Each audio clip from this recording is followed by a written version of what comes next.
The world is made of two things: the physical blueprints we inherit, and the digital bytes we create to transcend them. Most people live within the lines.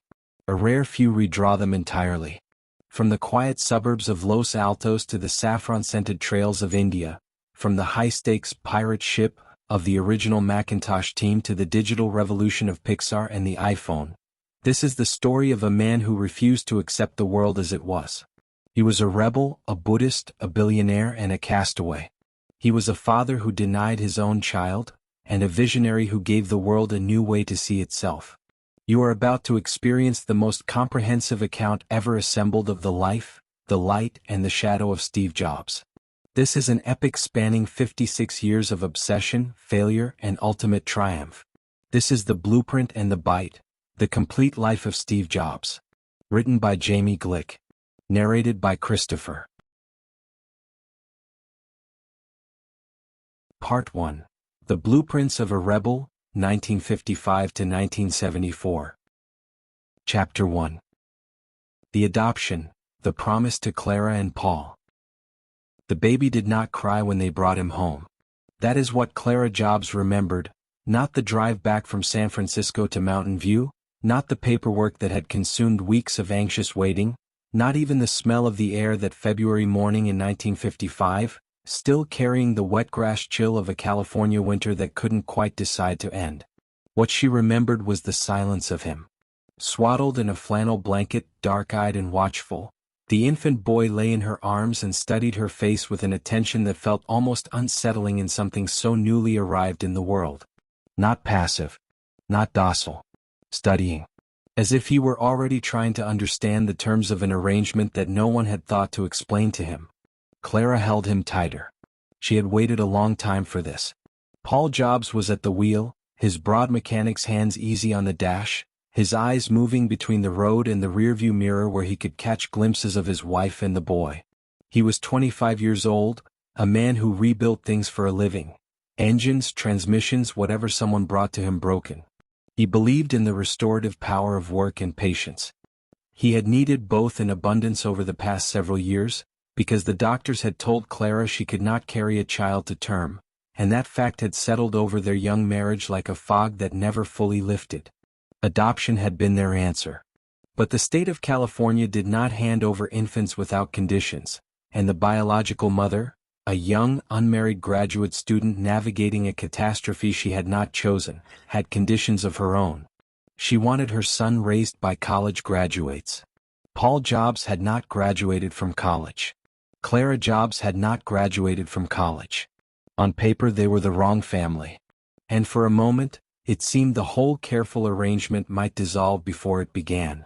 But the young woman, brilliant, deliberate, already practicing the kind of moral reasoning that would eventually lead her to a graduate degree in a demanding field, had listened when Paul and Clara made their case.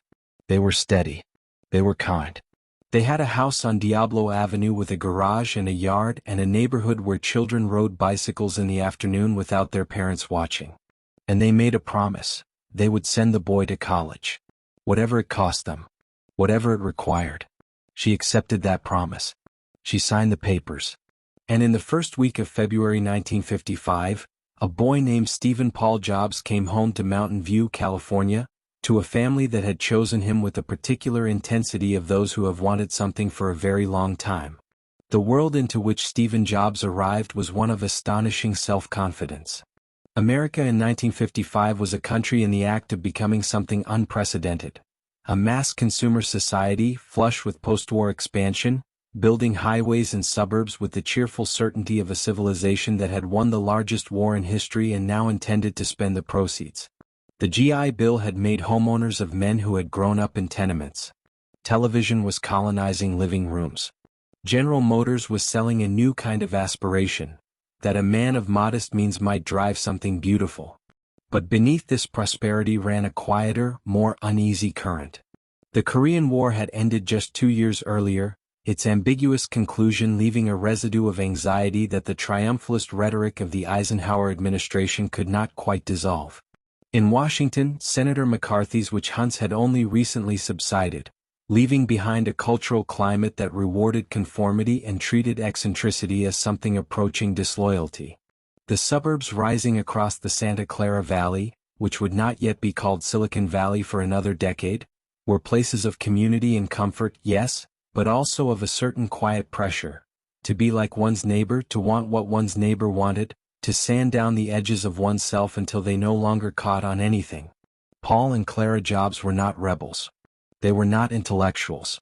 They were, in the best sense, decent ordinary people, hardworking, generous, genuinely loving, who happened to be raising a child who was none of those things and all of those things simultaneously, in ways that would not become fully legible for years. They did not know what they had. They knew only that they had promised to take care of it. The core difficulty of Stephen Jobs' earliest years was not material. Paul made a decent living. The neighborhood was safe. Clara cooked well and kept the house with methodical care. The difficulty was more fundamental. The child they were raising seemed, even at the earliest ages, to operate by a set of interior rules that did not quite correspond to the ones everyone around him followed. He was not a difficult child in the ordinary sense of tantrums or cruelty. He was, in the recollection of those who knew him then, simply elsewhere, absorbed in whatever had captured his attention to the degree that the rest of the world ceased to register. A project. Question. A problem that had not yet announced itself as a problem. Neighborhood children who came to play sometimes found him physically present but functionally unreachable. His focus contracted to a single point with an intensity that adults found either impressive or unnerving, depending on their temperament. What he could not tolerate was boredom, and school, Mountain View's standard-issue mid-century public education, built for efficiency and the production of cooperative citizens, offered him boredom in industrial quantities. By the time he reached 4th grade, his teacher, a formidable woman named Imogene Hill who went by Teddy, had identified what the system had not, that this child was not defiant, exactly, but that he had already concluded at the age of 9, that most of the rules governing his classroom were arbitrary. He had done the analysis. He had found them wanting. He saw no reason to pretend otherwise. Teddy Hill did something unusual. Instead of escalating, she negotiated.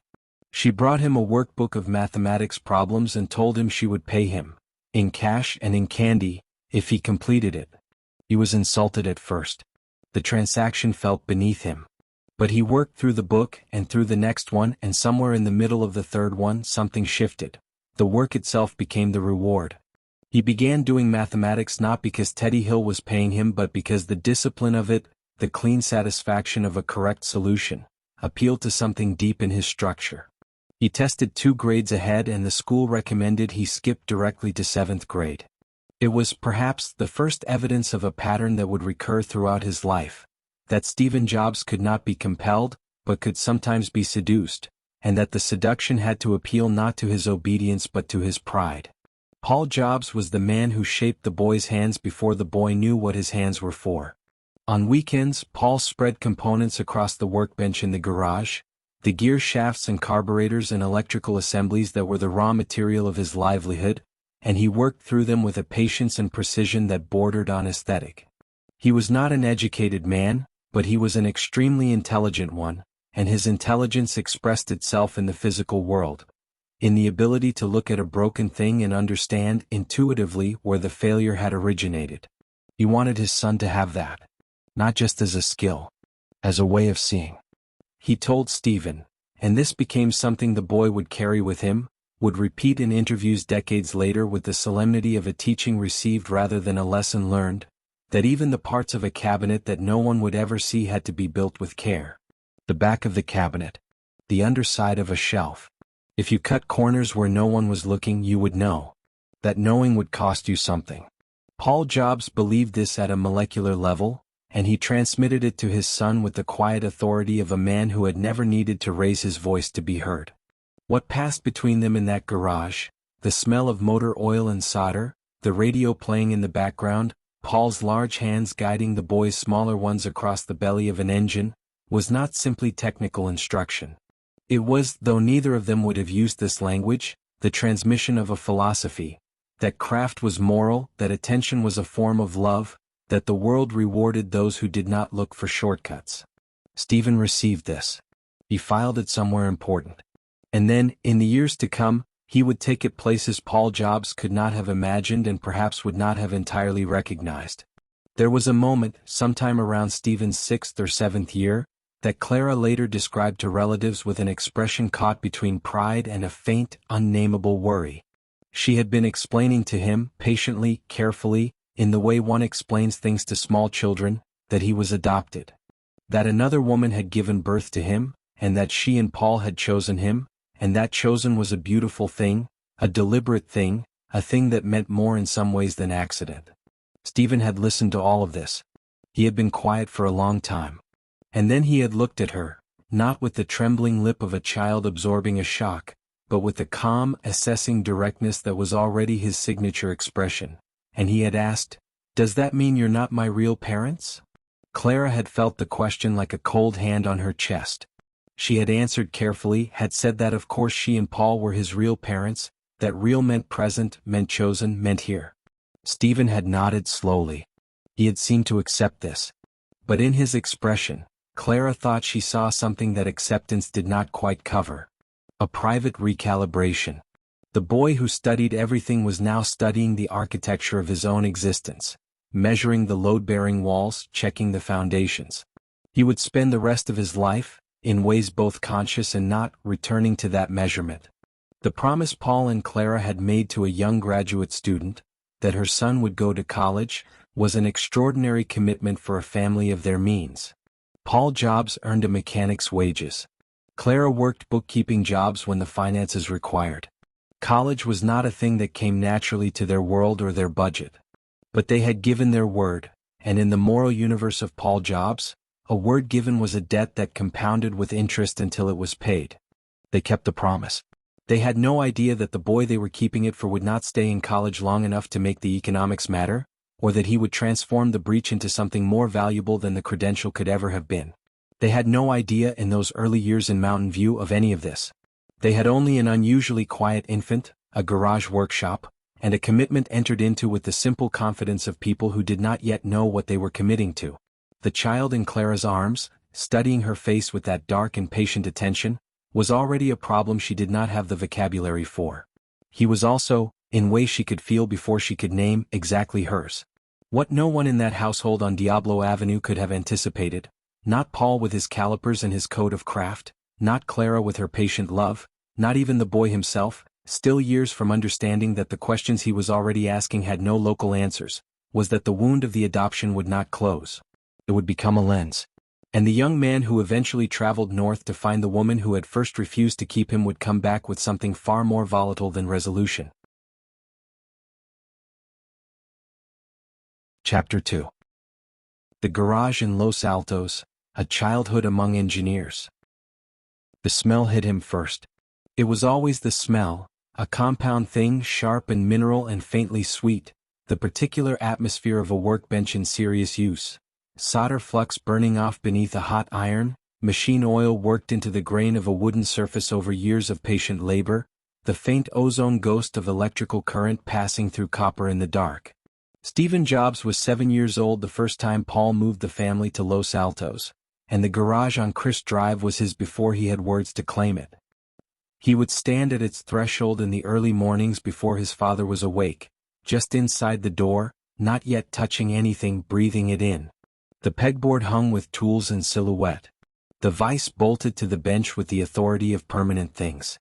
The gutted chassis of a car in various states of becoming. To Stephen, none of this read as ordinary. None of it read as work. It read as the place where the real things happened. He began asking questions before he was old enough to understand the answers, and Paul Jobs, whose patience with mechanical things extended, naturally, to the small human being who wanted to understand them, answered every one. Not simplified versions. Not the gentle-down explanations adults typically offer children as placeholders until the children are old enough to receive the truth. The real answers. How voltage moved through a circuit. Why a torque wrench mattered and a regular wrench did not. What the sequence of steps was, and why the sequence was not arbitrary, and what happened to a machine whose builder had decided the sequence didn't matter. Paul Jobs believed that a child's intelligence was not a lesser version of an adult's but simply a newer one, and he spoke to his son accordingly. What passed between them in those early morning hours was a kind of education that no school in the Santa Clara Valley was equipped to offer. The education of a craftsman transmitting, with the slow weight of demonstrated practice, the difference between something that merely functions and something that is correct. The world outside the garage in the late 1950s and early 1960s was reorganizing itself around the very industry that would make the valley famous. Lockheed had arrived in Sunnyvale in 1956, drawing engineers and physicists from across the country with government contracts and the particular glamour of the Cold War's technological stakes.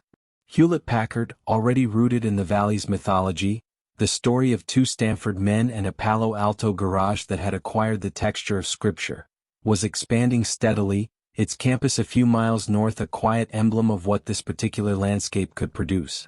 Shockley Semiconductor had opened. Fairchild was being born from its ruins. The human infrastructure of the future was being laid in the streets around Paul Jobs's garage, and almost none of it was visible to the people living there, who experienced the valley not as a site of destiny but as a pleasant, affordable stretch of California where the weather was mild and the school districts were decent and a man could find work if he had useful skills. Stephen could feel the current of it even before he could name the source. The neighborhood on Crist Drive was dense with engineers, men who came home at 6 o'clock carrying briefcases and then disappeared into garages or studies, who spoke to each other across driveways in the shorthand of a technical priesthood. Their children played with Stephen after school and reported, half comprehending what their fathers were building. One family had a man who worked on the guidance systems of missiles. Another had a father doing something with integrated circuits that no one on the street could quite explain. The hardware of the future was being assembled within bicycle distance, and the boy who stood at the threshold of his father's garage breathing in solder flux was, without knowing it, marinating in the preconditions of everything that would define him. The obstacle was not material. The obstacle was categorical. Stephen Jobs was not, in any conventional sense, easy to teach. The mechanism that made him extraordinary in moments of absorbed engagement made him nearly impossible to manage in moments of compelled routine. By the time the family moved to Los Altos and Stephen entered the local elementary school, he had already exhausted one institution's patience. The classroom operated on assumptions about attention and cooperation that he found not merely inconvenient but genuinely baffling, as if the people designing these systems had made, somewhere in the planning, a fundamental error of priority, and the error was too embedded to fix from within. He was not hostile. He was not cruel. He was simply disengaged in the particular way of someone whose interior life is running at a frequency the available instruments are not calibrated to detect. He acted out. Not in the spectacular way of children seeking attention, but in the low-level, grinding way of children who have genuinely, philosophically decided, that the current arrangement is not legitimate. He exploded a teacher's desk drawer. He convinced a friend to bring his bicycle chain to school and the two of them performed, in the middle of a lesson, an automotive repair that had nothing to do with anything on the curriculum. He was sent home regularly. He was tested, evaluated, sat before committees of administrators who used the diagnostic vocabulary of the era, bored, difficult, gifted but disruptive, and who recommended for the second time in his short academic life, that he skip a grade. His parents resisted, then yielded. He skipped. It did not solve the problem, because the problem was not solvable by the tools the institution possessed. The problem was that Stephen Jobs had, at the age of 9 or 10, already developed a relationship with authority that would not change in any fundamental way for the rest of his life. He would submit to it only when it demonstrated, concretely and to his satisfaction, that it knew something worth submitting to. The episode that made this legible, the anecdote that, like a shard of a much larger vessel, reveals the whole shape of the thing, happened not in school but in that garage sometime around Stephen's 10th year. Paul had been working on a project and had, for reasons of timing or distraction, left a component half-assembled on the bench, a carburetor removed from a customer's engine, disassembled to its elements, laid out in the sequence that would permit its reassembly. He came back the next morning to find Stephen at the bench. The component was reassembled. Not approximately. Not as a child's imitation of the correct result. Correctly. The sequence had been followed. The tolerances were right. Paul checked everything twice with the careful attention of a man who knew what wrong looked like and found nothing wrong. He asked Stephen how he had known what to do. Stephen looked at him with the patient expression of someone explaining something that should not need to be explained. He had watched. He had paid attention. He understood how it worked. Paul Jobs was not a sentimental man, and he was not given to dramatizing the moments of his life. But he told that story for years afterward, always with the same slightly stunned quality, as if the event retained a charge that repetition could not discharge. What his son had done was not simply imitative. Imitation would have been impressive enough. What his son had done was understand. He had looked at the components, had reconstructed in his mind the logic of their relationships, and had reassembled the system not by following instructions that didn't exist but by reasoning from the underlying principle to the correct result. This was, in embryo, the same cognitive operation he would perform on the graphical user interface at Xerox PARC, on the supply chain at Apple, on the entire consumer electronics industry. He would look at the components. He would understand the principle. He would reassemble everything correctly, in a sequence of his own devising, with tolerances the original designers had not thought to specify. It was in the garage on Chris Drive that he first learned he could do this. It was from Paul Jobs that he first learned it was worth doing. Their relationship in these years had the quality of a long, unhurried apprenticeship in which neither party had formally agreed to the terms. Paul did not push. He offered materials, problems, explanations, and Stephen took what he needed and left the rest. Paul gave him his own section of the workbench. This was not a trivial thing. In Paul's moral architecture, the workbench was sacred space, the place where a person proved, through the quality of his attention and his craft, what he was actually made of. To give Stephen a portion of it was to extend to the boy a recognition that the boy had not been formally granted anywhere else, that he was capable of serious work, that he was worthy of serious trust, that the standards that applied to real things applied to him. Stephen understood this. He received the workbench section with the gravity it was meant to carry. He began small projects of his own, rudimentary things, a circuit pulled from one of the electronics kits that Paul had procured for him from the Heathkit Company, whose mail-order assembly sets were in those years a rite of passage for technically inclined children of a certain California subculture. The Heathkit model was built around an implicit pedagogy.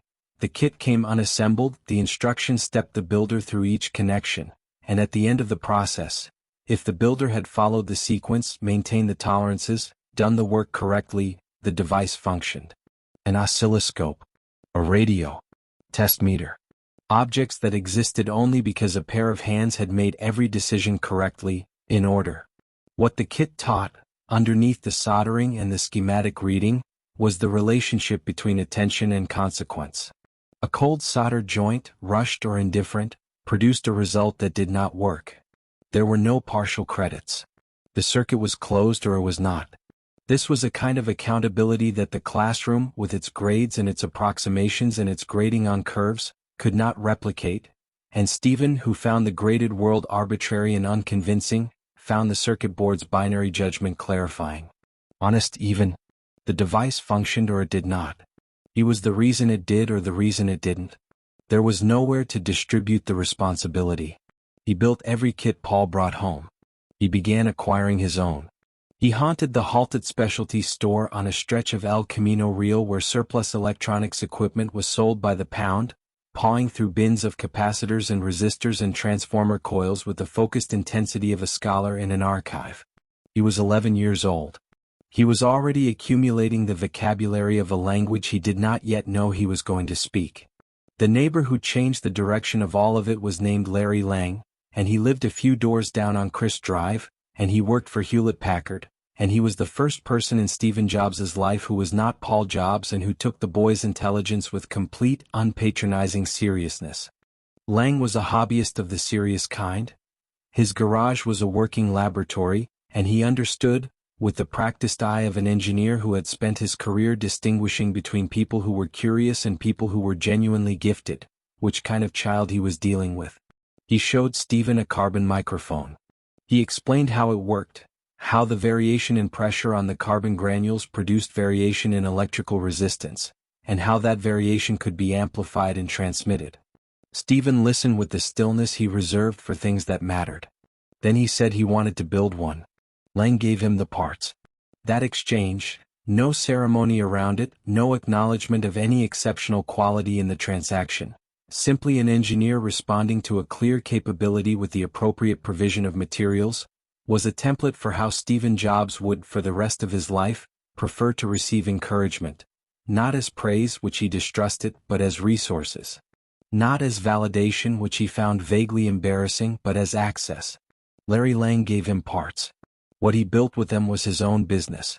Lang also introduced him in the same period to the Hewlett-Packard Explorers Club, a program the company ran for the children of its employees and their neighbors, a monthly gathering in the cafeteria where engineers presented their current projects to an audience of technically inclined young people, treating them as peers in the making rather than children to be impressed.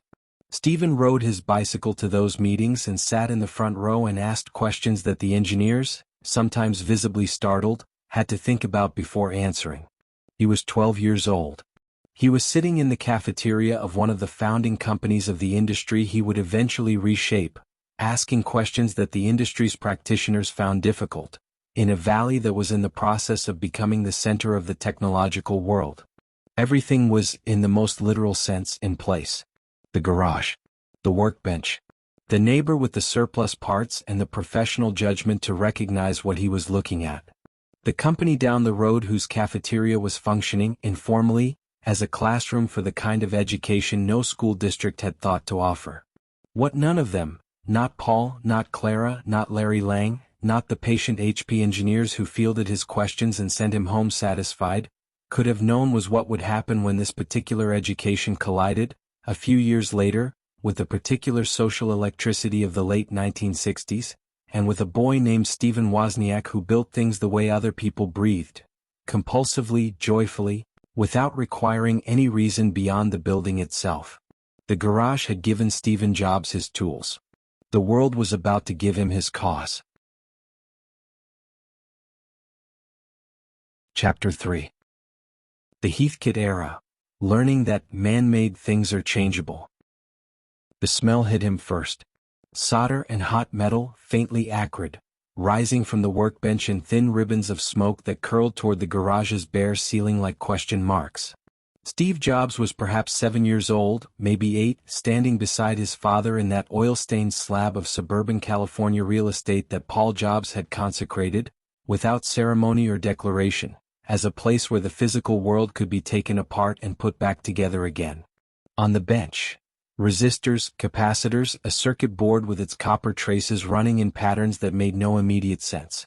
Paul's hands moved with the unhurried confidence of a man who had grown up trusting tools, who had rebuilt car engines from cracked blocks, who understood that most things that appeared permanent were only temporarily assembled.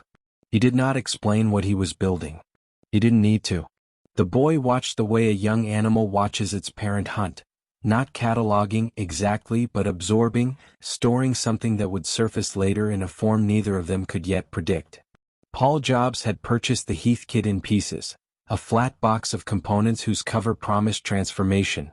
You could assemble with patience and a soldering iron, a working radio, a television, a ham radio transceiver. The Heathkit Company, founded in 1947 by Edward Heath's Aircraft Kit Enterprise and later acquired by Daystrom, had built an entire post-war mythology around the idea that technology was not magic delivered from above but craft practiced from below. Their manuals were written for ordinary men with ordinary hands. The genius of the product was not the finished device but the act of construction, the deliberate education that came from holding each component, reading its value, placing it according to a logic that, once understood, could never be ununderstood. Paul did not rush his son. He pointed to a component and waited, and when the boy reached out to touch it, he did not pull the hand back. What Steve absorbed in that garage was not electronics precisely. It was something more dangerous, the conviction that the designed world was not a given.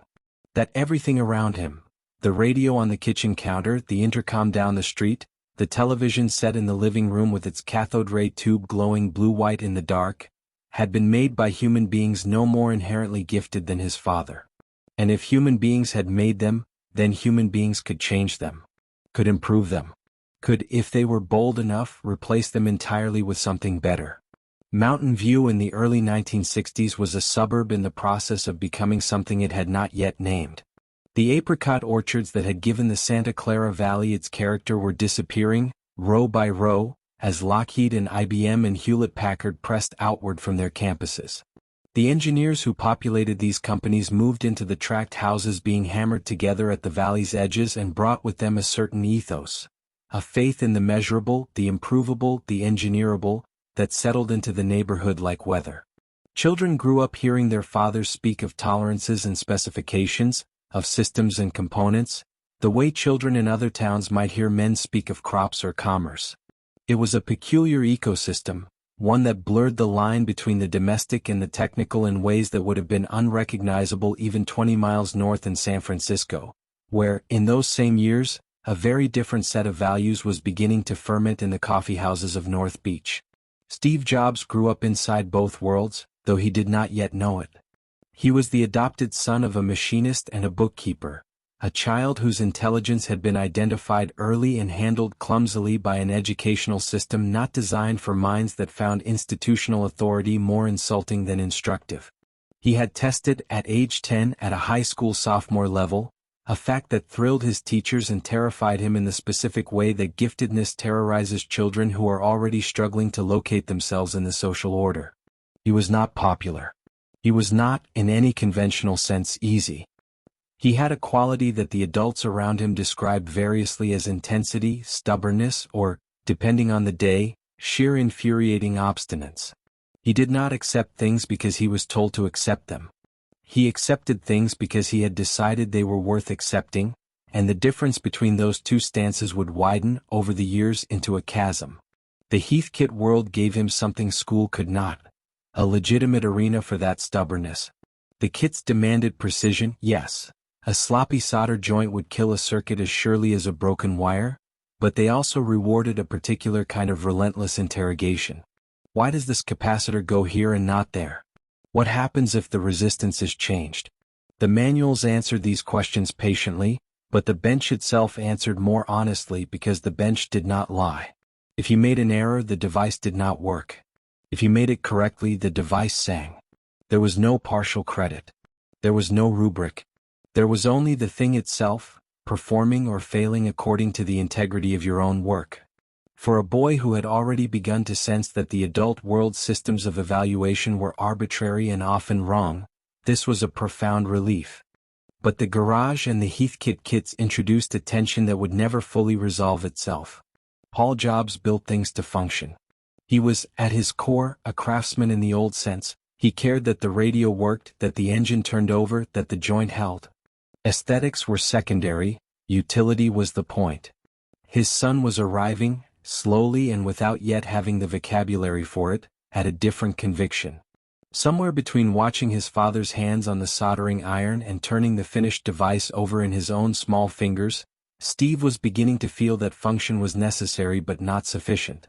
That the look of a thing, its weight, its surface, the way it presented itself to the eye, was not separate from its quality but inseparable from it. This was not a thought he could have articulated at 8 or 9. It lived below language in the sensory record he was compiling of objects that felt right versus objects that merely worked. The friction between those two standards, his father's pragmatism and his own nascent perfectionism, would not emerge as open conflict for several years. Paul was a patient man and a generous one, and the garage was, in the fullest sense, a gift. He had told Steve early on that their workbench had a section that was his alone. A workspace within the workspace, a jurisdiction. This was not a small thing to give a child who was already beginning to feel that the world's existing arrangements had been made without his input. It said, implicitly, that his opinion about how things should be designed mattered. That the territory of his judgment had a physical address. It was into this atmosphere of productive tension, between utility and beauty, between received instruction and self-determined exploration, that the most formative single artifact of Steve's early technical education arrived. He was around 12 when Paul brought home a Heathkit ham radio kit, one of the more complex offerings in the catalog, a multi-stage transmitter and receiver that required careful calibration to produce anything intelligible from its speaker. The two of them worked on it together over several evenings, Paul guiding, Steve following, and then increasingly leading. When the build was complete and Paul reached to power it on, Steve stopped him. He had noticed something in the circuit diagram. A component placed, he believed, in a suboptimal configuration. He was not certain. He was 12 years old and had no formal training in electronics. But he had looked at the diagram for a long time, turning it in his mind the way you turn a lock combination, and something in it felt wrong. Paul let him make the change. The set worked. Whether Steve's adjustment actually improved anything or whether it was simply a variation that happened not to break the circuit is, decades later, impossible to verify with certainty. It is the kind of story that improves with retelling and suffers under forensic examination. But what is certain is the meaning that settled around the act. The 12-year-old had looked at something designed by professional engineers, had decided it could be improved, had made the change, and had been proven, in his own assessment, correct. The adults had built the world. The world was not finished. It was around this same period that Paul Jobs introduced his son to a neighbor who would, quietly and without drama, begin to pull Steve's life in a new direction.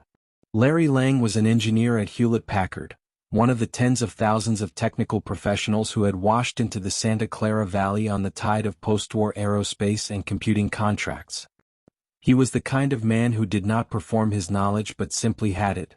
Comfortable, undemonstrative, willing to explain anything to anyone who was genuinely curious, and completely uninterested in anyone who wasn't. He had built a carbon microphone. He had a workbench of his own. When he encountered Steve, introduced by Paul, who understood in the wordless way of good fathers, that his son needed exposure to people who could take him further than he himself could, Lang did not treat the boy as a child. He treated him as a technician in training, which was both accurate and, for Steve, electric. Their sessions together in Lang's garage were less structured than the Heathkit evenings with Paul. Lang did not follow manuals. He built from principle, from understanding, and he expected his student to do the same. He introduced Steve to the concept of a carbon microphone, explained how carbon granules between two plates could translate the pressure of sound into variations in electrical resistance, how something as ephemeral as a voice could be encoded in current and transmitted across wire. He explained it once. Steve grasped it immediately, the way he grasped things that interested him, with a totality that startled the adults who witnessed it. Lang had seen plenty of smart children in the neighborhood. This was different.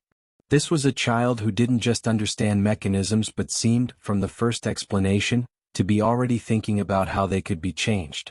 The relationship between Steve and Lang was, in its early stages, straightforwardly pedagogical. But it was already becoming something more complex, because Lang was also the first adult outside his family who communicated, without sentimentality and without condescension, that Steve's particular quality of mind, his refusal to accept the given, his instinct to interrogate and revise, was not a problem to be managed but an asset to be cultivated. Paul Jobs had given his son the garage and the workbench and the Heathkit kits and a section of workspace with an implicit address. Lang gave him something different, a mirror in which the intensity reflected back as competence rather than difficulty. For a boy who had spent much of his school life being managed, this was the beginning of a different self-story.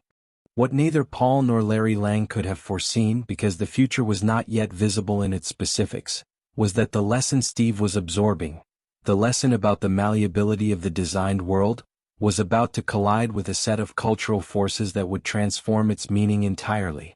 In 1965, Steve Jobs was 10 years old. 3 years hence, the world outside the garage would begin to shake. The universities would catch fire. The draft notices would arrive in neighborhoods like theirs.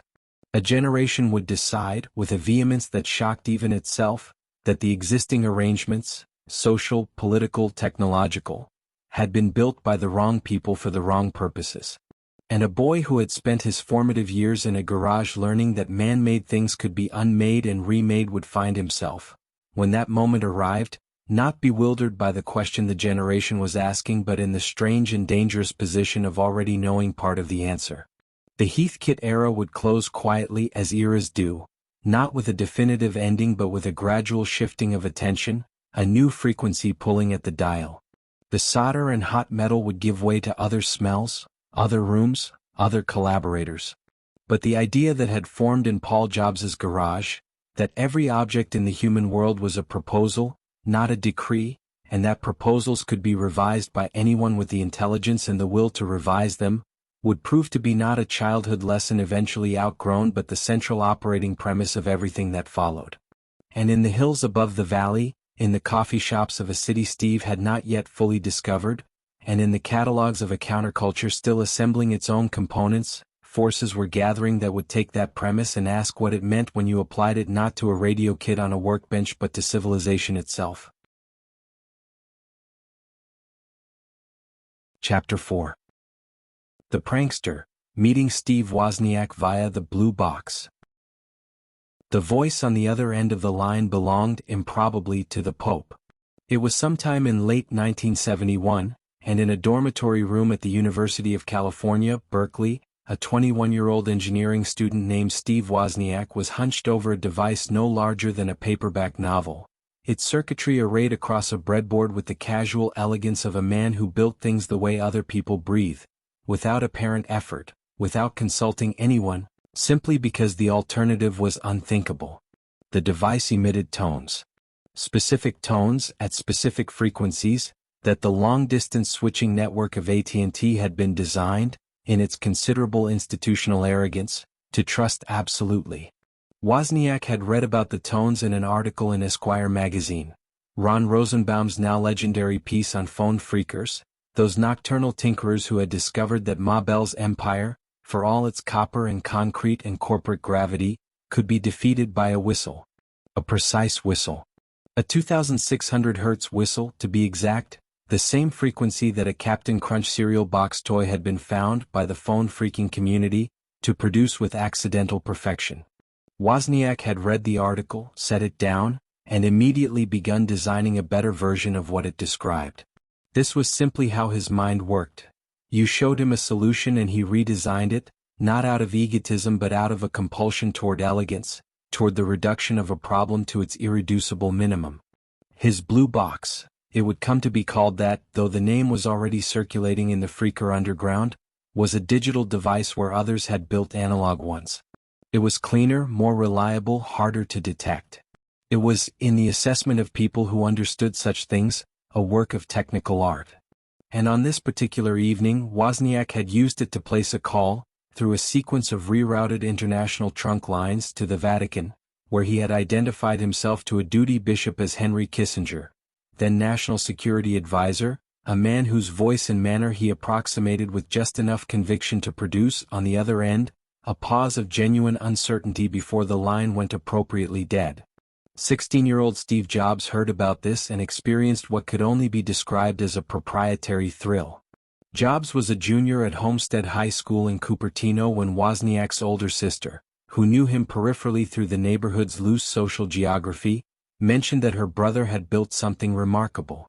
The description, a device that could defeat the telephone company's switching network and place free calls anywhere in the world, landed in Jobs's mind not as a technological curiosity but as a proof of concept for something he had not yet found the words to fully articulate. It was one thing to take apart a Heathkit radio in your father's garage and understand how the components worked.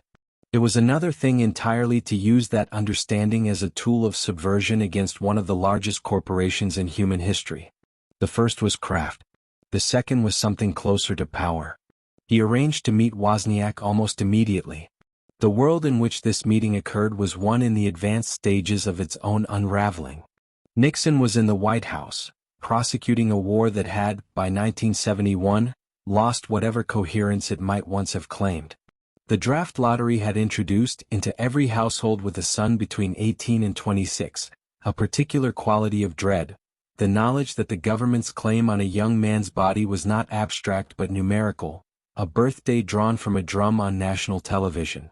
At Stanford and Berkeley, just miles from Homestead High, the protest culture that had ignited in the late 60s was in the process of metabolizing its own disappointments, transforming from mass movement into something more granular and more lasting. A permanent suspicion of institutional authority, a conviction that the systems built by the previous generation, corporate, governmental, military, were not merely imperfect but actively hostile to human freedom. Into this atmosphere the Esquire article on phone phreaking had landed like a flare. Rosenbaum's piece did not present the phreakers as criminals, though they were technically committing wire fraud with every call. It presented them as a species of outlaw intellectual, people who had looked at a vast, powerful, deliberately opaque system and had found, through sheer curiosity and technical persistence, its hidden grammar. The phone network had been built to serve AT&T's commercial interests. The phreakers had simply discovered that its architecture contained a different set of possibilities, ones that AT&T had not intended and could not easily prevent. For a generation already disposed to view corporate infrastructure as a form of control rather than a form of service, this was not a crime story. It was a liberation story. Jobs understood this instinctively. What he lacked, and what Wozniak had in surplus, was the technical depth to act on the understanding. Their first meeting, by most accounts, took place in Wozniak's dorm room or at his parents' house, the precise location shifting slightly across the various tellings as early mythologies tend to do. What does not shift is the quality of the encounter. Wozniak was 5 years older and operating in an entirely different register of technical ability. He had been building electronics since childhood, had designed a computer in high school that had won prizes, and possessed a mathematical intuition that his professors found both impressive and occasionally inconvenient, because it led him to solutions that bypassed the methods they were trying to teach. He was also, in person, almost constitutionally incapable of guile. He built things because building things made him happy. He played pranks, elaborate, technically sophisticated pranks that were already the stuff of local legend, because pranks made him laugh. There was no calculation in it, no angle. Wozniak was, in the deepest sense, a hobbyist who happened to be a genius. Jobs was neither of those things and he recognized the difference immediately. He was not Wozniak's technical equal and knew it without resentment, which was itself unusual. Jobs was not, as a general rule, comfortable with the existence of people who could do things he couldn't. But Wozniak's abilities occupied a category he respected absolutely. They were real. They were not performed or exaggerated or leveraged for social advantage. The blue box worked. The Pope's duty bishop had paused on the line.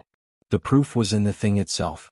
What Wozniak did not have, and what Jobs could see from the first conversation with a clarity that bordered on the predatory, was any interest in the commercial implications of what he'd built. This was not a flaw in Wozniak's character but a completeness of it. He had arrived already at the place he wanted to be, which was a workbench with a problem on it. The question of what the blue box might be worth, of who might pay for it, of how it might be manufactured and distributed and sold, had simply not occurred to him as interesting. It was not in his nature to think in those terms. It was entirely in Jobs's. Within weeks of meeting Wozniak, Jobs proposed that they make blue boxes to sell. The logic was simple and, in its directness, characteristic. Here was a device that people wanted, that Wozniak could build better than anyone else, and that cost perhaps $40 in components to produce. Jobs had identified, through inquiry among the student populations at Berkeley and Stanford, a price point of around $150 at which the devices would sell with minimal resistance. The margin was obvious. The market was willing. The only remaining question was whether Wozniak could build them fast enough. He could. What followed was, in retrospect, a remarkably pure preview of the dynamic that would eventually produce Apple Computer. Wozniak engineered. Jobs sold. Wozniak iterated the design, improving the blue box's reliability, miniaturizing its components, eventually producing a version that fit inside a cigarette case with room to spare. Jobs handled everything that occurred after the device left Wozniak's hands. The approach, the pitch, the negotiation, the close.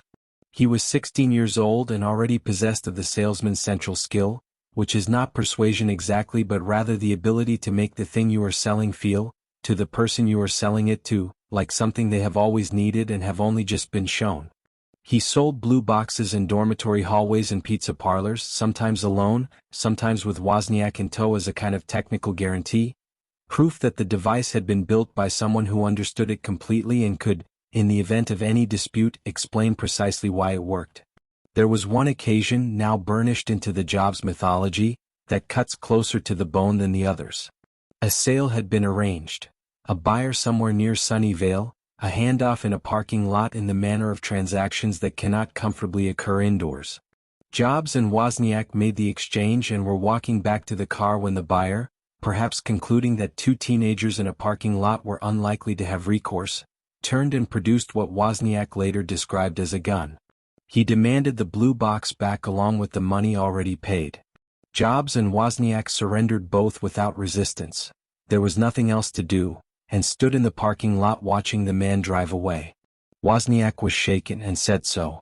Jobs was quiet for a moment in the way he went quiet when processing something that had violated his expectations. Then he said they needed to think harder about who they sold to. Not that they should stop selling. Not that the enterprise was more dangerous than it was worth. Only that the selection process needed refinement. It was a window into something that would both serve him and damage him across the decades that followed. The near total subordination of caution to forward momentum. The robbery was, objectively, a signal. A reasonable person might have read it as one. Jobs read it as a logistics problem. But the blue box enterprise mattered less for what it earned. The money was real but modest, a few $100s over the course of its operation, certainly not enough to change either young man's circumstances, than for what it established between the two Steves in the register of their own self-understanding. They had, together, committed an act of technical insurgency against a corporation so large and so entrenched that it functioned, for most Americans, as a feature of the natural world rather than a human institution. They had built a device, sold it, and used the proceeds to fund further exploration. They had, in miniature, done the thing that Jobs was already beginning to understand, in the inarticulate way of genuine vision, could be done at scale. Wozniak would later say that without the blue box, there would have been no Apple. He meant it technically. It was the proof that he and Jobs could combine their abilities into something neither could produce alone. But he might also have meant it philosophically. The blue box was not simply a product. It was a declaration, made in the language of circuitry and nerve, that the systems adults had built were subject to revision by anyone with the intelligence and the audacity to attempt it. Jobs had absorbed this lesson in his father's garage, working on Heathkit radios that could be disassembled and reassembled according to a better logic. He was now applying it to the world outside the garage, and finding that the world, like the radio, was more vulnerable to revision than its architects had intended. Wozniak returned to his studies, to his workbench, to the cascade of technical problems that constituted his natural habitat. Jobs returned to Homestead High, to the social geography of late adolescence, to the complicated business of figuring out what came next. They stayed in touch with the easy frequency of people who have discovered, without fully analyzing the discovery, that they need each other. The partnership had no formal structure, no paperwork, no declared purpose beyond the immediate. It was held together by the specific gravity of complementary gifts, by the shared experience of the parking lot and the surrendered device in the drive home, and by something less nameable, a mutual recognition that the other person saw the world in a way that made your own vision larger. What neither of them could see in the months following the blue box's brief commercial life, was the degree to which Jobs's hunger was outpacing everything around it. Homestead High could not contain it. The blue box enterprise could not contain it. Even Wozniak's engineering, extraordinary as it was a tool in a plan that Jobs had not yet consciously formed but was already, in every choice he made, building toward, and the plan, when it finally surfaced, would demand more than either of them had yet imagined giving, and would cost, before it was finished, more than either of them then knew they had. Chapter 5. Homestead High, Counterculture, Dylan and the 1960s Influence. The record was already scratched when he found it. Someone had left a copy of Bob Dylan's, bringing it all back home in the common area of a friend's house in Cupertino, the sleeve water-stained at one corner, the vinyl bearing the fine crosshatch of a needle dragged carelessly across its surface by someone who had not understood what they were handling. Steve Jobs picked it up, turned it over, and read the back cover with the focused attention he reserved for things that seemed, on first contact, to be operating by rules he hadn't yet encountered. The photograph on the front showed Dylan in a cluttered room, a woman in red behind him, album covers and magazines stacked in casual profusion. A room that looked like someone's interior life made physical. Jobs put the record on.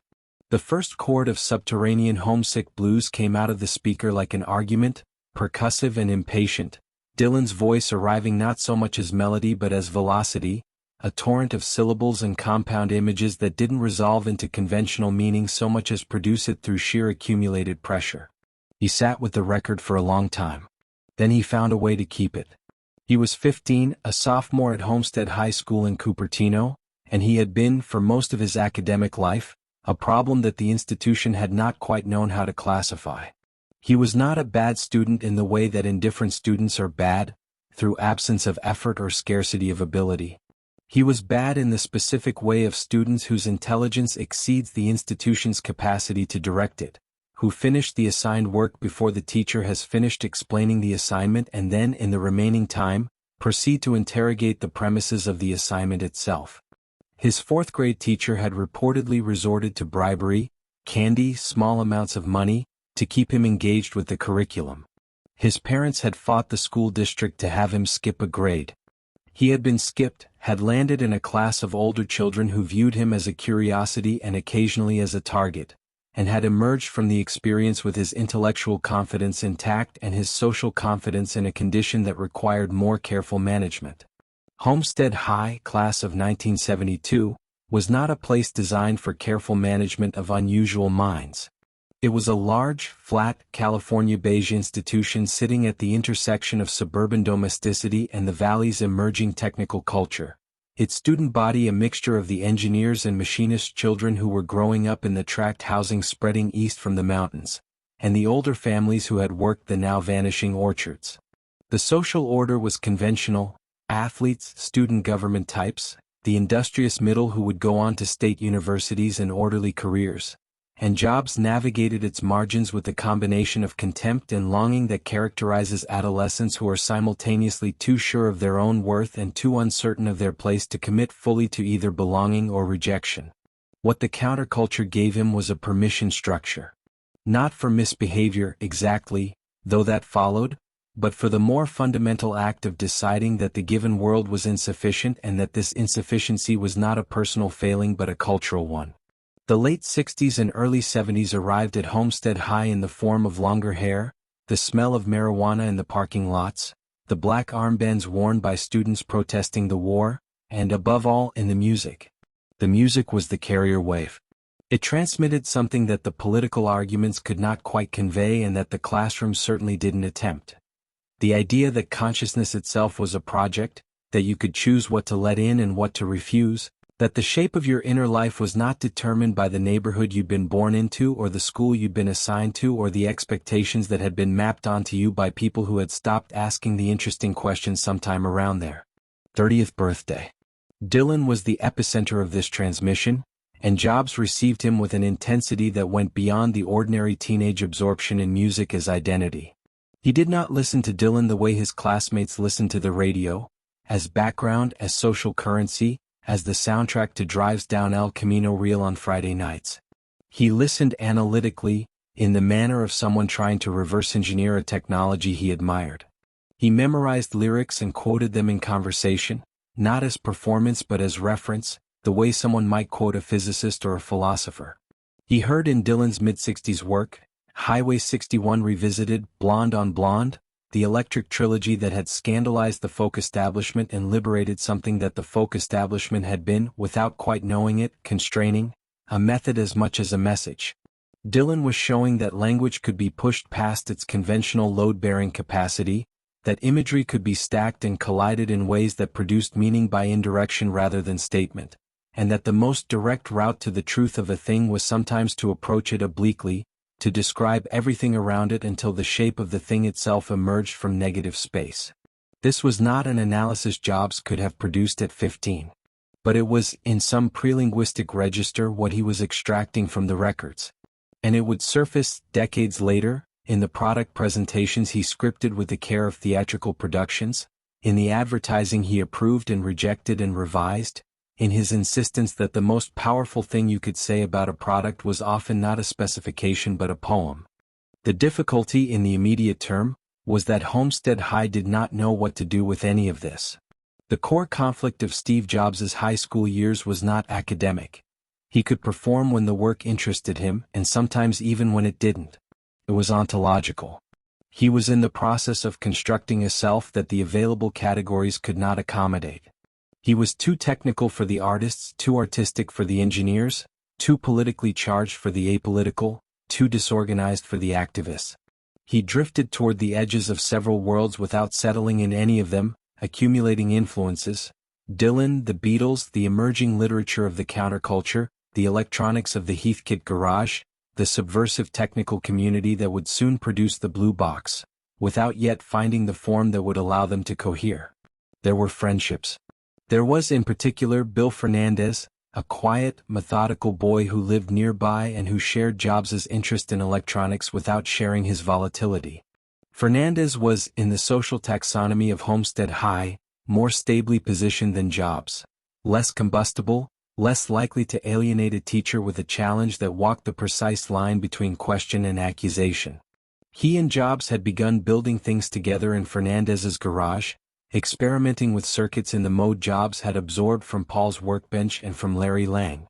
But Fernandez's most significant contribution to Jobs' trajectory would turn out to be not technical but social. He knew Steve Wozniak and would eventually make the introduction that changed everything. That introduction and its consequences still lay ahead. In the meantime, the friendship with Fernandez gave Jobs something he needed without perhaps recognizing the need: a collaborator who did not require managing. Jobs was already developing the quality, it would become defining and eventually fearsome, of demanding from his environment a responsiveness to his own vision that was not mediated by the other party's preferences, comfort, or ego. Fernandez was steady enough to absorb this without resentment, technically capable enough to be genuinely useful, and uninterested enough in dominance to let Jobs set the direction without contest. It was a dynamic that Jobs would seek, with varying degrees of success, for the rest of his life, and one whose costs he was not yet in a position to calculate. The revealing action of his Homestead years was not a single event but a habitual one, repeated often enough to constitute a pattern that his teachers found exhausting and that occasionally produced, in the ones secure enough to engage with it rather than suppress it, a reluctant admiration. Jobs would read something, an assigned text, an article, a manual, and then return to class with a set of objections. Not the objections of a student seeking clarification or demonstrating engagement in the pedagogical sense. The objections of someone who had found an error in the author's reasoning and wanted it acknowledged.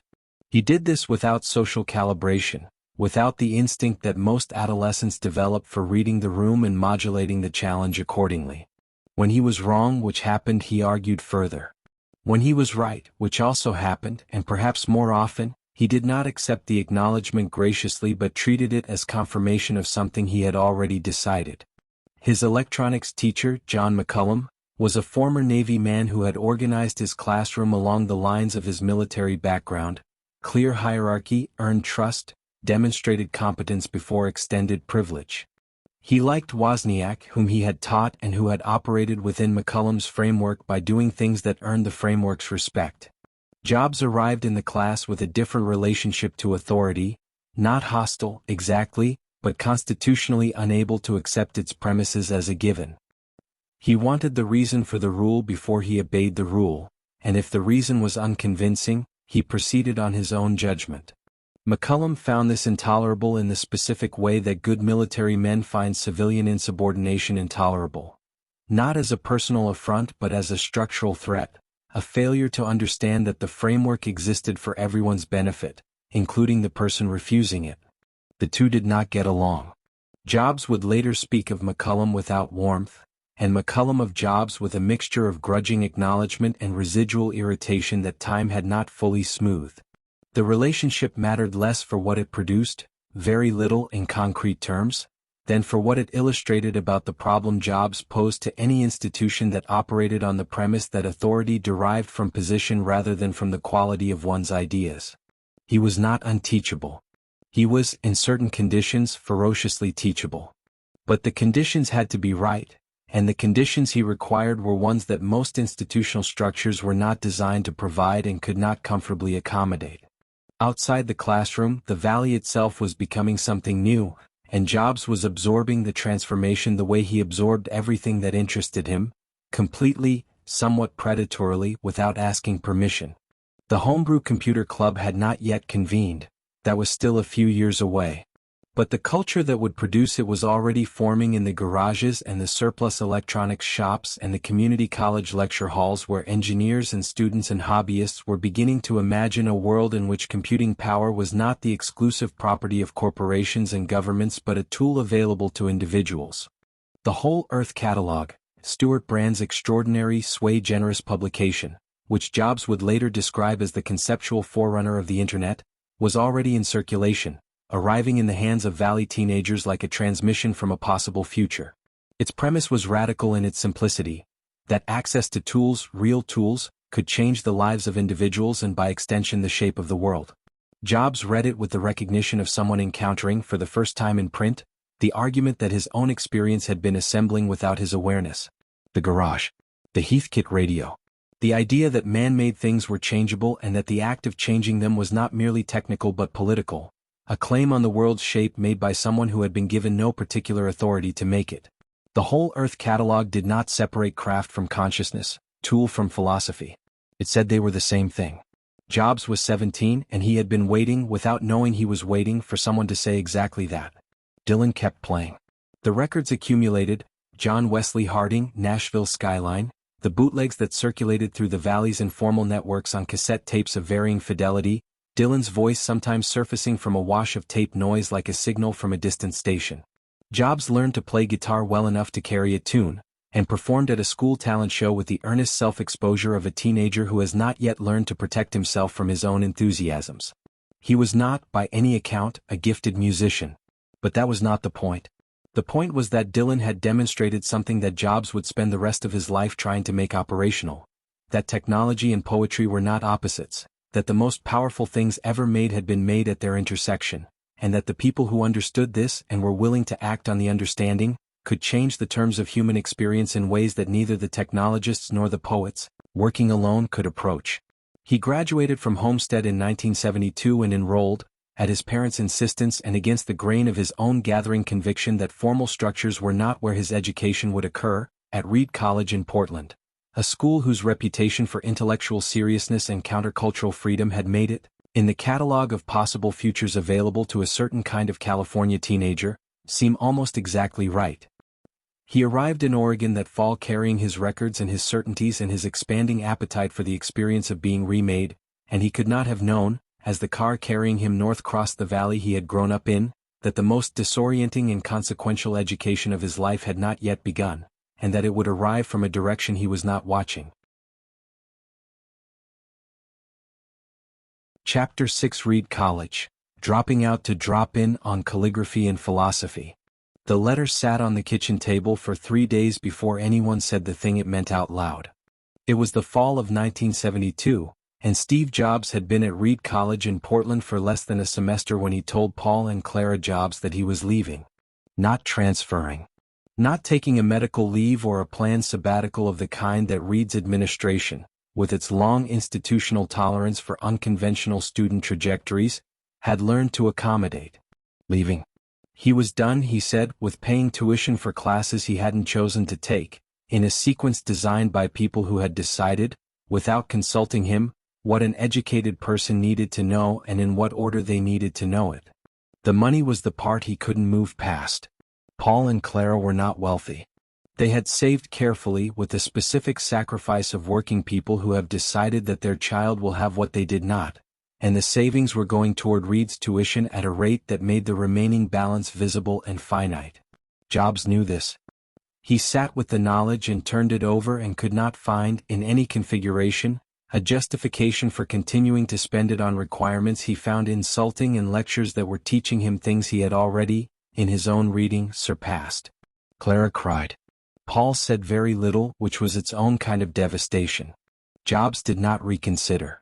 What he asked for instead was permission to stay, not as a student, but as something without an institutional category, a ghost enrolled in no program, attending no mandatory classes, sleeping on dormitory floors because the people who liked him well enough to offer their rooms understood, in the way of 19-year-olds who have absorbed enough counterculture to make a virtue of the unclassifiable, that what he was doing was interesting even if it was not explicable.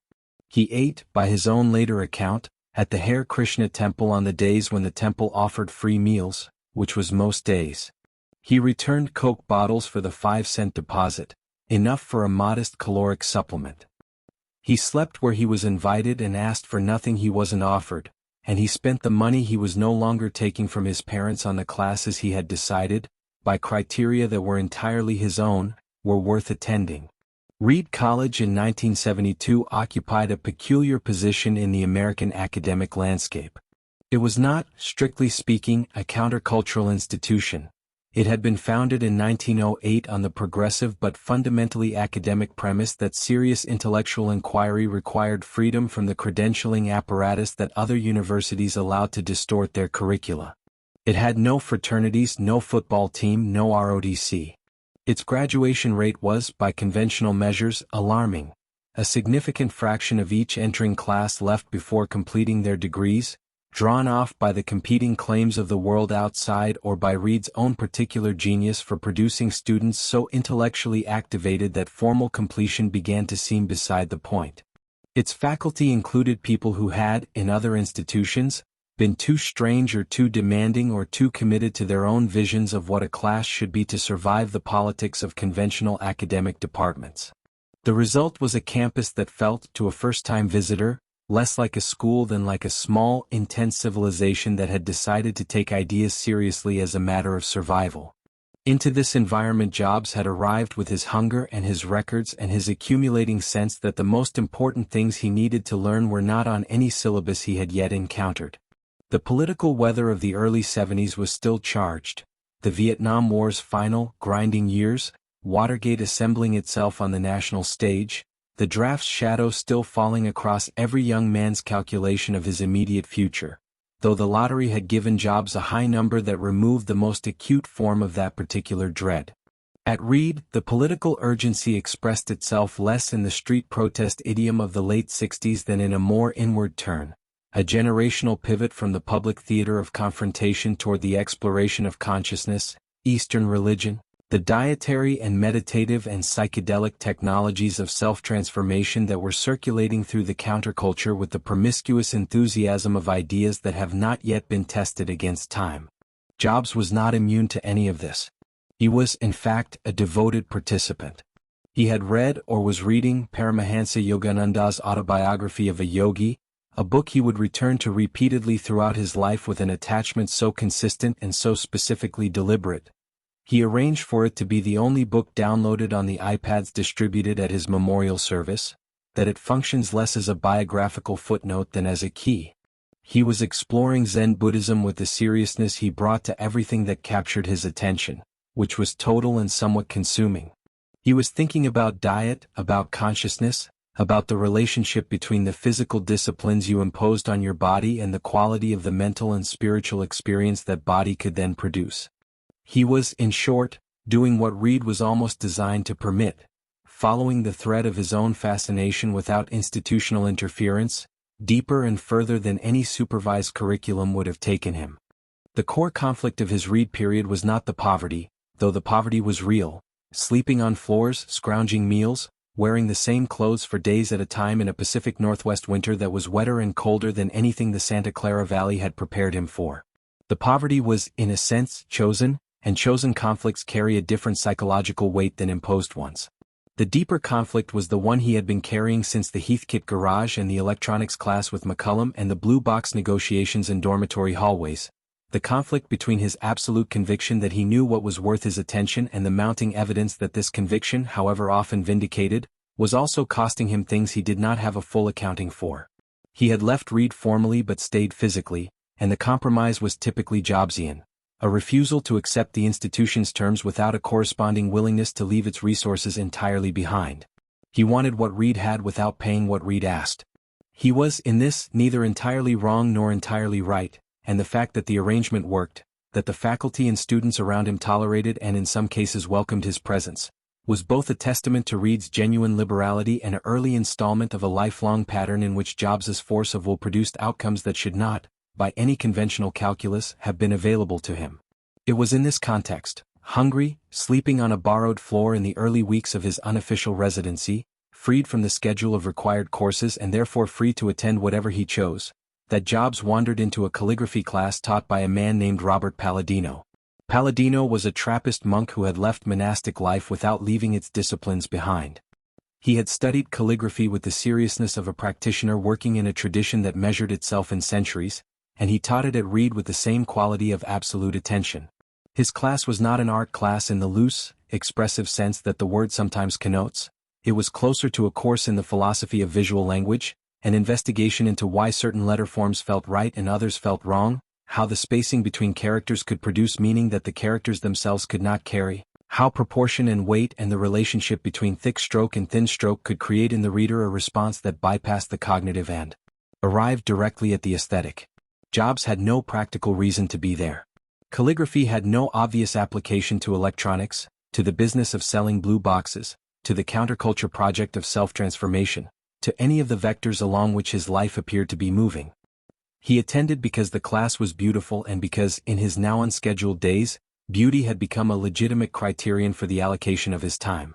He sat in Palladino's class and learned to distinguish serif from sans serif, to understand the proportional mathematics underlying typefaces that had been refined across 500 years of European printing, to see the designed letter form not as a transparent vehicle for meaning but as an object with its own aesthetic logic, its own history, its own claims on the attention of anyone willing to look carefully enough. The revelation was not immediate. It arrived, as the most important things arrived for Jobs, through a process of slow accretion that would only become legible in retrospect. What he was learning in Palladino's class was not calligraphy exactly, but the same thing he had been learning in his father's garage, from Larry Lang's workbench, from Dylan's records and the whole Earth catalog and his reading of Yogananda, that the quality of a made thing, any made thing, a circuit board or a letter form or a song, was not separable from the attention brought to its construction, and that this quality of attention was itself a form of thought, perhaps the highest form in which the distinction between the technical and the aesthetic collapsed entirely. It was at Reed that Jobs also met Robert Friedland, a figure whose influence on his development was so specific and so lasting that it deserves particular scrutiny. Friedland was several years older, a Reed student of the kind that institutions occasionally produce and cannot quite account for, charismatic to a degree that bordered on the unsettling, intellectually voracious, spiritually ambitious in the way that the early 70s permitted and perhaps encouraged. He had spent time at an ashram in India, had absorbed Eastern religious thought with the appetite of a convert, and carried himself with a quality of absolute conviction that Jobs found at first magnetic and then later more complicated. Friedland ran a commune called the All One Farm in Oregon, and Jobs spent time there, working the apple orchards, meditating, participating in the communal life that the counterculture had elevated into a philosophical statement about the relationship between individual and collective. What Friedland gave Jobs was not ideas exactly, Jobs was already generating those in sufficient quantity, but a model of presence. Friedland had a quality that Jobs would later describe, and that people who encountered him in those years would confirm. He could make you feel, when he spoke to you, that the conversation you were having was the most important conversation occurring anywhere in the world at that moment, that the ideas being exchanged were urgent and the person exchanging them uniquely capable of grasping their significance. It was a quality of focused intensity that functioned, on the people it was directed at, like a form of gravity. Jobs studied it. He was, in this period, consciously and somewhat systematically learning how people worked. What moved them, what held them, what made them feel that the person in front of them was operating at a level worth attending to. He was learning this from Friedland the way he had learned electronics from the Heathkit manuals. By observation followed by internalization followed by a redesign process in which what he had absorbed was modified according to his own specifications. He would later describe Friedland as someone he eventually had to pull away from, recognizing in the older man's charisma something that could become its own kind of trap, a personality so total that proximity to it risked the substitution of Friedland's certainties for your own. Jobs was not, ultimately, someone who could sustain that substitution. His own certainties were too deeply rooted and too jealous of their territory. But the lessons held. The quality of focused attention. The willingness to tell people, without apology or qualification, what he believed to be true, and to hold that position against the social pressure that most people, most of the time, allow to erode their stated convictions. The refusal to accept that the person in front of you had a fixed and final understanding of what they wanted or what was possible. These were things Jobs absorbed at Reed and at All One Farm, in Palladino's calligraphy class and in the late-night conversations that dorm culture produces when the institutional pressure has been removed and the participants are young enough to believe that ideas have direct and immediate consequences.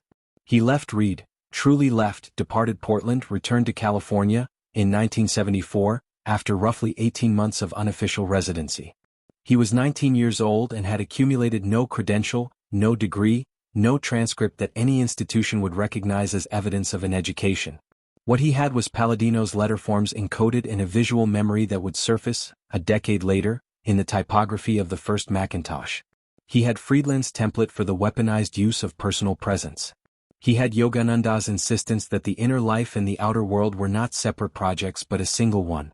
He had Dylan's demonstration that technology and poetry were the same instrument played in different registers.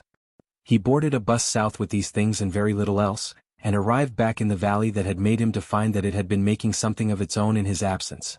A world of hobbyists and engineers and countercultural technologists converging, with gathering speed, on an idea so large that most of them could not yet see its full outline, and that Jobs, arriving from Portland with his calligraphy and his philosophy and his absolute, unearned, repeatedly vindicated certainty about what mattered, was precisely and terrifyingly prepared to help them build it.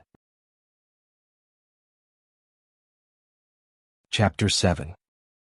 The All One Farm, Communal Living and the Search for Enlightenment. The apples were not going to pick themselves and Steve Jobs was not going to pick them either. He was standing at the edge of an orchard in the Willamette Valley, somewhere outside the small Oregon town of Hubbard, in the gray-green light of an early morning that smelled of wet earth and overripe fruit, and he was looking at the trees with the expression of a person conducting an internal negotiation whose terms he had not yet finalized.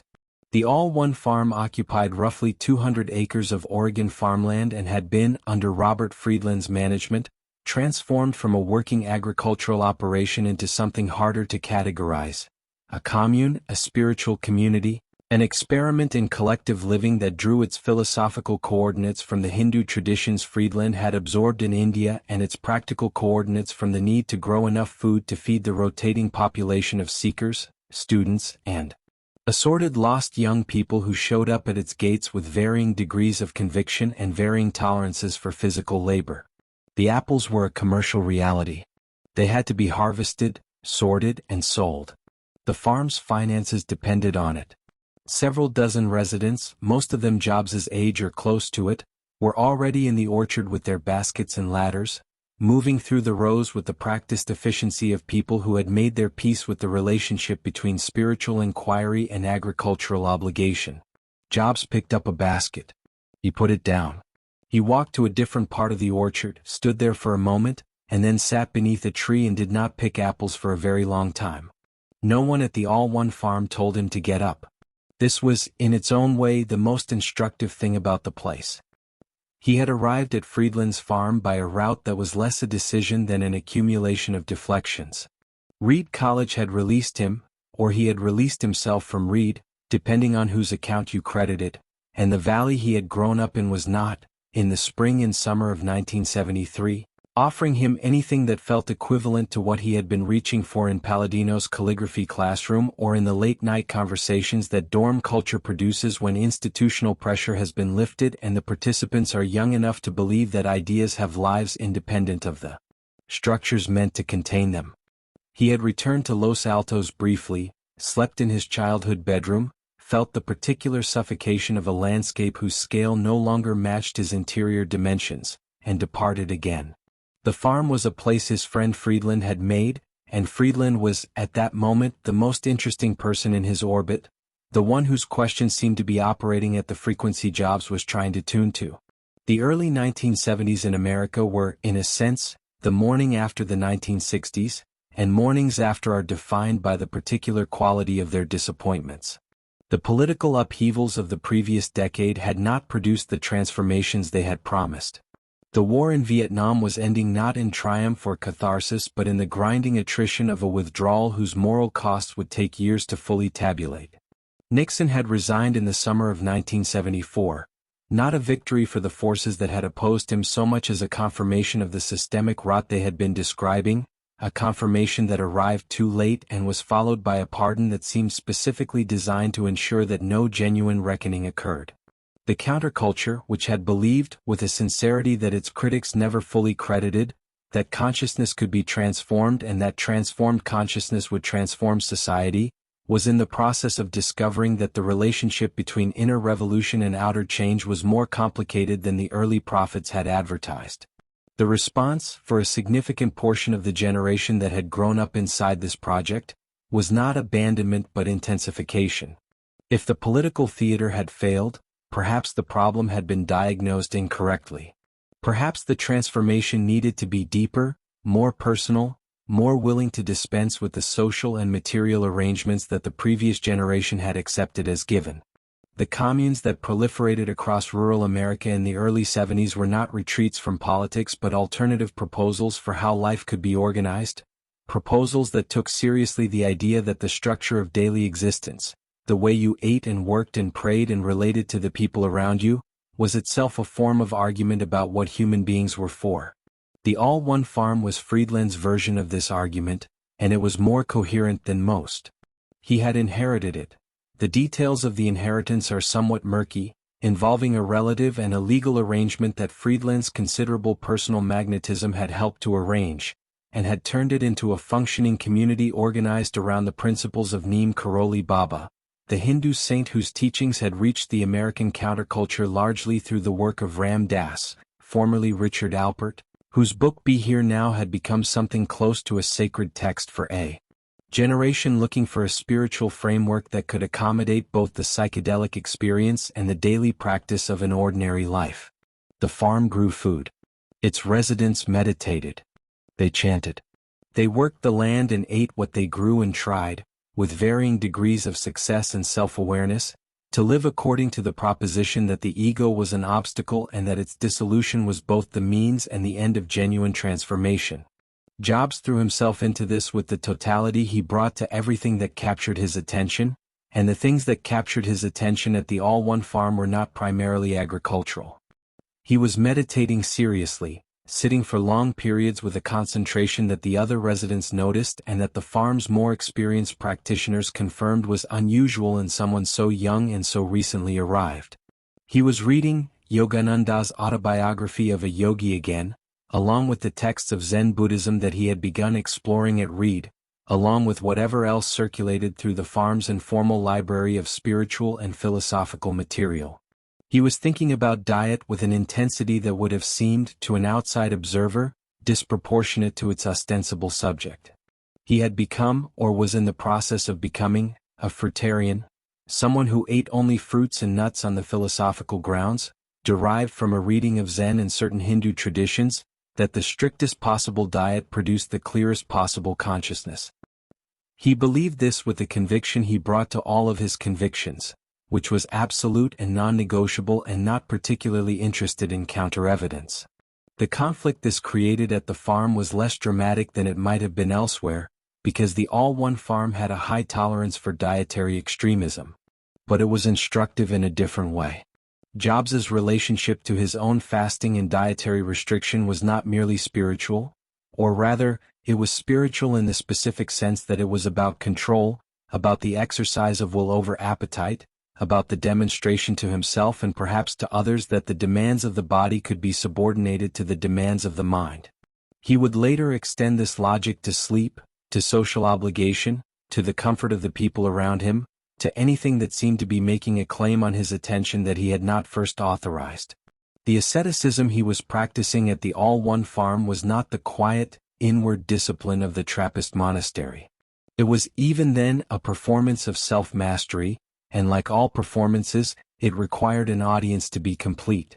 The apples he eventually did pick, and the days he spent in the farm's kitchen and its meditation spaces and its informal evening gatherings where Friedland held court with the easy authority of a man who has decided that his own certainties are the most interesting things in any room, were not separable from his deepening relationship with the man who had built the place.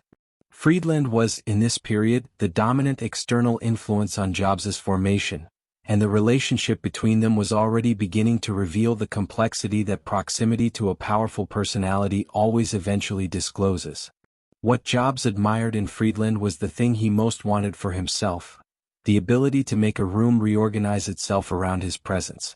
Friedland had what the people who tried to describe him consistently reached for unusual language to convey: a quality of absolute, unblinking self-assurance that did not read as arrogance, exactly because it was not defensive. It was not protecting anything. It was simply the projection of a person who had decided, at a level below conscious calculation, that his view of reality was accurate and that other people's views of reality were in various degrees of error, and who communicated this conviction not through argument but through atmosphere. People changed their opinions in Friedland's presence not because he had defeated their logic but because the force of his certainty had made their uncertainty feel like a deficiency rather than a reasonable epistemic position. Jobs was studying this mechanism with the analytical attention he had brought to Palladino's letter forms. He was not simply absorbing Friedland's worldview, though some of it stuck, in the way that powerful early influences stick regardless of your later efforts to evaluate them critically. He was watching how the mechanism worked, how Friedland entered a room, how he paused before speaking, allowing the pause to create anticipation rather than filling it immediately with words, how he made eye contact in a way that communicated, without saying it, that the person he was looking at was the specific person in whose direction his attention had chosen to travel, that this was a gift and a challenge simultaneously. Jobs would take these observations back to California and spend the next several decades refining them into something that the people who worked for him would describe, with a mixture of admiration and genuine unease, as a reality distortion field. But the relationship was shifting in these months, and the shift was initiated by Jobs rather than by Friedland, which is itself significant.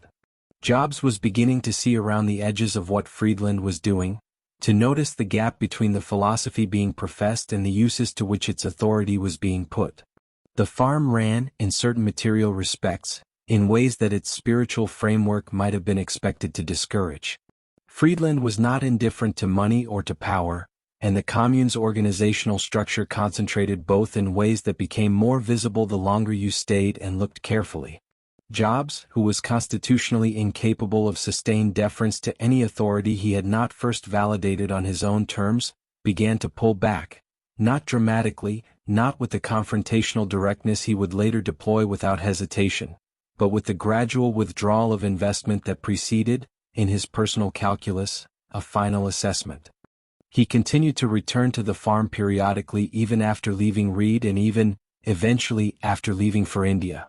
The farm occupied, in his personal geography, the position of a place that had given him something real and specific: a practice of meditation, a framework for thinking about consciousness and its relationship to the designed life, a model of charismatic authority that he was already in the process of modifying for his own use, even as it was ceasing to be the primary location of his becoming. He was grateful for it in the way he was grateful for things that had genuinely taught him, which was not effusively or consistently but deeply, in the sense that what he had learned there remained operative in him long after the explicit acknowledgement had faded. The most lasting gift of the all-one farm was not Friedland's model of presence, useful as that would prove, nor the meditation practice, profound as its long-term influence on Jobs's cognition and emotional architecture would become. It was something more structural, more architectural in the sense of the word that applies to the load-bearing elements of a personality. Jobs had come to the farm believing, as he had believed since his father's garage, that the designed world was subject to revision by individuals willing to impose their vision on it. He left it with a harder, more specific version of that belief: the conviction that the self was also a designed thing, that consciousness was not a fixed quantity distributed unequally by nature but a variable that could be increased or decreased through deliberate practice, and that the quality of what you made in the world was inseparable from the quality of the attention you brought to the making.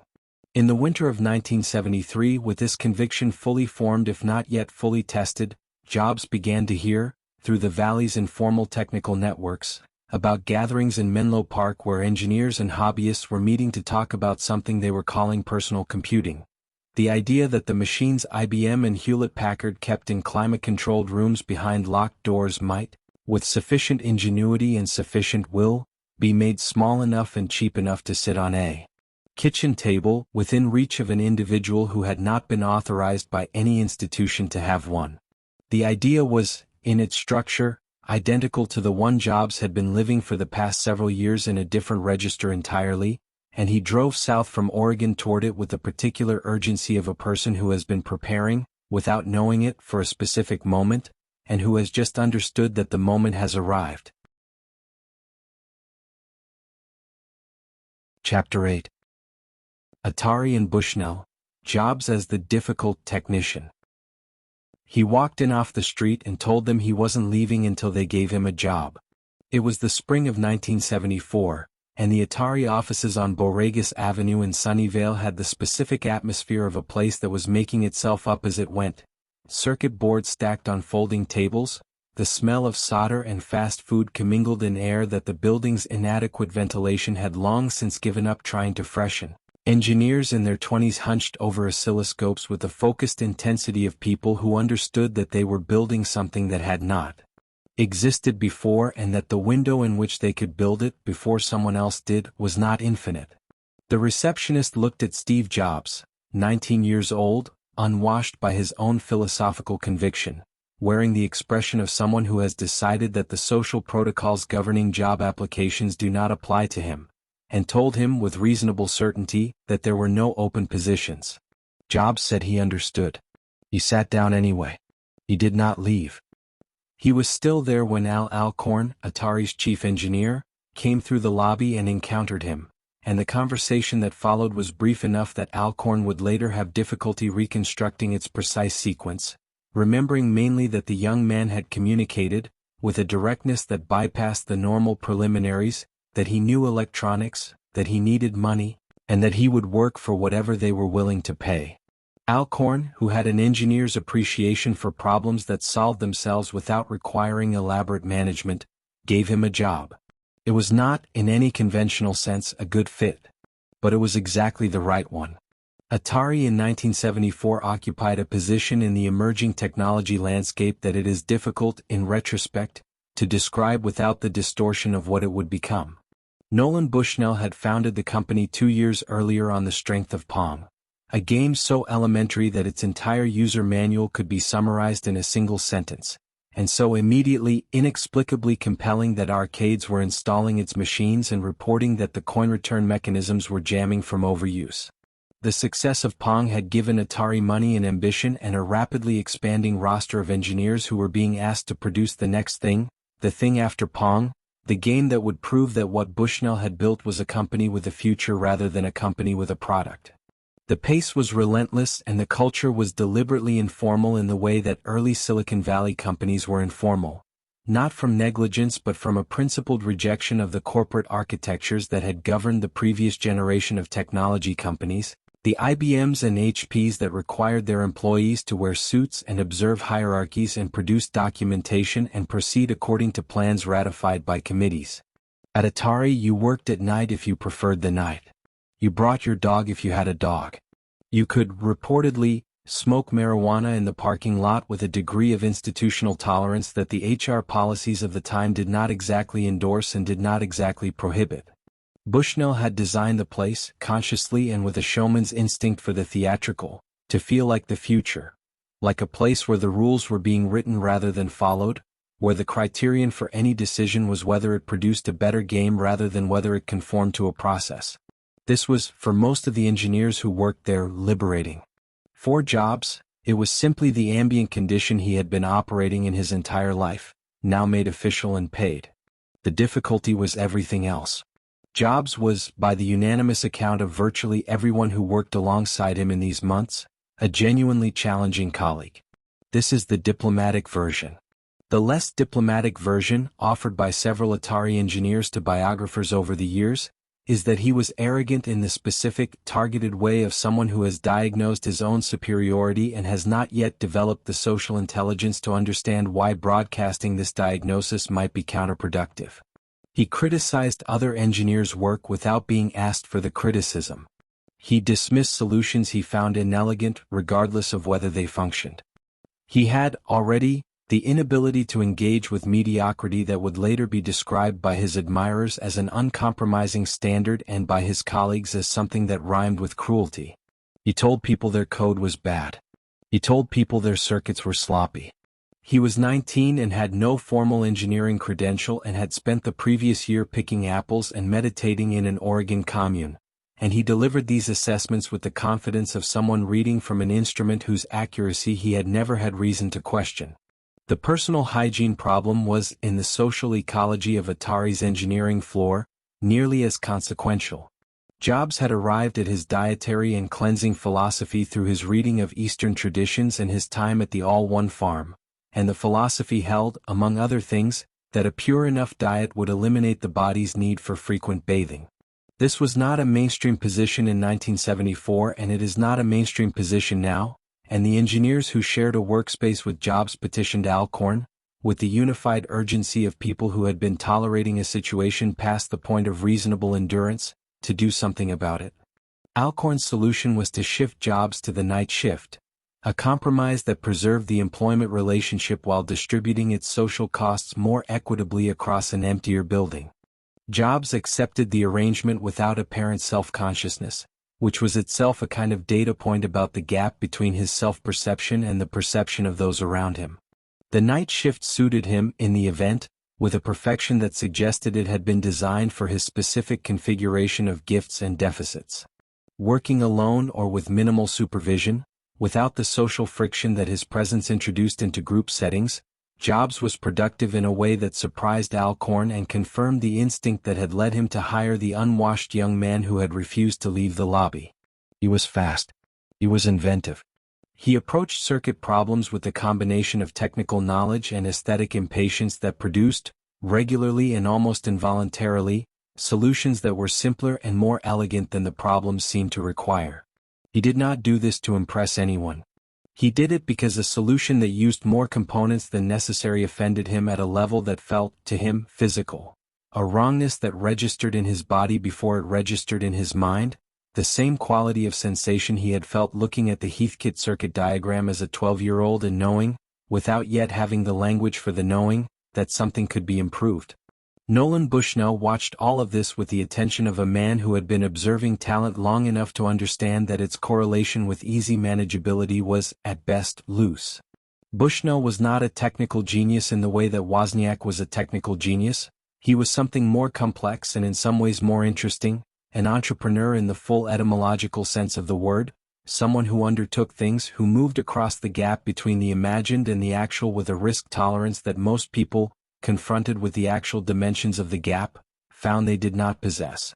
He had seen enough of the Valley's emerging culture to understand that the people who built transformative things were frequently the people who were most difficult to be around, that the correlation between social grace and creative output ran, in certain domains, exactly backwards from what institutions preferred, and that the management challenge was not to smooth the difficult person into conventional behavior but to find the specific conditions under which their difficulty became productive rather than merely corrosive. He assigned Jobs to Breakout. The assignment was, in its conception, characteristically Bushnell, a problem designed to produce a specific outcome without revealing the design. Breakout was a new game, a variant on Pong in which a single player used a paddle to bounce a ball against a wall of bricks, the goal being to break through the wall entirely. It was a more complex design challenge than Pong, and Bushnell offered Jobs a bonus structured around the number of chips the design required. The fewer chips, the higher the payment, with the incentive calibrated to push the designer toward the kind of elegant minimalism that Bushnell, as a businessman, wanted for reasons of manufacturing cost and that Jobs, as an aesthete, wanted for reasons that had nothing to do with money.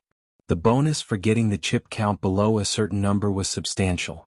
Jobs went to Wozniak. This was the decision that served as a keyhole into the deepest and most complicated chamber of Jobs's character. He told Wozniak about the project. He did not, with complete transparency, tell him about the bonus. Wozniak, who required no incentive beyond the interest of the problem itself, designed a circuit of remarkable economy, somewhere between 45 and 50 chips, depending on which account you credit, in a project that most engineers would have solved with more than double that number. The design was, by any technical measure, a work of art. Wozniak was delighted by the problem and by his solution to it. Jobs collected the bonus, which was considerably more than he had shared with Wozniak, and Wozniak did not learn the full details of the financial arrangement for years. The incident does not reduce to simple greed, though greed was present. It was also, in its structure, an early expression of something that would become one of the most persistently troubling features of Jobs' career: his tendency to treat the people whose abilities he most genuinely depended on as instruments in a design whose larger logic he controlled and whose benefits he allocated according to a calculus that was entirely his own. He was not indifferent to Wozniak's contribution. He was, in fact, the only person at Atari who fully understood how extraordinary it was. But his appreciation of the contribution did not translate into what most people would recognize as fairness. He loved Wozniak's genius the way a composer loves a particular instrument, completely, specifically, and without any confusion between the instrument and the relationship that would be implied by treating it as an equal. Bushnell, watching Jobs navigate Atari's floor in these months, was assembling his own assessment. He was not a man given to simple judgments, and his reading of Jobs was neither straightforwardly positive nor straightforwardly negative. He saw the arrogance and understood it as a symptom of something real, genuine capability that had not yet been mediated by the self-awareness that experience, and particularly the experience of consequential failure, eventually produces. He saw the social abrasiveness and recognized it as the leading edge of a standard that, properly directed, could produce things that lower standards could not approach. He saw, most importantly, a young man whose ambitions were not yet coherent, who was reaching, with evident urgency, towards something he could not fully name, and who had accumulated, in 19 years, a set of tools and capacities and convictions that were waiting for a structure large enough to contain them. What Bushnell could not see and would not see for another 2 years, was what that structure would be. He gave Jobs, in these months, the closest thing to a conventional management education that Jobs would ever receive, not through formal instruction but through the example of his own behavior, the way he moved through the company with a proprietor's absolute authority worn lightly enough that it functioned more like confidence than like power. Jobs watched Bushnell the way he had watched Friedland, with the analytical attention of a student who has identified a skill worth acquiring and is reverse engineering the mechanism. Bushnell's version of the skill was different from Friedland's, more grounded, more practically oriented, more concerned with the relationship between vision and execution than with the cultivation of spiritual authority. But the underlying capacity was the same: the ability to make the people around you believe that the thing you were building was worth the costs it was extracting from them, and that you, specifically, were the person capable of bringing it to completion. Jobs was still missing the thing itself. The project, the object, the specific technological artifact that would serve as the vessel for everything he had been assembling since Paul Jobs first put a soldering iron within reach of his small hands. He was missing it, and he knew he was missing it, and the knowledge had a quality of urgency that was beginning to manifest as restlessness, as a dissatisfaction with Atari's scale and pace and ambition that no adjustment of his shift schedule could address. He was saving money for India.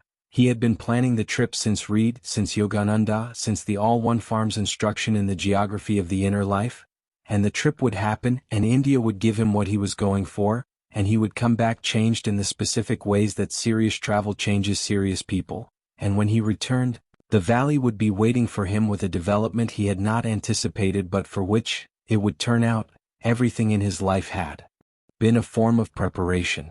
Bushnell would remember Jobs years later when Apple had already made the word famous, and would say that he had always known the young man was going to do something extraordinary, which was the kind of retrospective clarity that successful people generously extend to their earlier judgments. What he had actually known, in 1974, was more limited and more interesting.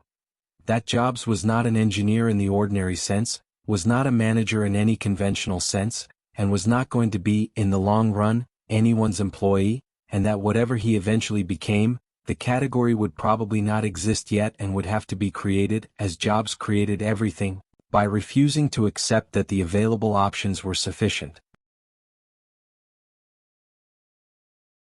Chapter 9. Trek to India, the search for Neem Karoli Baba.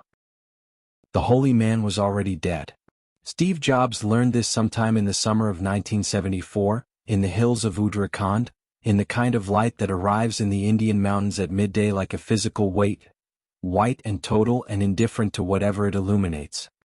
He had traveled 7,000 miles, had crossed through Delhi's bewildering assault on every sense chaos, had made his way north by train and bus and in some stretches on foot, had eaten badly and slept worse, had contracted intestinal illnesses of a severity that left him, at certain points on the journey, genuinely uncertain about his physical continuity, all of this in pursuit of a specific destination, the ashram of Neem Karoli Baba, the Hindu saint whose teachings had reached the American counterculture through Ram Dass's Be Here Now and whose name had been spoken at the All One Farm, with a reverence that Jobs had absorbed into his own spiritual vocabulary without fully examining the absorption. Neem Karoli Baba had died in September of 1973, nearly a year before Jobs arrived. The ashram at Kainchi Dam remained, and the community of disciples remained, and the physical fact of the place, the mountains, the river, the specific quality of silence that accumulates in high-altitude spiritual communities after decades of prayer, remained. But the man himself, the figure who had organized Jobs's pilgrimage around a specific, singular purpose, was gone. Jobs stood in the ashram courtyard and understood, with a particular quality of comprehension that comes not from reasoning but from direct encounter with an unchanged fact, that the journey he had made was not the journey he was going to get. He stayed anyway. This was, characteristically, more interesting than the alternative.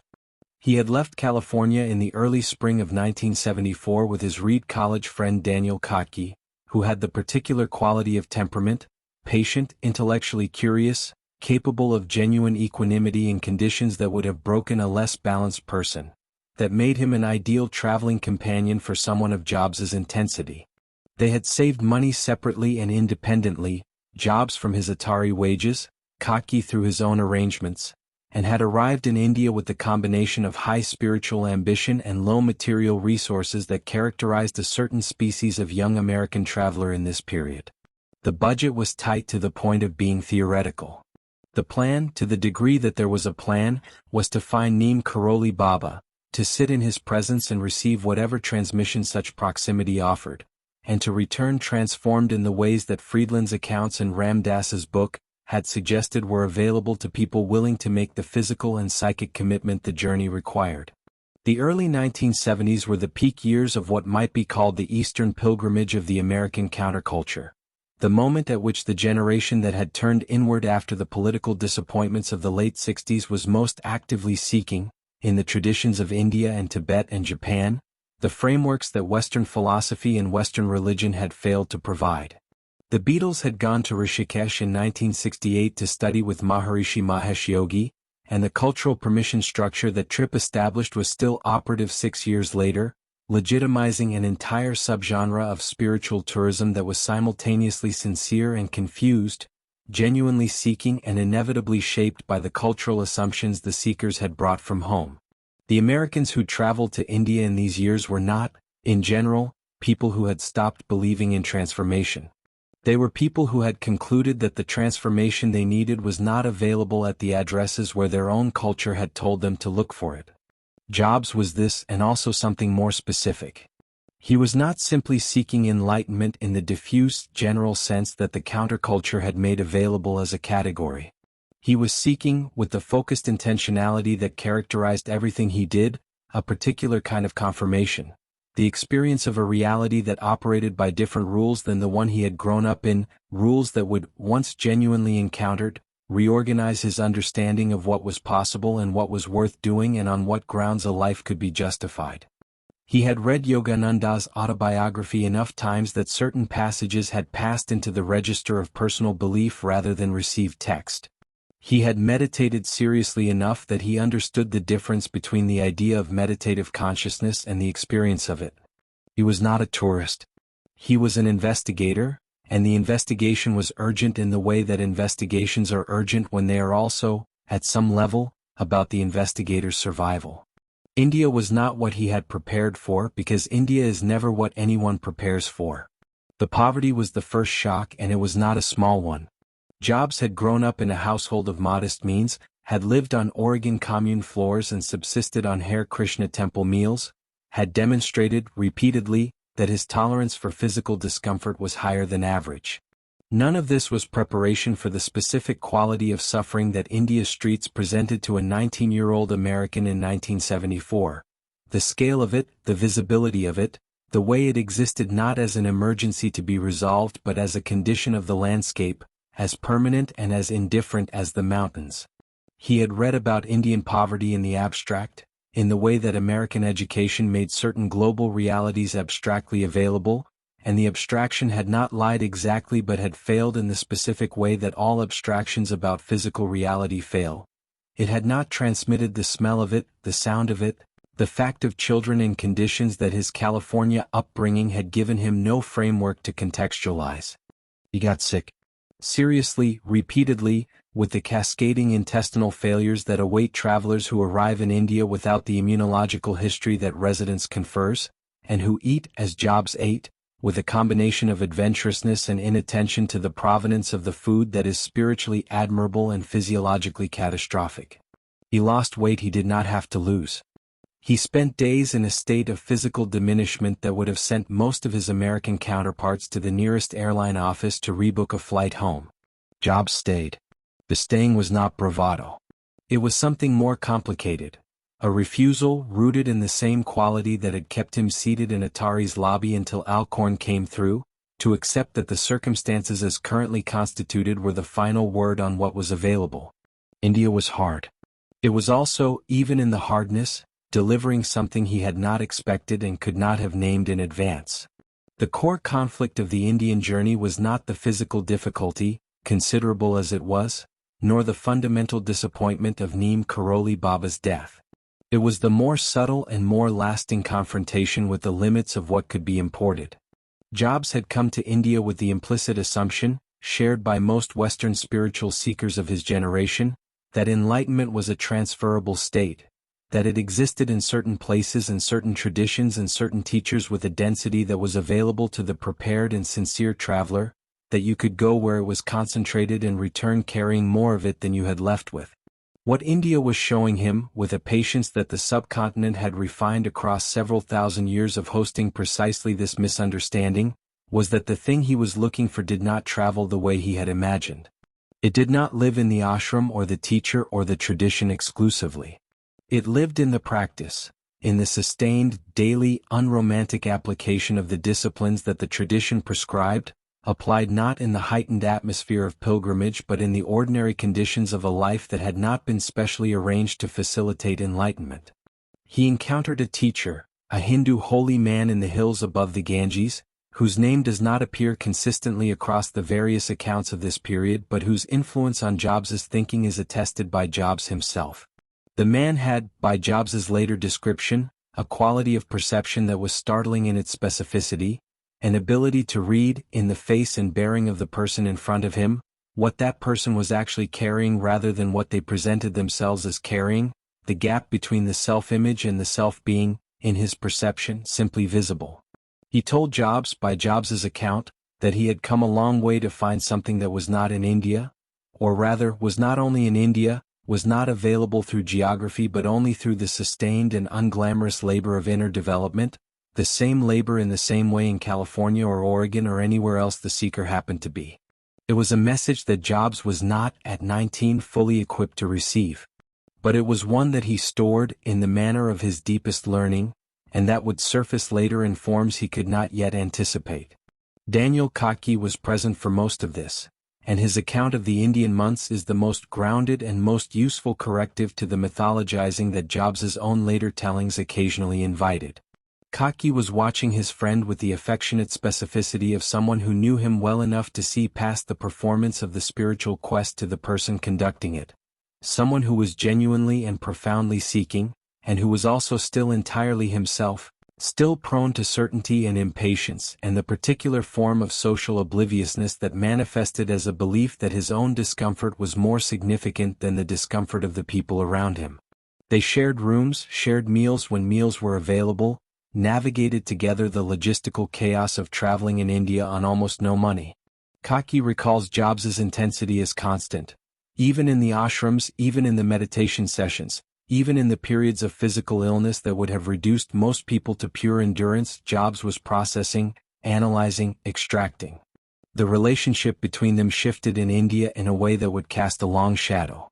Kaki was, in many respects, Jobs's closest friend in this period.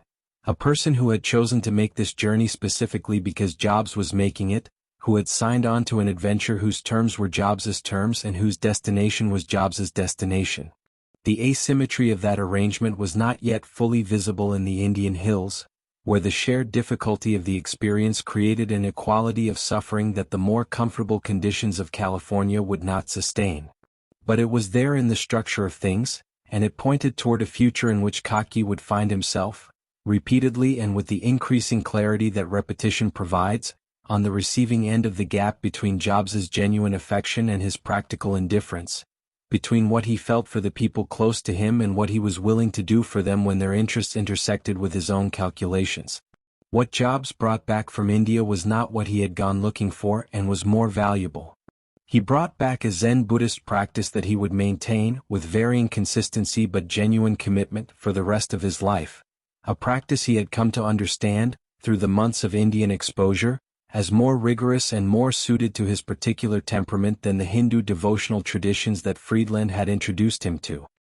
He brought back a shaved head and a kurta and a physical leanness that the Indian diet and the Indian illnesses had produced, and that the valley on his return would read as the visible evidence of an interior transformation he would not fully explain. He brought back the conviction, hardened by 7,000 miles of testing, that intuition was a real and reliable faculty, not a mystical gift but a capacity developed through practice, through the deliberate quieting of the mental noise that most people accepted as the necessary condition of consciousness, and that the people who developed it had access to perceptions unavailable to those who had not. He came back to California in the late summer of 1974 and went almost immediately back to Atari. The valley had not waited for him, which was the valley's nature. It did not wait for anyone, and the conversations about personal computing that had been preliminary when he left were now acquiring the institutional form of regular meetings and shared projects and the gathering momentum of people who had found each other and understood, with the excitement of mutual recognition, that they were working on the same thing. The Homebrew Computer Club would hold its first meeting in March of 1975, in a garage in Menlo Park, and Jobs would be there, or close to it, and Wozniak would be there, and what happened in that room and in the rooms that followed would determine the shape of the next decade of American technological history. Jobs was 20 years old and had been to India and had come back without the enlightenment he had sought and with something harder to name and more enduring, and he walked back into the valley's accelerating conversation about the future of computing with the specific gravity of a person who has been somewhere most people haven't and has returned carrying knowledge that will only become legible in the building of what comes next. Chapter 10. The Return, Saffron Robes and the Realization of a Western Destiny. The face in the mirror at San Francisco International Airport was not the face that had left. Steve Jobs stood in the men's room off the International Arrivals Terminal in the late summer of 1974, looking at himself with the evaluative attention he brought to objects whose design he was assessing, and what he saw was a person who had been taken apart by 7 months in India and reassembled by forces he had not fully anticipated and could not yet completely account for. He was 20 years old. He weighed, by some accounts, less than he had at 17. His head was shaved in the manner of the Hindu pilgrims he had traveled among, and his skin had the particular quality of someone who has been ill repeatedly and in close succession and has recovered each time through a combination of constitutional stubbornness and the specific mercy that India occasionally extends to young foreigners who have not yet understood that its climate and its microbiological life are not arranged for their comfort. He was wearing, depending on which early account you credit, either the cotton kurta he had acquired in the hills above Rishikesh or something approximating Western clothes purchased in the last days before departure as a concession to the re-entry he was about to attempt. The airport hummed around him with the fluorescent, climate-controlled efficiency of a system that had been designed for the movement of bodies rather than the accommodation of whatever he had become. He picked up his bag. He walked through the doors into California. The California he returned to was in the middle of becoming something it had not been when he left, and the transformation was occurring at a speed that the participants inside it could only partially perceive. The Homebrew Computer Club had not yet held its first meeting, that would come in March of 1975, 7 months hence. But the conversations that would produce it were already circulating through the valley's informal networks with the excited, uncontained energy of ideas that have found the specific moment of their ripeness. The Altair 8800, the mail-order microcomputer kit that would serve as the Homebrew Club's founding provocation, was still being assembled in an Albuquerque garage, its existence as yet unknown to the Sunnyvale engineers who would, upon encountering it, understand immediately both what it was and what it implied. Intel had released the 8080 microprocessor the previous spring, and the community of hobbyists and engineers who had been following the trajectory of integrated circuit miniaturization understood, with the precision of people trained to read technical specifications as prophecy, that the moment they had been theorizing about was no longer theoretical. Jobs understood none of this in its technical specifics when he walked out of the airport. He had not been following the valley's technical developments from the Uttarakhand hills. What he had been doing was something that would turn out to be, in retrospect, precisely the right preparation for what was coming, not in the way that deliberate preparation is right, where the preparer can identify in advance what they are preparing for, but in the way that deep formation is right, where the experiences that seem most remote from a practical future turn out to have shaped the capacities that the practical future most urgently requires. He had spent 7 months stripping away, not accumulating. He had sat with discomfort until discomfort lost its authority over his decisions. He had been in the presence of traditions that were thousands of years old and had extracted from the encounter not their specific content. He did not return a Hindu, did not return a devotee of any particular teacher or lineage, but their structural lesson, which was that the most important things took the longest time and required the most complete attention and could not be hurried by will or purchased by cleverness or acquired by any means other than the sustained and unglamorous practice of showing up every day for the work. He went back to Atari. Not because Atari was where he was going, but because Atari was where the money was and the money was what the next phase required. The core conflict of his return was not practical. The Valley had work for anyone willing to do it, and Al Alcorn, who had found jobs genuinely useful in the night shift hours and genuinely trying in the social ones, rehired him without extended deliberation. The conflict was interior, and it was the most serious one Jobs had yet faced, because it was the first time in his life that the two primary vectors of his identity were pulling in directions that could not be easily reconciled. He had gone to India as a person who believed, with the total conviction of someone who has not yet been required to choose, that the spiritual and the technological were not competing claims on a life but parallel expressions of a single underlying impulse, the impulse to understand what things were made of and to make them better. He returned to find that the Valley was presenting him, with increasing urgency, with a choice about which of these he was going to be. The Zen Buddhist practice he had committed to required, at its most serious, a level of renunciation, of ego, of material ambition, of the will to power that expressed itself in market share and product cycles, that seemed, from certain angles, incompatible with the role he was beginning to understand was available to him in the emerging world of personal computing. He was not ready to resolve this conflict. He was not sure it could be resolved. What he did, instead, was what he would do repeatedly across the years that followed when confronted with contradictions that his philosophy could not integrate. He held both things simultaneously and refused to acknowledge that the tension between them was a problem requiring solution rather than a generative condition to be inhabited. He meditated in the mornings with genuine seriousness and went to Atari in the evenings with genuine purpose, and the two activities occupied adjacent chambers of his life without yet being required to speak directly to each other. It was in this period of return and reorientation that Jobs made the decision that illuminates, with the precision of a keyhole, the exact shape of the transformation India had and had not produced. He was, in the months following his return, attending the Los Altos Zen Center and sitting under the instruction of a teacher named Koben Chino, a Japanese Soto Zen priest who had come to California in 1967 and established a following among the Valley's technically minded spiritual seekers.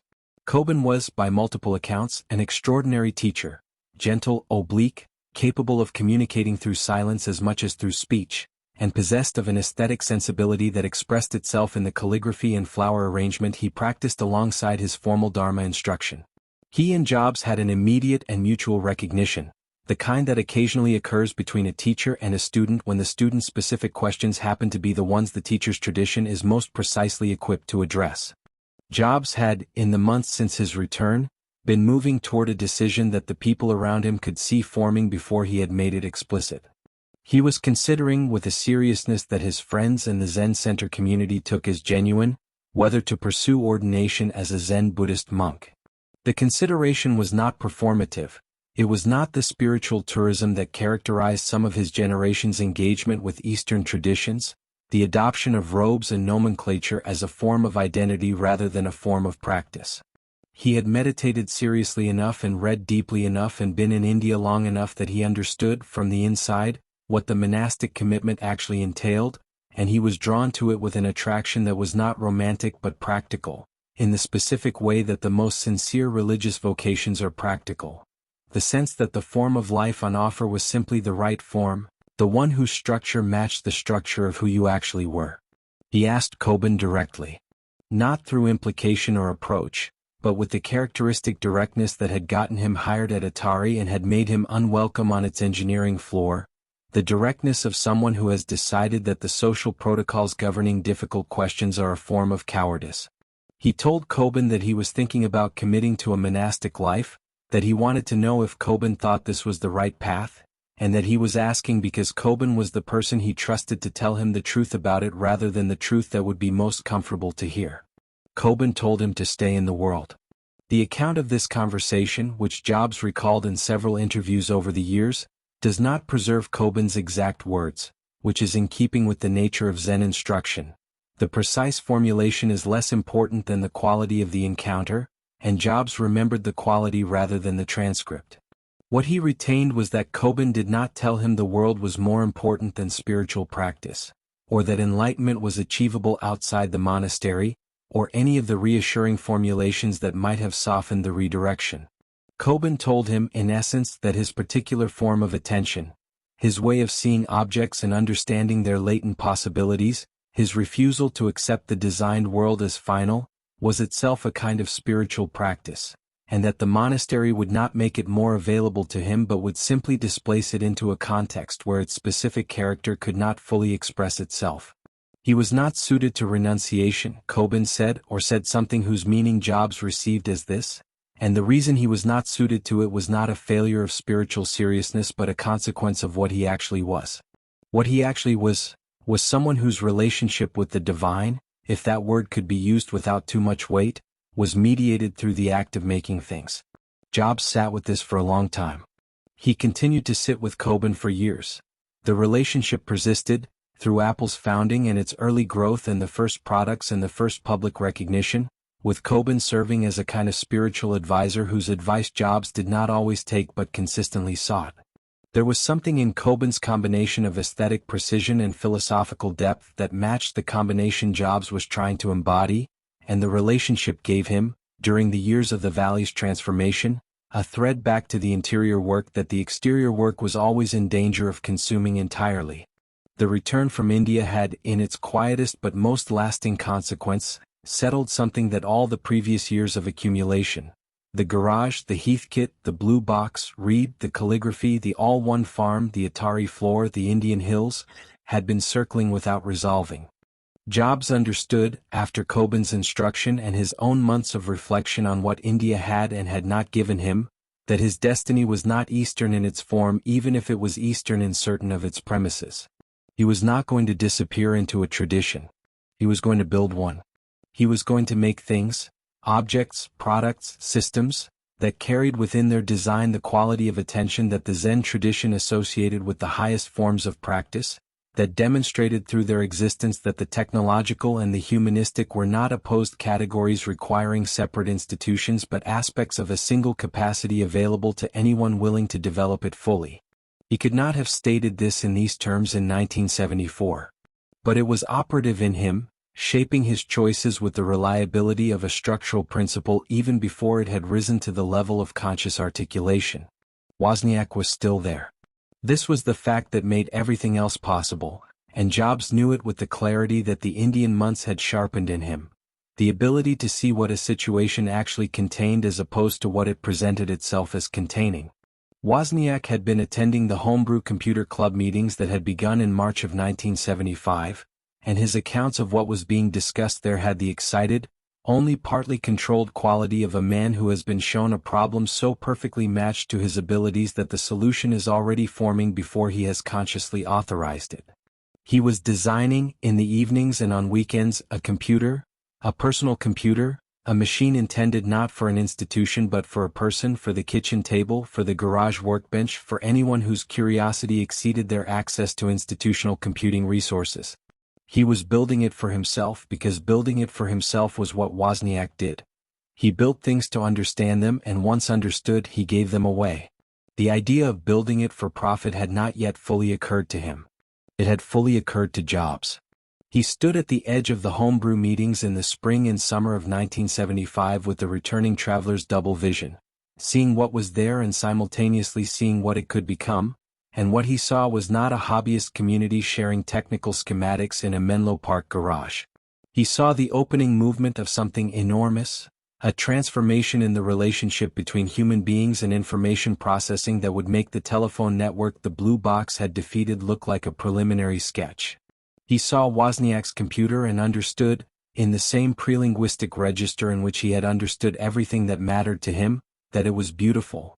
Not in spite of its technical elegance but because of it, and that beauty of that kind, translated into a product that the non-technical world could actually use, would change what the world was.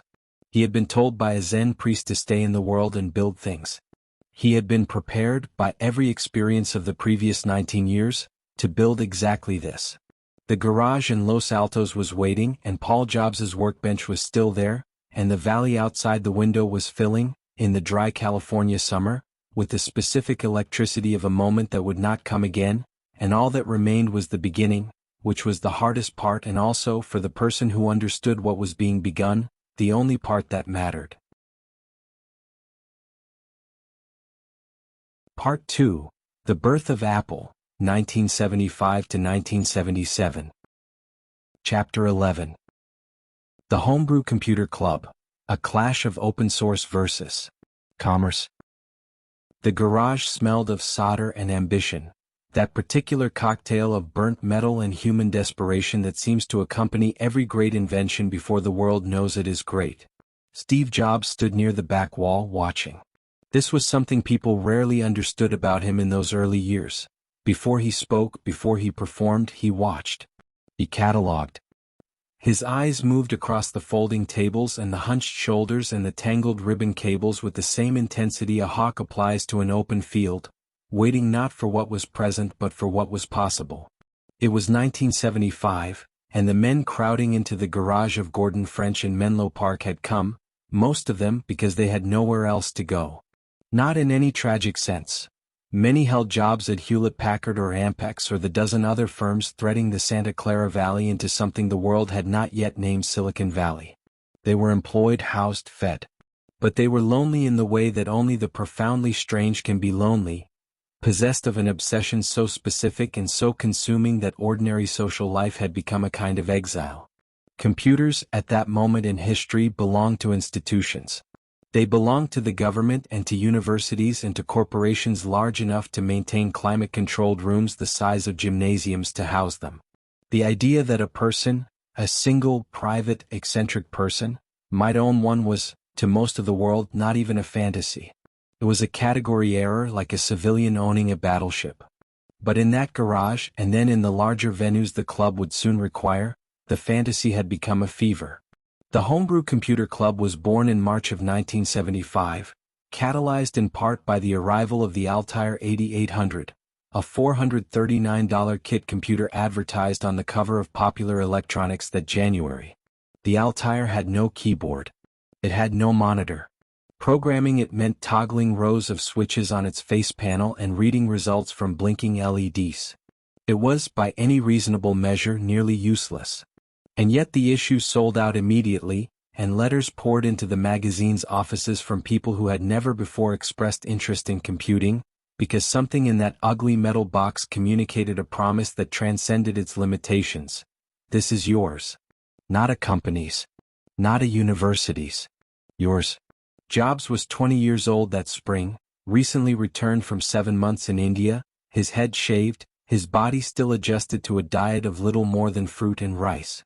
He had come back to California not with answers but with what he would later describe as a sharpened intuition. A conviction that rational Western thought was only one instrument in a larger orchestra of perception, and that the most interesting music happened when you listened to all of them.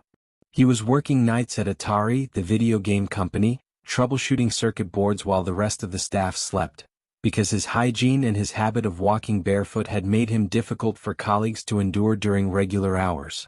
His boss, Al Alcorn, valued him enough to make the accommodation. It was through Atari, and through the loosely orbiting world of electronics hobbyists that surrounded it, that Jobs came into contact with the homebrew meetings. He attended, at first, because his friend Steve Wozniak attended. This distinction matters enormously. Wozniak, Woz to everyone who knew him, was exactly the kind of person homebrew was designed for. A self-taught engineer of preternatural gifts who designed circuits the way Mozart composed music, with a fluency so natural it appeared effortless. Where other engineers solved problems through laborious iteration, Wozniak arrived at elegant solutions by some interior route that even he could not fully explain. He had designed a version of Pong for Atari in 4 days when the expectation had been several months. He attended homebrew because he wanted to share what he knew and learn what he didn't, operating from a philosophical position he had held since childhood. That technical knowledge was a gift to be given freely, that the proper response to building something wonderful was to hand the blueprints to anyone who asked. Jobs attended because Wozniak attended. But he stayed for a different reason entirely. The cultural atmosphere of the Valley in the mid-1970s was saturated with a particular strain of idealism that had migrated from the counterculture of the previous decade and been rewired, not always comfortably, into the emerging world of technology. The hackers and hobbyists who gathered at homebrew had absorbed, consciously or not, the communal ethics of the communes and the free speech movements that had defined Northern California in the 1960s. Information wanted to be free. Technology should belong to the people. Power to the individual against the monolith. IBM was, in this cosmology, an almost cartoonishly perfect villain. Blue-suited, institutional, the very embodiment of the corporate machinery that the counterculture had sworn to dismantle. Jobs had absorbed this ideology too. He had, after all, attended Reed College, worn the uniform of the revolution, listened to Dylan with a convert's devotion. But somewhere beneath the ideology was something more unsettling, more complicated, and ultimately more dangerous to the established order than mere idealism. Jobs did not actually believe, not in his marrow, that the most powerful tools of the age should be given away. He believed they should be sold. Sold beautifully, sold compellingly, sold in a way that made the buyer feel not just equipped but transformed. He looked at the homebrew ethos, this generous, earnest, fundamentally communal vision, and he saw it the way a young lion might survey a herd, not as something to join but as something to reorganize. The collision was coming. It arrived in microcosm through the Apple I. Wozniak had been working on a personal computer of his own design throughout 1975, refining it with characteristic devotion to elegance. By early 1976 he had produced something remarkable, a single-board computer that was technically superior to the Altair in almost every way, requiring far fewer chips to accomplish the same tasks. True to his nature, he brought the design to homebrew and distributed copies of the schematics freely. People could build it themselves, he explained. That was the point. That was the whole beautiful point. Jobs watched the room receive this gift and something in him tightened. He had been quiet through much of Wozniak's presentation, but afterward, walking to the car, he spoke with the directness that those who loved him often experienced as an assault. "You're giving it away," he said. Wozniak didn't see the problem. People building it themselves, that was the dream, wasn't it? That was what this was all for. Jobs stopped walking. He looked at his friend with an expression that Wozniak would recall decades later as something between frustration and pity, the look of a man who has seen something obvious that the other person is constitutionally incapable of seeing. "Woz," he said, "most people don't want to build it. Most people want to have it." This was the keyhole. This single exchange, unremarkable in its setting, occurring in a parking lot, between two young men whom the world had not yet found reason to notice, contained within it the entire future argument between Silicon Valley's two competing souls. Wozniak represented the hacker ideal in its purest, most generous form. The machine as a shared good, the engineer as a servant of the commons. Jobs represented something newer and, in the long run, more ruthless. The recognition that between the vision of technology and its mass adoption stood not just engineering but desire, and that desire could be manufactured, curated, and sold. The open-source philosophy that Wozniak embodied was not wrong, exactly. It was incomplete. It assumed that access was the only barrier. Jobs understood, with the instincts of a man who had spent his adolescence feeling the gap between what he wanted and what Los Altos could provide, that access was merely the first barrier. The deeper barrier was wanting. And creating wanting was not a technical problem. It was an aesthetic one. Their partnership, which would formalize within weeks into the founding of Apple Computer on April 1, 1976, was therefore built on a productive misunderstanding. Wozniak believed, for longer than was perhaps reasonable, that Jobs essentially agreed with him about the purpose of the enterprise, that they were building tools for people, empowering individuals, carrying the homebrew torch into the commercial world. Jobs never disabused him of this. Not because he was dishonest exactly, but because he had not yet fully articulated to himself the distance between his vision and Wozniak's. He felt it more than he knew it. He was navigating by a compass he had not yet learned to read. The Homebrew Club itself received the emergence of Apple with a mixture of enthusiasm and unease that its members, in the years afterward, often struggled to describe precisely. On one level, the Apple I was a triumph of everything they had championed.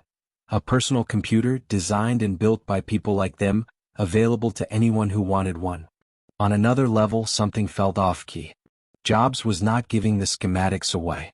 He was selling the boards, for $666.66, a price he chose partly for its numerical symmetry and partly, one suspects, because its mild diabolism amused him. The homebrew faithful could build their own if they wanted the plants. But Jobs was betting they wouldn't. He was betting that convenience would defeat ideology, and he was right, and the rightness of it disturbed many of the homebrew regulars in ways they couldn't quite name, the way a joke lands perfectly but still makes you feel vaguely ashamed for laughing. Paul Terrell, the owner of a chain of computer stores called the Byte Shop, placed an order for 50 fully assembled units at $500 each, Jobs' first real sale, secured by a performance of confidence so absolute that Terrell later admitted he wasn't sure, walking away from the conversation, whether he had made a business decision or been hypnotized. Jobs had no inventory, no factory, no capital. He had a friend with a circuit board and a garage and a certainty that could bend rooms. He went back to Wozniak and delivered the news with the matter-of-fact tone of someone reporting the weather.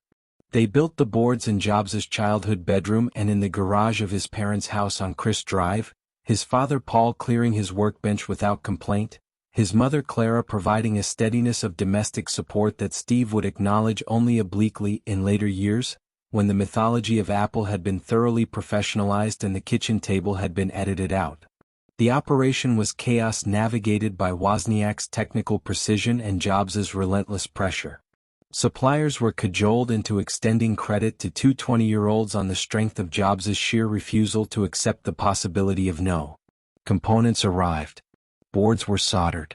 Terrell received his 50 units. It was not a revolution. Not yet. The Apple I was a product for enthusiasts sold through hobby stores, requiring the buyer to supply their own keyboard and monitor and power supply. But it was something more important than a revolution in that moment. It was a proof. It proved that Jobs' instinct was correct, that people would pay for something assembled, something complete-ish, something that gestured toward the finished vision even if it hadn't fully arrived. The homebrew crowd could keep their schematics. There was another market, vast and untapped, of people who wanted the future handed to them rather than explained. Wozniak, for his part, was happy.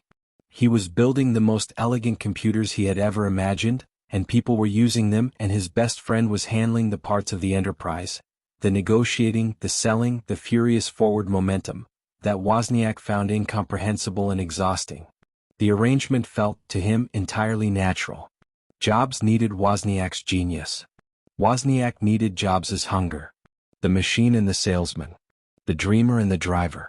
What Wozniak did not yet understand What almost no one understood, watching these two young men pack circuit boards into bags in a Los Altos garage, was that the hunger was not a compliment to the genius.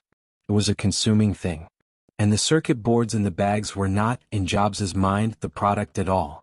They were a rehearsal for something else, something he could feel taking shape at the edge of his thinking, a device so clean and so complete and so perfectly made that the moment a person saw it, they would understand without being told, that their life had just divided into before and after. What Wozniak had built was a machine. What Jobs was beginning to imagine would become something closer to a mirror, and the question of who that mirror would ultimately serve, the user or the maker, was one that neither of them had thought to ask yet. Chapter 12. The Apple I, selling the VW bus and the calculator. The Volkswagen van smelled of motor oil and old upholstery, and Steve Jobs loved it the way only a 20-year-old can love something he is about to destroy. It was a 1966 model, hand-painted in a shade of white that had gone the color of old teeth, and it carried in its rusted bones everything Jobs had been before this moment. The road trips to Oregon, the pilgrimages to reed farms to gather materials for calligraphy experiments, the nights parked outside communes where he had sat in the dark and tried to feel something larger than himself. He stood beside it in the driveway of his parents' home on Crist Drive in Los Altos one afternoon in 1976, and he looked at it the way a man looks at a younger version of himself, with a tenderness sharpened by the knowledge that what comes next will require leaving it behind. The van was about to become money. The money was about to become a company. And the company was about to become something neither he nor anyone else in that quiet suburb could yet name. He was not thinking about history. He was thinking about 50 computers. The United States in 1976 was a nation caught in the uncomfortable gap between what it had believed about itself and what it had become. The hangover from Watergate still throbbed at the base of the American skull. Vietnam had ended in a way that no one wanted to call an ending. The economy was sputtering through stagflation, that particular economic cruelty that made even the professionals feel like amateurs. In California, specifically, a different kind of disillusionment had taken root. The grand experiments of the counterculture had not produced enlightenment so much as exhausted confusion. The communes had curdled. The protests had gone quiet. An entire generation that had been told it would change the world was now, in its mid-20s, trying to figure out how to pay rent. Into this vacuum rushed technology, and into technology rushed a very specific kind of young man. One who had grown up reading science fiction paperbacks and popular electronics, who believed that the liberationist ideals of the 1960s might be achievable not through protest but through tools. The Homebrew Computer Club, which had been meeting since 1975 in a Menlo Park auditorium, was the congregation of this new faith. Its members were engineers and hobbyists and dreamers who passed circuit diagrams around the room the way earlier generations had passed manifestos, and Steve Jobs had begun attending with his friend Steve Wozniak, who was, by any measure, the most gifted electronic engineer in that roomful of gifted electronic engineers. Wozniak had built a computer, a beautiful, austere, genuinely clever machine that he called the Apple I, and had shown it to the club for the sheer joy of showing it, the way a painter might unroll a canvas in a friend's kitchen, not because he wanted to sell it but because he needed someone else to see what he had made. Jobs saw what he had made. And then Jobs saw something else entirely. The external obstacle was obvious enough. He had almost no money, no manufacturing infrastructure, no distribution channel, and no particular credibility in the business world. He was a college dropout with a reputation even among his friends for being difficult. Someone who would go manic with enthusiasm for an idea one week and tear it apart with cold contempt the next. He had spent time at Atari, where he was legendarily odorous and aggressively abrasive to co-workers, and before that at Reed College, which he had formally abandoned but continued to haunt, sleeping on dormitory floors and crashing classes in calligraphy and philosophy. His resume, had he ever written one, would have read as either a portrait of eclectic genius or a chronicle of sustained inability to finish anything. The banks were not lining up. But the deeper obstacle was subtler, and it lived inside Wozniak. Steve Wozniak was constitutionally incapable of seeing the Apple I as a product. He had designed it as a gift to the community. He had literally given away the schematics at homebrew meetings, freely and without reservation, because he believed that was what you did with a good idea. You shared it. When Jobs proposed that they sell the machine, Wozniak's first instinct was a shrug of genuine confusion. He didn't want to run a company. He had a job he liked at Hewlett-Packard. He was happy. Happiness, Jobs was beginning to understand, was the enemy of ambition in a very specific way, not because it made people lazy but because it made them satisfied, and satisfaction was the one condition Jobs found almost physically unbearable. Jobs went to work on Wozniak with a particular instrument he had spent his whole life sharpening. His ability to make the people around him see the world as he saw it. This was not yet the full, terrifying manifestation of what his colleagues would later call his reality distortion field, that psychic gravity well that bent perception and made the impossible seem not merely possible but inevitable and overdue. It was the prototype of that power, and it operated through a combination of flattery, persistence, and a quality rarer than either, the ability to articulate a vision in terms that made the listener feel that they had always believed it too, that Jobs was merely returning to them something that was already theirs. He told Wozniak that the Apple I wasn't just a circuit board. It was a personal computer. And a personal computer, Jobs said, was what a printing press was to literacy, a tool that would give ordinary people access to something that institutions had hoarded. He framed it in the language of the counterculture because he knew Wozniak spoke that language, because they both did, because they had grown up in the same valley in the same era, breathing the same air of possibility that floated down from Berkeley and Haight-Ashbury like pollen. To sell the computer was not to betray the gift, Jobs argued. It was to deliver it. Wozniak, to his own lasting surprise, agreed. The money they needed to produce their first modest run of boards required liquidating what they had. Jobs sold the Volkswagen van. Wozniak sold his HP 65 programmable calculator, which he valued with the particular attachment that engineers form for their finest instruments, the way a surgeon might feel about a scalpel that had been perfectly balanced for his hand over years of use. Together the sales generated roughly $1,300, and with that improbable seed capital, barely enough to furnish an apartment, let alone launch an electronics company, they incorporated Apple Computer on April 1, 1976. The date was Jobs' idea. He appreciated the joke. The first order came from Paul Terrell, who ran a chain of early computer retail shops called the Byte Shop, which occupied an almost mythological place in the emerging microcomputer ecosystem, one of the first storefronts anywhere that sold computers to civilians, to people who weren't engineers by training and didn't have corporate purchasing accounts. Terrell had seen the Apple I at Homebrew and had approached Jobs afterward, which was how Jobs operated. He never waited for the meeting, he created the conditions under which the meeting became inevitable. Terrell said he would take 50 units at $500 each, $25,000 on one condition. They had to be fully assembled boards, not kits. He wanted to sell computers, not homework. Jobs stood in Terrell's shop and did not blink. He said yes. What followed was one of the first demonstrations of a quality that would define his career and torment everyone who worked alongside him. His willingness to commit to a reality that did not yet exist, and then to force the world to catch up. He had no factory. He had no components.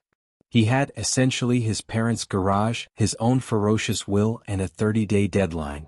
He went to electronic part suppliers and, though he had no credit history and no collateral, talked them into providing components on net 30 terms, meaning Apple would pay after receiving payment from Terrell, a financial maneuver that required each party to trust that the other parties would perform. It was a bet on sequence, on the chain holding, and it worked because Jobs made it work, because the force of his certainty was itself a kind of collateral. He recruited friends and family members to solder boards in the garage. He drove components across the valley himself. He inspected each board with an attention to quality that seemed, to the people doing the soldering, slightly unhinged given the circumstances. He cared about the inside of the machine even though no customer would ever see inside the machine. He would always care about the inside. Wozniak was the soul of the Apple I, the technical imagination that made the thing possible. But the garage on Chris Drive in those summer weeks of 1976 revealed something crucial about what Jobs brought to the partnership that had nothing to do with circuitry. Wozniak could design a computer that was elegant. Jobs could look at that computer and see, with an almost hallucinatory clarity, every step that would need to happen between the workbench and the customer's hands. He could hold the whole sequence in his mind: components, assembly, pricing, distribution, retail presentation, and he could run it forward like a film to the moment of completion. What he was doing in that garage was not manufacturing. It was rehearsal. They delivered the 50 boards to Terrell. The bite shop paid. The chain held. The Apple one was not, by any honest measure, a revolution. It was a bare circuit board. The buyer still needed to add a case, a keyboard, a power supply, a monitor. It assumed the user was technically literate enough to navigate those requirements, which meant it assumed the user was not so different from the people already at homebrew. The machine sold, in total, around 200 units before Jobs declared it obsolete and discontinued it with a ruthlessness that startled Wozniak.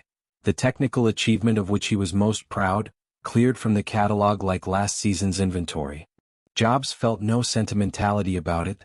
He was already looking at the next machine, the one Wozniak was designing, the one with a case and a keyboard and a power supply, the one that was meant for someone who had never soldered anything, who didn't want to, who just wanted to sit down and use the thing.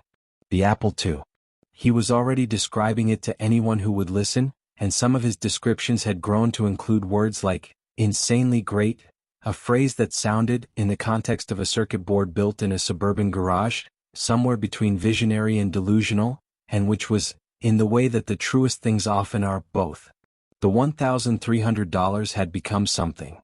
The something did not yet have a shape that venture capitalists would recognize or journalists would write about, but Jobs could feel it the way you feel a change in air pressure before a storm, not the storm itself, only its approach, the way the atmosphere reorganizes itself around what is coming. He was 21 years old.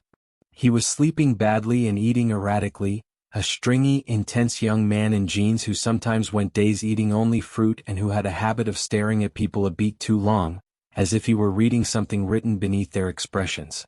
His parents' house was rapidly becoming inadequate for what he was imagining, and what he was imagining was rapidly becoming inadequate for what the world was about to demand. What none of them understood yet, not Jobs, not Wozniak, not Terrell, not the men at the Homebrew Computer Club who were watching this with the wary interest of people who had been first to a discovery and were beginning to suspect they would not be the ones to profit from it, was that the 50 boards delivered to the bite shop had set in motion something far larger than a transaction. They had established, in the concrete and unambiguous language of commerce, that ordinary people would pay money for a personal computer.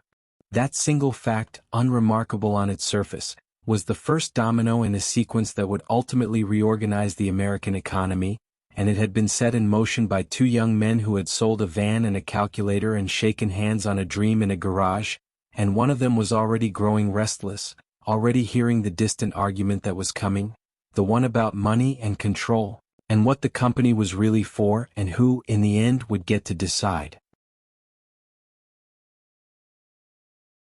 Chapter 13. The Bite Shop, the first 50-unit order. The check was for $500, and Jobs stared at it the way a man dying of thirst stares at a glass of water, not with relief exactly, but with a ferocious, almost frightening confirmation. This was real. The number on the paper was real. Someone had looked at what he and Wozniak had made in a bedroom and a garage and decided it was worth trading money for, and that transaction, that cold, clarifying moment of commercial exchange, meant something that no amount of enthusiasm at homebrew meetings had been able to provide. Enthusiasm was weather. Money was geology. Jobs folded the check carefully and said nothing for a long moment, and the people in the room with him would later remember the quality of that silence.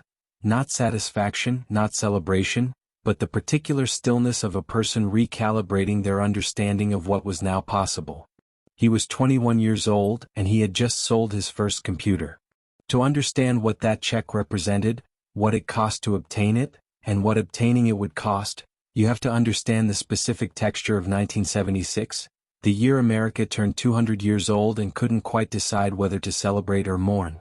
The bicentennial summer arrived with fireworks and tall ships and a president appointed rather than elected presiding over a country still metabolizing the twin humiliations of Vietnam and Watergate. Trust in institutions had not merely declined, It had undergone a structural collapse, the kind that leaves fault lines in the cultural bedrock for generations. Young people who had come of age in the late 60s with the expectation that the system could be reformed from within had watched that expectation broken methodically, and what replaced it was not nihilism exactly but a restless, provisional entrepreneurialism, a conviction that if the large structures couldn't be trusted, you built small ones of your own. Jobs lived inside this moment with his whole body. He had never been comfortable with authority, had never experienced a hierarchical institution, Reed College, Atari, even the loose fellowship of homebrew, without simultaneously chafing against its edges. This was not mere adolescent rebellion, though it wore that costume convincingly. It was something more fundamental, a constitutive inability to accept that anyone else's judgment of what was possible should constrain his own. His adoptive parents, Paul and Clara, had raised him with the explicit promise that he was special. His father had told him so directly, and Jobs had taken that promise not as comfort but as obligation. To be special meant to produce something that the ordinary world couldn't anticipate. It meant that the ceiling other people accepted was simply their ceiling, not his. But in the spring of 1976, the gap between his certainty and his circumstances was so wide it was nearly comic. Apple Computer, incorporated on April 1st, a date whose irony would only become apparent in retrospect, existed primarily as an idea housed in a two-car garage on Chris Drive in Los Altos. The company's total capitalization consisted of the proceeds from two transactions. Jobs had sold his Volkswagen van for $500, and Wozniak had sold his HP 65 programmable calculator for $750. This was the seed money for what would become, within a generation, the most valuable company in the history of human commerce. The disproportion between origin and destination is so extreme that it has taken on the quality of myth, and like all myths it risks losing its human texture in the retelling. What gets lost is the specific weight of those $750, what it meant to have so little, to need so much, and to proceed anyway with the absolute conviction that the math would eventually work out. The core obstacle Jobs faced in those months was not technical. Wozniak handled technical. The obstacle was one of legitimacy, a word that carries different meanings depending on which side of the table you're sitting on. To the suppliers Jobs needed to convince, legitimacy meant credit history, balance sheets, physical infrastructure, the whole accumulated vocabulary of commercial credibility that Apple conspicuously lacked. To Jobs, legitimacy was a performance, and he had discovered, with the shock of a natural athlete learning they have gifts others don't, that he could perform it with extraordinary effectiveness. But performance requires an audience, and the audience Apple needed, buyers, investors, suppliers willing to extend credit, had not yet assembled itself. The Byte Shop order had been the breakthrough, and it had nearly broken them in the process. Paul Terrell had agreed to purchase 50 fully assembled Apple I units at $500 each, $25,000, a figure that was, relative to their capitalization, almost surreal. The problem was that Jobs had promised delivery within 30 days, and to build 50 units he needed components he couldn't afford to buy. What followed was a masterclass in what might charitably be called creative business development and less charitably called controlled panic. Jobs went to the electronics distributors of the Valley with nothing but the Byte Shop purchase order and a manner so self-possessed that several credit managers would later admit, with varying degrees of embarrassment, that they hadn't thought to question it. He told them that Apple Computer had an account with the Byte Shop. He told them that Apple Computer would pay net 30. He told them this not as a request but as a statement of existing fact, spoken in the tone of a man confirming arrangements already settled, and the distributors, accustomed to dealing with engineers who mumbled and flinched and qualified everything, were disarmed by the certainty. They extended 30 days of credit to a company with $750 in total capital and an address that, had anyone thought to verify it, would have resolved to a residential garage. This was the revealing action, the keyhole through which his larger character is visible in concentrated form. Jobs's willingness to operate in the gap between what was real and what he needed to be real, to treat the future as though it had already arrived, to refuse the ordinary logic of cause preceding effect, was not deception in any simple sense. It was a kind of temporal aggression. He was not lying about what Apple was. He was insisting, with every tool of presence and voice and sheer force of will available to him, on what Apple was going to be. The distinction mattered to him enormously and would continue to matter to him throughout his life, even as the consequences of collapsing that distinction fell on people other than himself. He believed, in a way that was entirely genuine and also entirely dangerous, that the vision justified the approach. That if the thing was real enough in his mind, making it real in the world was merely a logistics problem. They built the units in the bedroom and the garage, Wozniak soldering with a focus so complete he sometimes forgot to eat, Jobs managing the flow of components and the timeline with the urgency of someone who understood that their entire credibility rested on the next 30 days. Jobs' sister Patty helped stuff circuit boards. His parents moved around the perimeter of the operation with a bemused tolerance.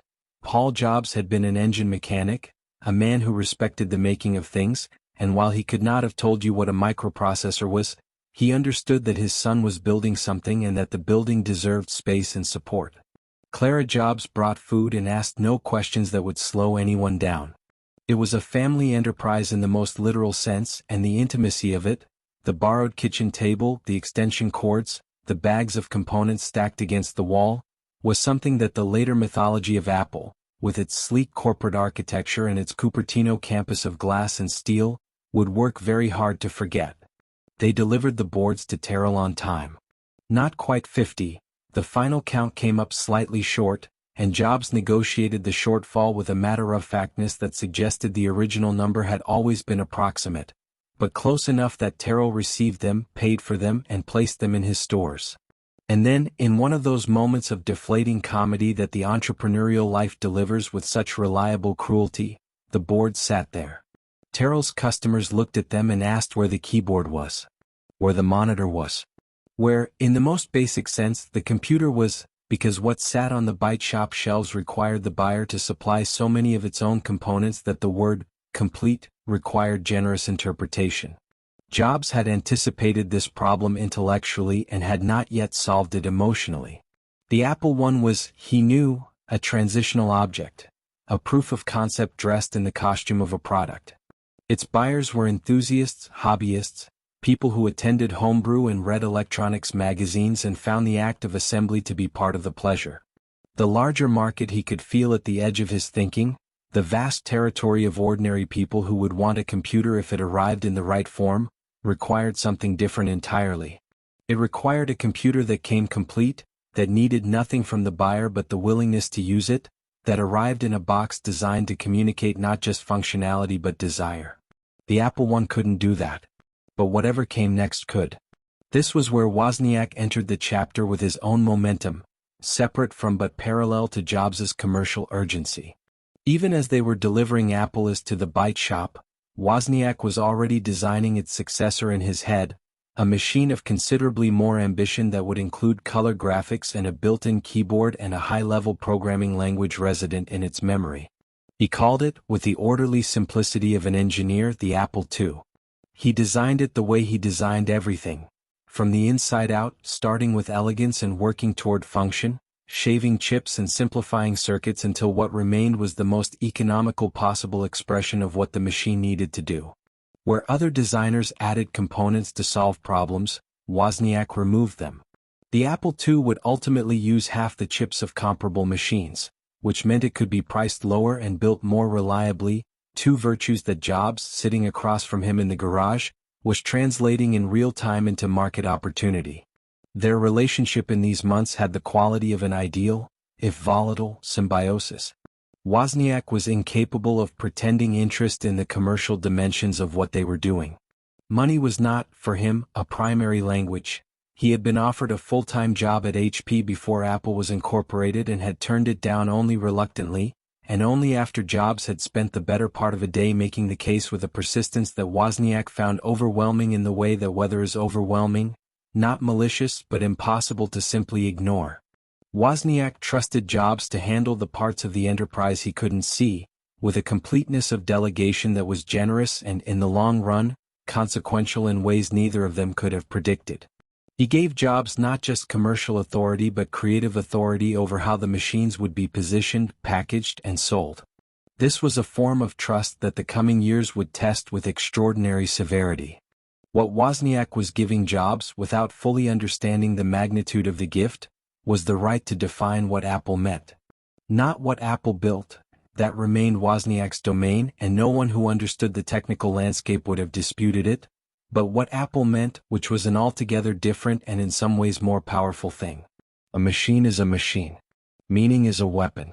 Jobs was 21 years old and he was being handed a weapon he didn't yet fully know how to use, and around him the valley was beginning to stir with money and ambition and the first faint outlines of what the personal computer industry would become. Atari had recently turned down an opportunity to fund Apple. Hewlett-Packard, where Wozniak had loyally offered the Apple I design before going forward, had declined 5 times. The large players looked at what 2 young men had built in a garage and saw a hobby, a curiosity, an eccentric footnote to the real business of computing. This was, of course, exactly the kind of institutional failure of imagination that Jobs had been waiting for his entire life. The moment when the people who were supposed to know better revealed that they didn't, and the field opened up for someone willing to see what they couldn't. The $750 was gone, replaced by a fragile positive cash flow that could evaporate with a single bad month. The Apple I was selling, slowly, to exactly the kind of buyers it had been designed for. And in the garage on Crisp Drive, under fluorescent light, with circuit boards and coffee cups and the low sound of a soldering iron heating up, Steve Wozniak was drawing schematics for something that neither of them had yet figured out how to pay for, while Steve Jobs was on the phone with someone he'd never met, speaking in the voice of a company far larger than it was, trying to arrange a meeting that would change everything. Neither of them could have known, in those months of furious, impoverished invention, that the person who would finally provide the fuel for what Jobs was building was not an engineer or an enthusiast or a homebrew idealist, but a man in a suit, the kind of man Jobs had spent his entire life defining himself against, and that accepting his money would begin a reckoning neither of them was ready for. Chapter 14. Enter Mike Markkula, the $250,000 investment and adult supervision. The house on Crisp Drive did not look like the headquarters of a company that was about to change the world, and Mike Markkula, pulling up to the curb in his Corvette on a November afternoon in 1976, knew exactly what he was looking at. He had seen garages before. He had spent his career at Intel and Fairchild Semiconductor in the specific ecosystem of the Valley, where the distance between a residential address and a billion-dollar enterprise was measured not in square footage but in the quality of the idea inside. He was 33 years old, already retired on his stock options, living in a house in Cupertino with a swimming pool and the particular restlessness of a man whose financial problems had been solved before his hunger had been satisfied. He got out of the Corvette and walked toward the garage with the measured pace of someone who has learned, through experience, not to let first impressions do all the work. What he found inside stopped him in a way that he would spend years afterward trying to describe accurately without sounding like a man retrofitting wonder onto a memory. Wozniak was at the workbench, head down, soldering with the focused silence of a monk at prayer. Jobs stood near the door, and the moment Markkula entered, the room changed in the way rooms changed around Jobs. A slight increase in atmospheric pressure, a sense that whatever happened next would be intentional. Jobs was dressed with more care than usual, which still fell well short of conventional business attire, but Markkula was not looking at the clothes. He was looking at the eyes, and the eyes were doing what he had seen eyes do only a handful of times in his career. They were measuring him, rapidly and precisely, calculating not what he was but what he could be persuaded to become. Markkula looked at the Apple I prototype on the bench and then at the drawings Wozniak had made for its successor, and then back at Jobs and said very little. He was a man who had made a great deal of money by understanding the difference between a good engineer and a world-changing product, and he was beginning to understand, with a certainty that would solidify into one of the most consequential investment decisions in the history of American business, that he was in the presence of both. The Valley in late 1976 was a place caught between two versions of itself. The semiconductor industry that had built the region's first wave of wealth was maturing, its explosive growth settling into the rhythms of an established business, and the venture capital apparatus that had grown up alongside it was beginning to cast around for the next category of opportunity with the hungry, slightly unfocused attention of capital that has tasted transformation and is unwilling to settle for consolidation. Personal computers were on the list. They were not at the top of the list. The Altair had generated enthusiasm without generating profits, and the hobbyist market, for all its fervor, had not yet demonstrated that it was a harbinger of mass demand rather than a particularly energetic niche. This was the environment into which Jobs was selling, and selling was precisely the right word because what he was asking investors to believe required them to discount the available evidence, the modest sales, the unfinished product, the garage address, and replace it with a vision that existed at that moment primarily in his own mind. He had already been turned down by the obvious candidates. Atari's Nolan Bushnell, who had given Jobs his first real employment and who understood the commercial potential of technology better than almost anyone in the valley, had looked at Apple and declined, an act of misjudgment he would describe with rueful eloquence for the rest of his life. Venture capital firms had been politely uninterested. The banks had not been polite. What Jobs needed was not merely money, and he understood this with a clarity that separated him from most 21-year-old founders seeking capital. Money was a component. What he needed was credibility, the specific, transferable credibility of a person whose reputation could be borrowed, whose name on a business plan would cause other serious people to look twice, whose presence in the enterprise would signal to the Valley's networks of influence that Apple was worth attention. He needed an adult in the plainest sense, and the word's implications did not escape him. Acquiring an adult meant acknowledging, at least operationally, that his 21-year-old judgment was insufficient on its own for the scale of thing he was attempting to build. This was not a comfortable acknowledgement for a person who had organized his entire identity around the primacy of his own perception. The introduction to Markula had come through Regis McKenna, the Valley's preeminent marketing strategist, who had initially declined to work with Apple and then reconsidered after Jobs called back with a persistence that McKenna later described as beyond anything in his experience. Not aggressive exactly, but absolute. The calls coming at intervals that suggested Jobs had made a simple calculation that McKenna would eventually agree and was merely working through the arithmetic. McKenna had referred Jobs to Don Valentine, a venture capitalist of considerable standing, who had met with Jobs and found him compelling and unbankable in roughly equal measure, and had then referred him, with the half-interested generosity of a man disposing of a problem, to Markula. The conflict at the heart of the Markula negotiation was not primarily financial. The terms they eventually reached, $250,000 for one-third of the company, comprising Markula's direct investment and his guarantee of a line of credit, were, by the standards of what Apple would become, almost incomprehensibly cheap. But money was not what Jobs was wrestling with. He was wrestling with structure. Markula came with conditions that were not stated explicitly as conditions but were embedded in his involvement as inevitably as load-bearing walls are embedded in architecture. Apple needed a business plan, a management structure, job titles, defined responsibilities, a board of directors, and people in roles that Jobs did not currently occupy and was not qualified to fill. A president, for instance.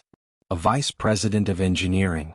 Processes, documentation, the entire apparatus of institutional legitimacy that Jobs had spent his life treating as evidence of other people's limited imagination. The revealing action, the moment that functions as a keyhole into the complexity of what Jobs was becoming, occurred during one of the extended sessions in which Markula was working with Jobs to articulate what Apple actually was as a business. Markula had a gift for marketing that was more analytical than intuitive, and he had developed, over his career, a framework for thinking about products that he described in terms of empathy, focus, and imputation. The idea that a company must understand its customers' needs, refuse to be distracted from its core purpose, and recognize that people form their impressions of a product from every signal the company sends: packaging, presentation, the look of the manual, the weight of the box. Jobs listened to this framework with the attention he reserved for ideas that were reorganizing something he already believed into a form more useful than his own. He had understood imputation intuitively, had known without ever naming it, that the way a thing was presented was as real as the thing itself, that the box was part of the product, that the first impression was not superficial but structural. Hearing Markula articulate it gave him permission to be rigorous about it, to apply it without apology, to insist on it with colleagues and partners in a way that could now be described as philosophy rather than obsession. But then something else happened, something that revealed the limits of even productive mentorship. Markula began talking about the business plan, about the financial projections he had helped draft, about his own estimate that Apple would be a Fortune 500 company within 10 years. Jobs absorbed this and then said, with a certainty that Markula would remember as the most arresting single moment of their early relationship, that 10 years was too conservative. Markula looked at him. Apple had no finished product. It had 40 units delivered to a single retail store, a handful of enthusiast sales, and a prototype that existed primarily in Wozniak's drawings. Jobs was 21 years old and had not finished college. Jobs held the eye contact without adjusting. He wasn't arguing. He was simply reporting what he knew, and what he knew did not require Markula's agreement to be true.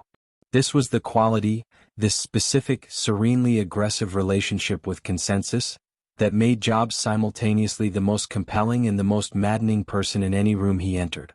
He did not perform confidence. He inhabited it at a cellular level, and the performance of humility that most young people in his position would have offered to a prospective investor of Markula's stature was, for Jobs, not a tool available to him. He could negotiate terms. He could not negotiate his own assessment of what was possible. Markula invested. He did so not despite this quality but, in some important sense, because of it.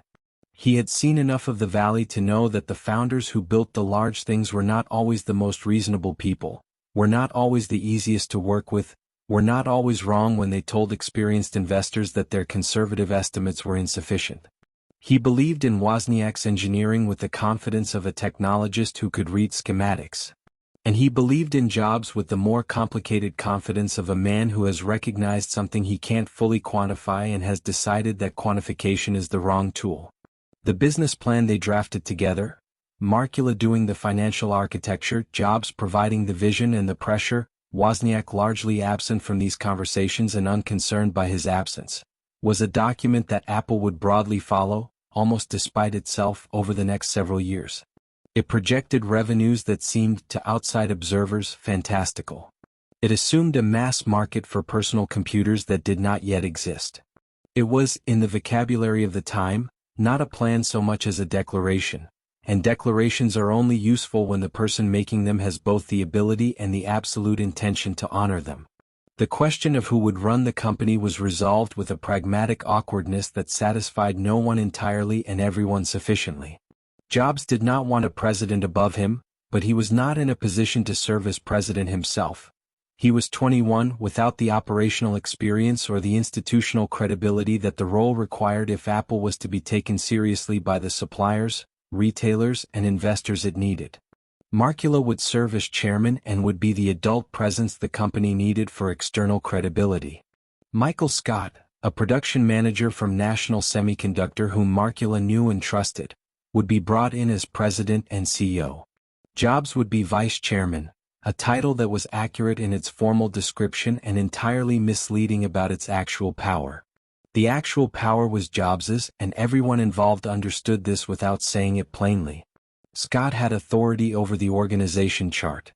Jobs had authority over the thing that ultimately mattered more than the organization chart, which was the definition of what Apple was trying to become.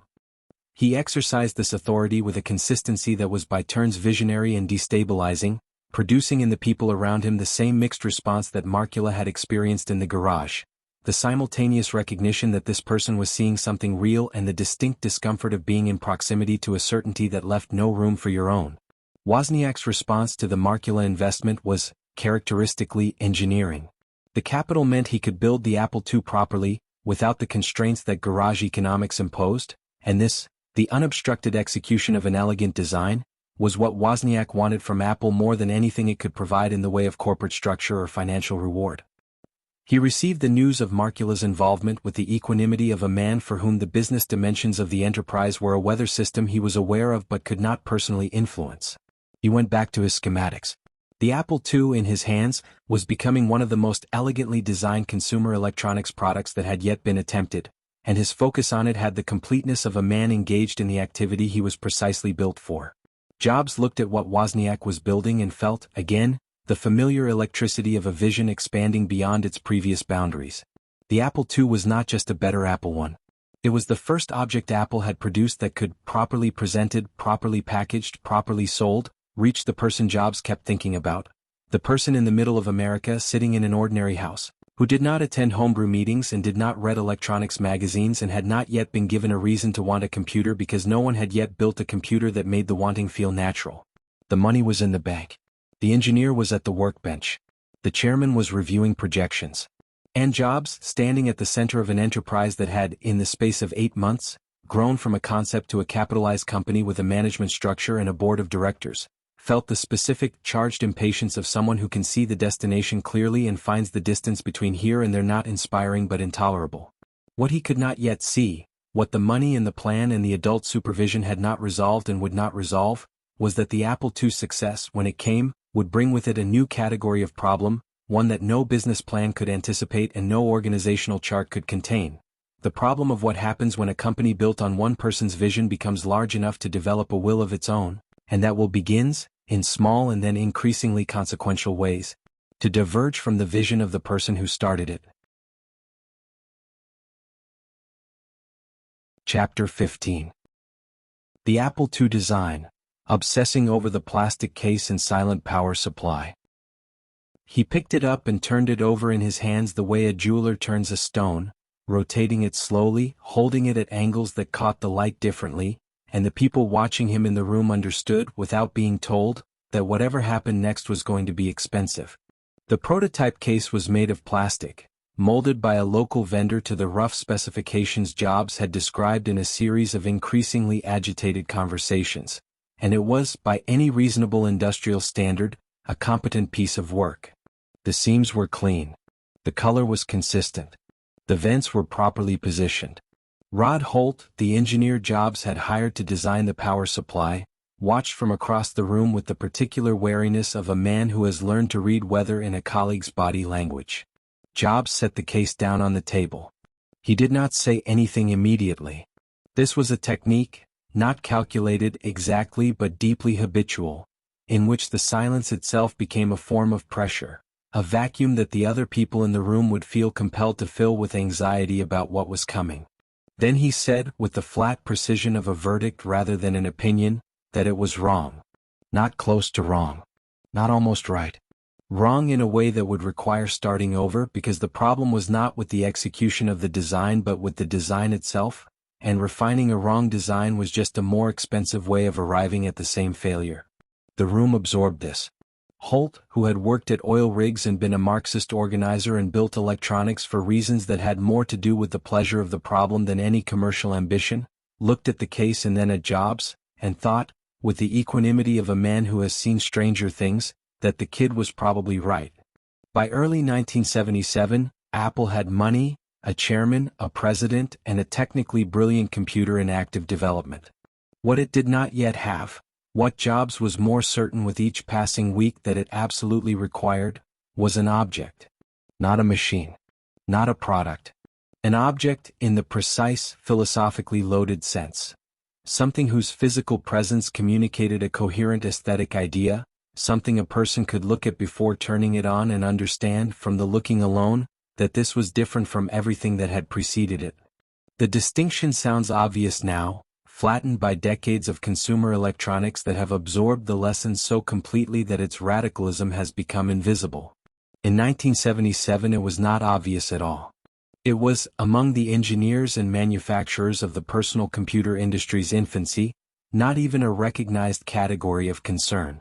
The world Jobs was designing for was a world that had not yet decided what a personal computer was supposed to look like, because the question had not yet been understood as a design question.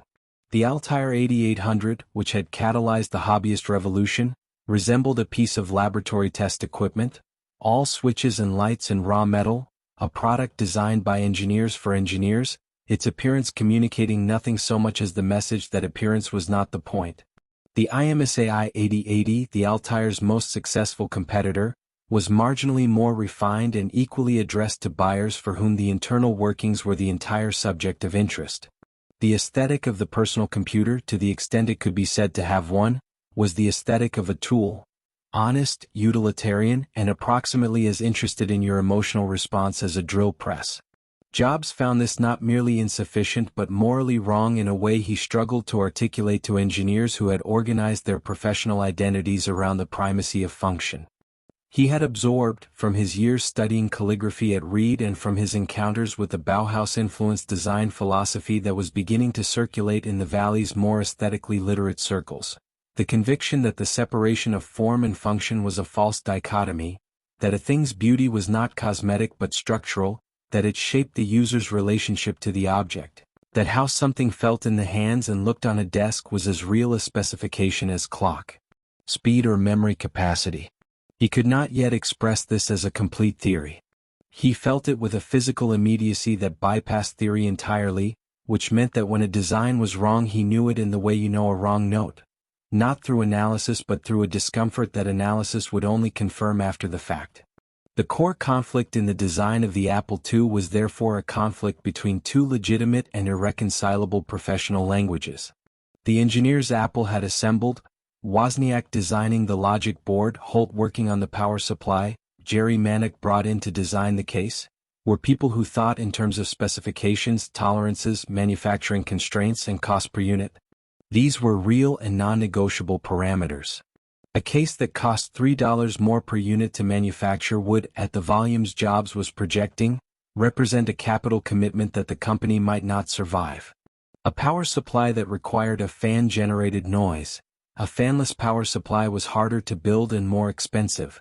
The trade-off between noise and cost was, in an engineering framework, a simple optimization problem with a clear answer. Jobs was not interested in the simple optimization problem. He was interested in the product that would result from refusing to accept the trade-off in the first place, and his method for resolving conflicts between his vision and engineering reality was not compromise but escalation, pushing harder on the vision until the engineering found a way to accommodate it, or until the friction produced, in the engineer, either a better solution or a resignation letter. The case became the first sustained test of this method. Jobs had looked at Atari's products and at the devices appearing in Regis McKenna's agency with the attention of a student studying masters, absorbing not just what they had done but why it was insufficient. He had visited a kitchen appliance store, Macy's by some accounts, and stood in the aisle looking at Cuisinart food processors with an intensity that the other shoppers found unusual, studying the way the plastic was molded, the way the lines resolved into each other, the way the beige conveyed something clean and domestic and unthreatening. Consumer appliances, he understood, had solved a design problem that computers had not yet acknowledged. They had made technology feel welcome in a home. A Cuisinart sitting on a kitchen counter did not announce itself as a machine. It announced itself as a possession, something chosen and owned and integrated into the life of the person who bought it. He brought this instinct to Jerry Manick, a freelance designer he had found through Regis McKenna, and the conversations between them were difficult in the specific way that conversations between a person with complete aesthetic clarity and a person with complete technical competence are difficult when the two are not yet speaking the same language. Jobs could describe what he wanted in terms of emotional effect with remarkable precision. He wanted the case to feel friendly, he wanted the lines to have a quality he described as warm, he wanted the slope of the back to suggest motion, as though the machine were leaning forward slightly, attending. But translating these descriptions into manufacturable geometry required Manick to function as an interpreter between two systems of meaning that had never previously been asked to communicate. What emerged, through iterations that Jobs rejected with a consistency that Manick found at various points instructive, maddening, and clarifying, was a case of genuine elegance. A molded beige enclosure with lines that were clean without being cold, featuring a distinctive wedge profile and a row of ventilation slots along the back that Jobs had specified not because ventilation required them in that precise form but because they gave the machine a visual rhythm, a detail that communicated craft. It was the first personal computer that looked as though someone had considered how it would appear sitting on a desk in a room where other things had been chosen for how they looked. The power supply was, in its own way, the more revealing struggle. Conventional power supplies and computers of this era used a linear design that generated significant heat, requiring a fan to prevent components from destroying themselves. Fans made noise. The noise was not dramatic, a low, persistent hum, and every engineer who had looked at the problem had concluded that the noise was simply the cost of the thermal management the power supply required, the kind of cost that rational engineering accepts and moves on. Jobs refused to move on. He had decided that the Apple II would be silent, and this decision had the quality that his decisions often had. It was presented not as a preference to be weighed against competing considerations but as a specification, a fixed point around which everything else would have to arrange itself. The silence was not negotiable because the Apple II was going to sit in living rooms and dens and kitchens and bedrooms, and a machine that hummed and whirred in those environments was a machine that announced, continuously, its own alienness, its status as industrial equipment temporarily tolerated in a domestic space. He wanted no announcement. He wanted the machine to be as quiet as a book. Rod Holt solved it. This is the keyhole. Jobs had found Holt through a want ad, had hired him away from a more stable situation on the strength of a conversation that Holt would describe as one of the more unusual job interviews of his life, and had tasked him with building a switching power supply, a design that was smaller, more efficient, and fundamentally more difficult to engineer than the linear supply everyone else was using. Switching supplies existed. They were used in oscilloscopes and some industrial equipment. They had never been put in a personal computer. The technical challenges were substantial and the timeline Jobs had set for their resolution was, by any reasonable measure, insufficient. Holt built it anyway. He worked with the focused intensity of a man who has been given a problem by someone whose belief in the problem's solvability is more complete than his own, and who has discovered, in that imbalance, a productive irritant. The resulting power supply was a significant engineering achievement. Smaller and more efficient than anything comparable in the industry, generating so little heat that the fan Jobs objected to became genuinely unnecessary. When it worked, Holt brought it to Jobs and explained what he had done, and Jobs looked at it and said, with a simplicity that Holt found both satisfying and slightly deflating, that this was how it should have been from the beginning. This was the character in concentration, the demand preceding the solution arriving because the demand had been made absolute, and the arrival of the solution acknowledged not with the gratitude that the difficulty warranted but with the equanimity of someone whose faith in the outcome had never wavered. Jobs did not celebrate Holt's achievement so much as confirm it. The switching power supply was not, in Jobs's emotional accounting, a triumph over a difficult problem.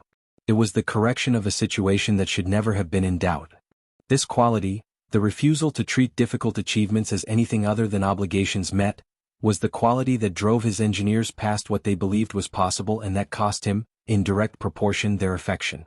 Wozniak existed, during these months of case design and power supply engineering, in a productive parallel universe. His relationship to the Apple II's physical appearance was one of benign indifference. The logic board was his, its elegance was his, and the fact that it would be housed in a case whose design had consumed weeks of agonized iteration was, to him, the kind of consideration that people other than engineers were apparently required to have.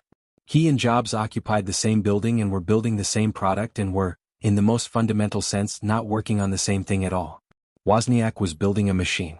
Jobs was building an experience. The machine lived on the inside where Wozniak lived.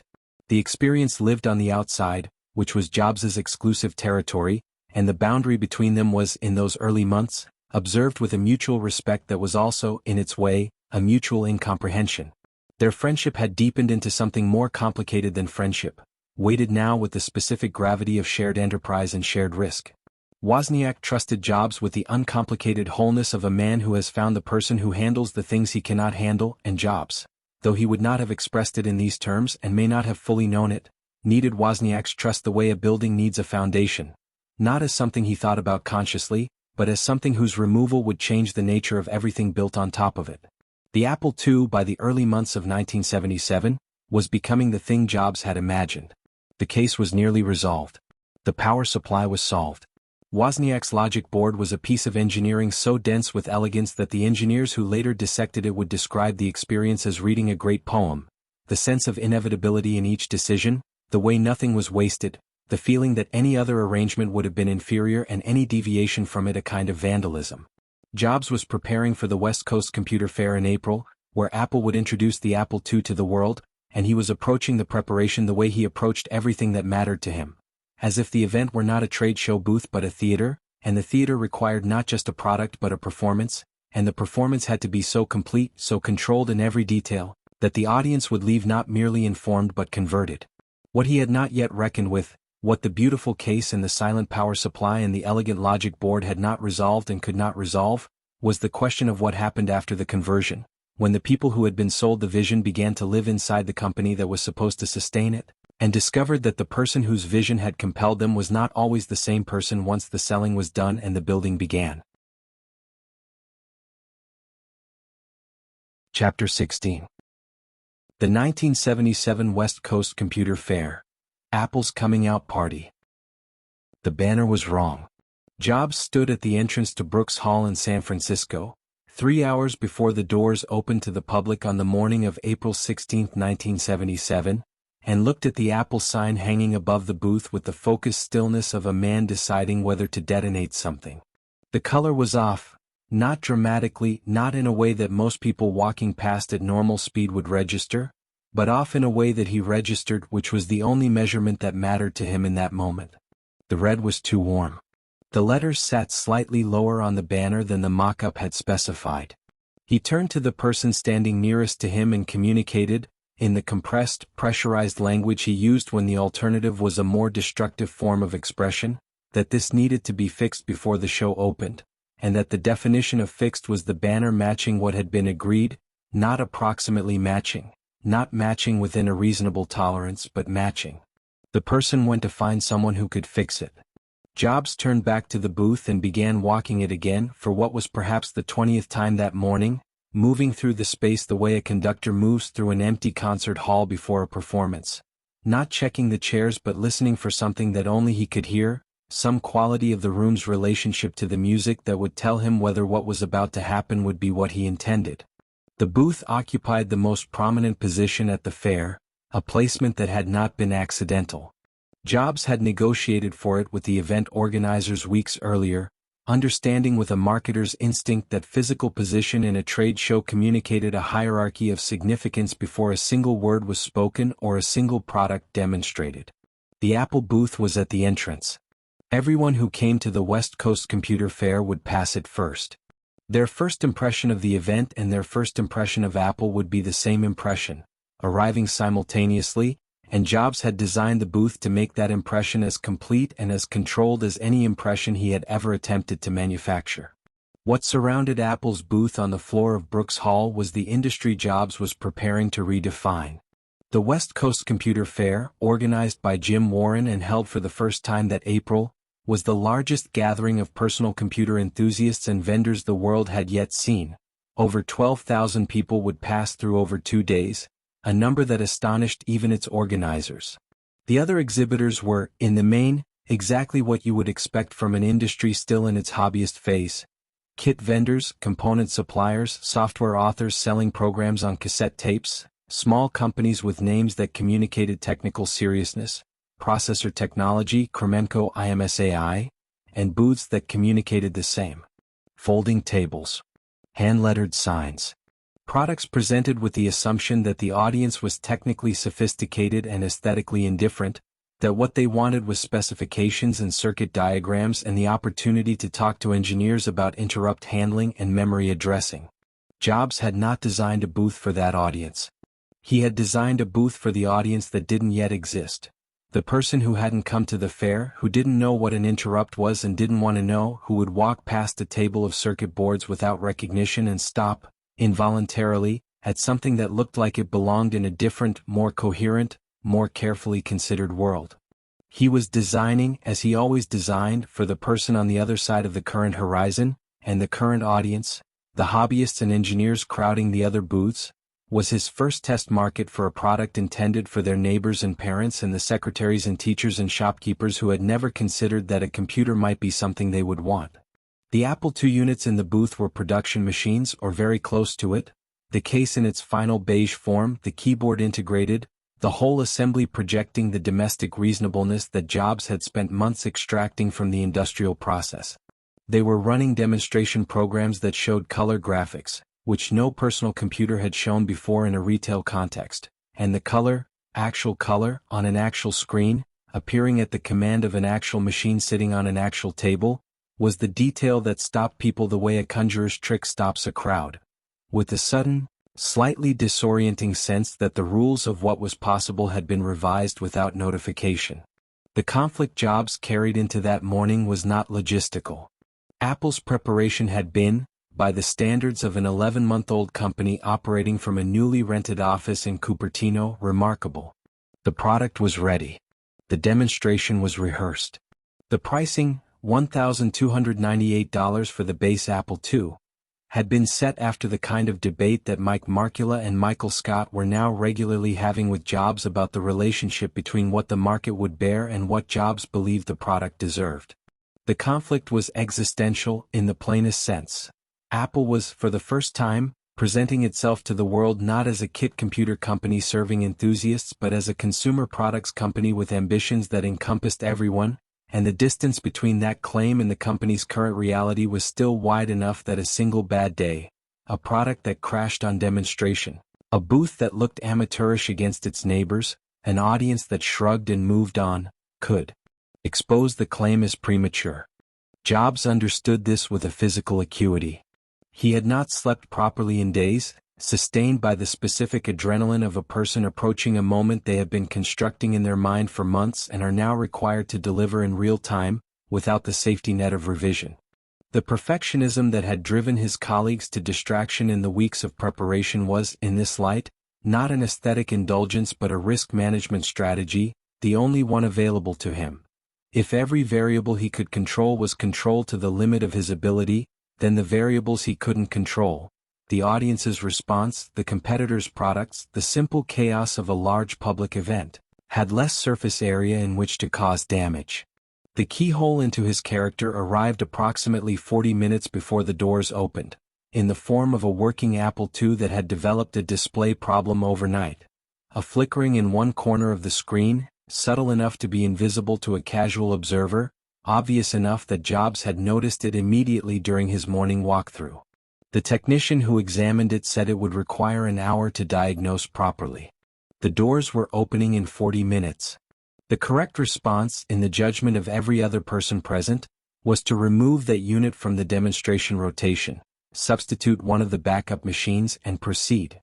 Jobs's response was to stand next to the unit while the technician worked, asking questions in rapid succession, not to help diagnose the problem, which was beyond his technical knowledge, but to communicate, through proximity and relentless attention, that an hour was not a number he had agreed to, and that the technician's understanding of what was possible in 40 minutes was going to be revised upward. He did not threaten.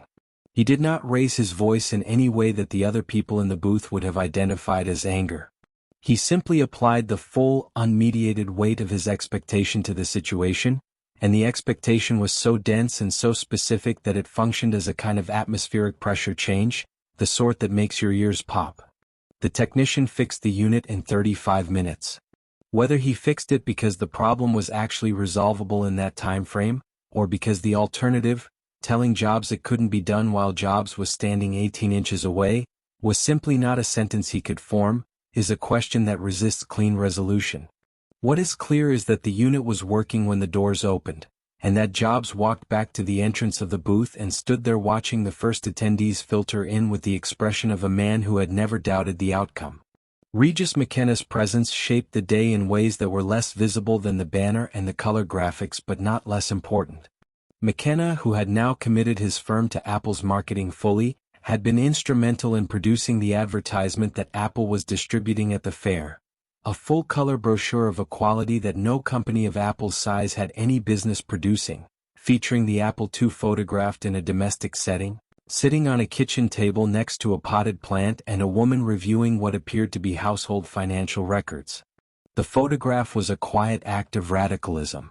Every other personal computer advertisement in existence showed the product in relationship to technology, circuit boards, oscilloscopes, men in the posture of engineers. McKenna's photograph showed the Apple II in relationship to life. It said, without a word of copy, that this machine belonged in your home, that it was already there in the home of this woman with the plant and the finances, that the question was not whether you needed it but why you hadn't gotten it yet. Jobs had looked at that photograph before approving it and felt the satisfaction of seeing someone else express, in their own medium, the thing he had been trying to say in his. McKenna understood imputation the way Jobs understood it, as the total environment of communication surrounding a product, in which every detail either supported or undermined the essential claim. The photograph supported the claim.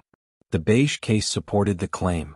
The silent power supply, invisible in the booth but present in the machine's whispered operation, supported the claim. The booth's position at the entrance supported the claim. Jobs had constructed, over months of obsessive iteration, a coherent argument in which every element reinforced every other element, and the argument's subject was not technology but aspiration.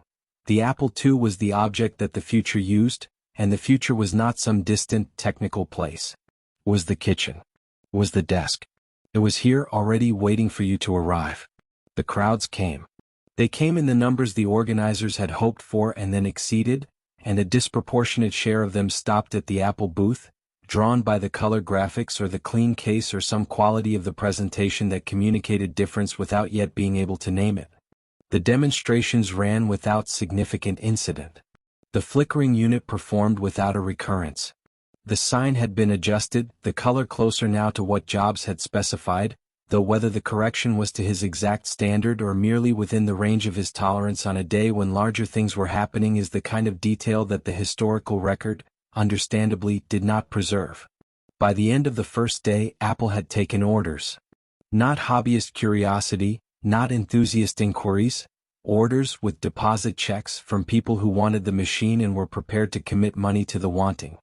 The number was not enormous by the standards of what Apple would eventually become, but it was, in the context of what Apple currently was, a validation of such completeness that Jobs moved through the closing hours of the day with a quality in his bearing that the people around him recognized and would remember. Not relief, which implies the possibility of a different outcome had been entertained, but confirmation, the feeling of a thing known becoming a thing proved. Wozniak, who had spent much of the day at the booth demonstrating the Apple II's technical capabilities to anyone who asked with sufficient specificity, experienced the fair as a different kind of success, the success of a craftsman watching his craft be received. He had watched people see the color graphics for the first time and felt the particular pleasure of an engineer whose most elegant solution has produced an effect in the audience that exceeds what was promised. He did not care, except abstractly, about the order forms accumulating at the booth. He cared that the machine worked, that it worked well, that the people who looked at it understood that it was designed with a quality of attention that other machines hadn't been. These were not entirely the same thing as what Jobs cared about, and both of them knew it, and on this day the distinction produced not friction but a productive harmony, each of them receiving from the event's reception the confirmation most relevant to their own investment in it. That evening, Jobs drove back toward Cupertino with the particular alertness of a person who has passed through something significant and is not yet ready to let it resolve into memory. The fair had been what he had intended. The product had performed. The audience had responded. Apple existed now in the world in a way it had not existed the day before, not as a garage enterprise or a hobbyist project or a capitalized experiment, but as a company with a product that people wanted, a brand that communicated a coherent idea, a presence in the market that the rest of the industry would now have to acknowledge. What he could not see from the elevation of that evening, what the order forms and the crowd and the confirmed vision did not reveal, and what the coming months would begin to make visible in ways he was not prepared for, was that the success of the Apple II would create pressures inside the company that no booth design could manage, attracting money and attention and ambition from directions that Jobs had not yet learned to navigate, and bringing closer the day when the question of who controlled Apple's future would cease to be a question that his certainty alone could answer. Chapter 17. The logo, Rob Janoff and the bite out of the apple. The first Apple logo was an embarrassment, and Jobs had known it almost from the moment it was created. Ron Wayne, the third and largely forgotten co-founder who had contributed the original partnership agreement and then sold his 10% stake back for $800 in one of the most costly acts of risk aversion in commercial history, had drawn it himself in 1976. An elaborate pen and ink illustration of Isaac Newton sitting beneath an apple tree, the whole composition ringed by a ribbon bearing a William Wordsworth quotation about minds voyaging through strange seas of thought. It was intricate, referential, and approximately as useful as a corporate identity as a coat of arms would have been on the side of a delivery truck. Jobs had tolerated it for the Apple I because the Apple I was a product that needed a paper trail more than a brand. By the time Marcula's money was in the account and the Apple II was taking shape in the Cupertino workshop, tolerating it any further was not a position he could hold. He sat with the Wayne illustration on the table in front of him in the way he sat with objects he was preparing to replace. Not with contempt, which would have implied the object was worth the energy of contempt, but with a diagnostic remove, as if he were a surgeon studying a scan. He could see what Wayne had been attempting: the weight of intellectual history, the suggestion of discovery, the romantic notion that the personal computer was heir to a long tradition of human curiosity about the natural world. The intention was not wrong. The execution was not wrong precisely. The entire category of approach was wrong. The logo was an explanation. What Apple needed was a signal. He called Regis McKenna. The winter and early spring of 1977 occupied a peculiar atmospheric pocket in American cultural life. A moment balanced between the exhaustion of the previous decade and the arrival of something not yet named. The bicentennial hangover had faded. Jimmy Carter had moved into the White House in January, carrying with him the Georgians' plain-spoken promise of restored decency, a promise the country received with the cautious optimism of a patient who has been told the worst of the illness has passed but isn't yet ready to believe it. Star Wars was 4 months from release, and with it would come the first intimation that American popular culture was ready to turn away from the introspective difficulty of the new Hollywood era and toward something more visceral, more mythological, more comfortable with the spectacle of pure desire.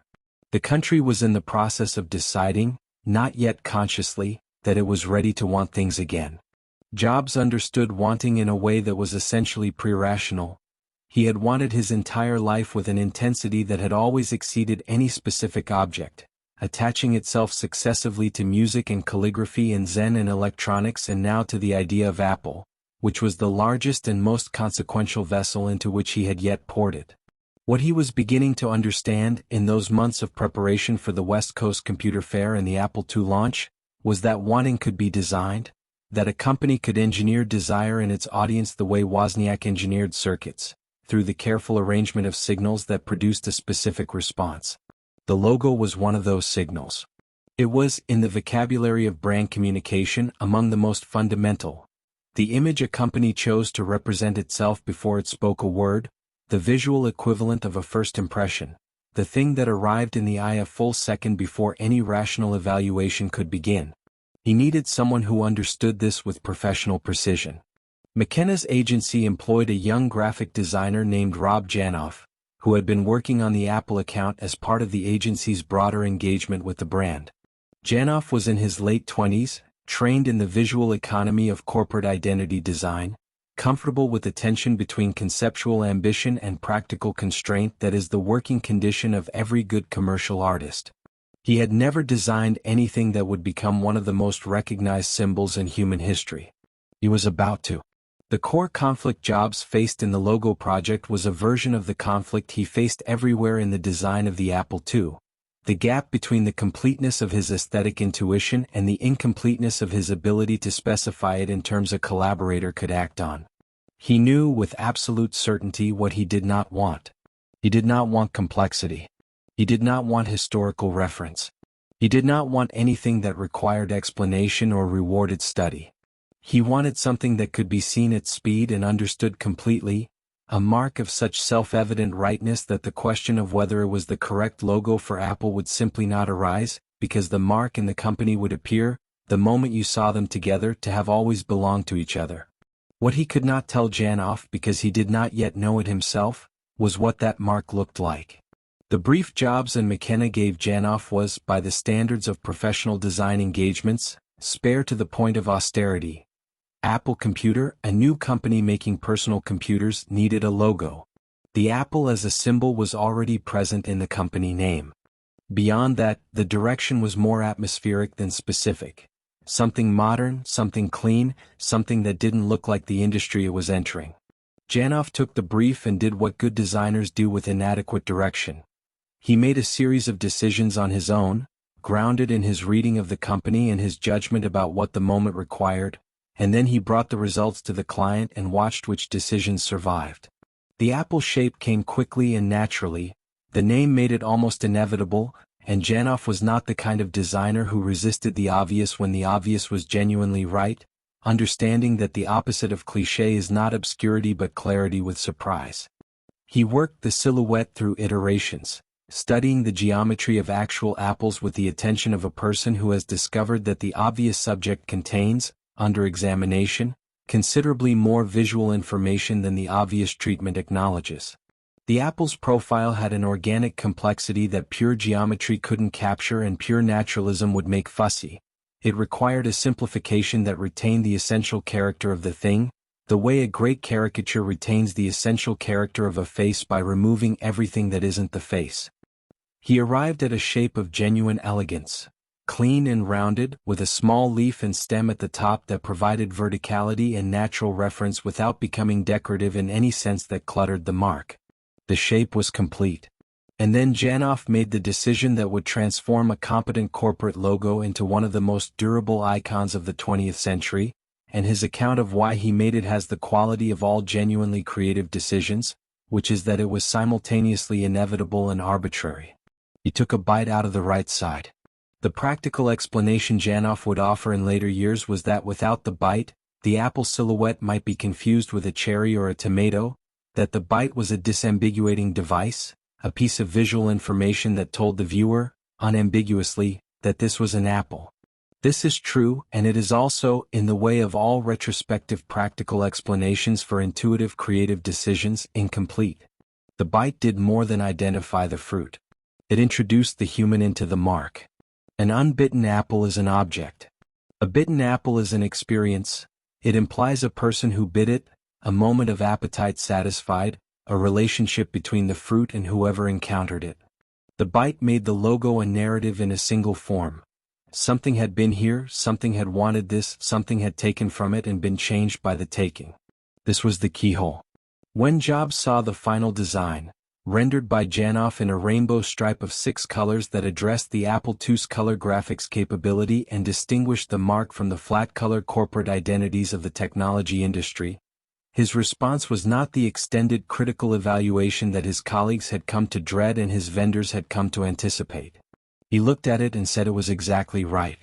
The speed and completeness of the approval startled Janoff, who had prepared himself for the kind of sustained interrogation that Jobs brought to every other design decision he was party to. Jobs' silence on the matter of the rainbow stripes, which were expensive to reproduce, which added printing costs that no startup with Apple's balance sheet had any business incurring, which every production-minded person at the company would identify immediately as an extravagance, was its own form of communication. The stripes stayed because the question of whether they should stay was not, in Jobs' assessment, a question. It was a fact that had been settled by the design itself.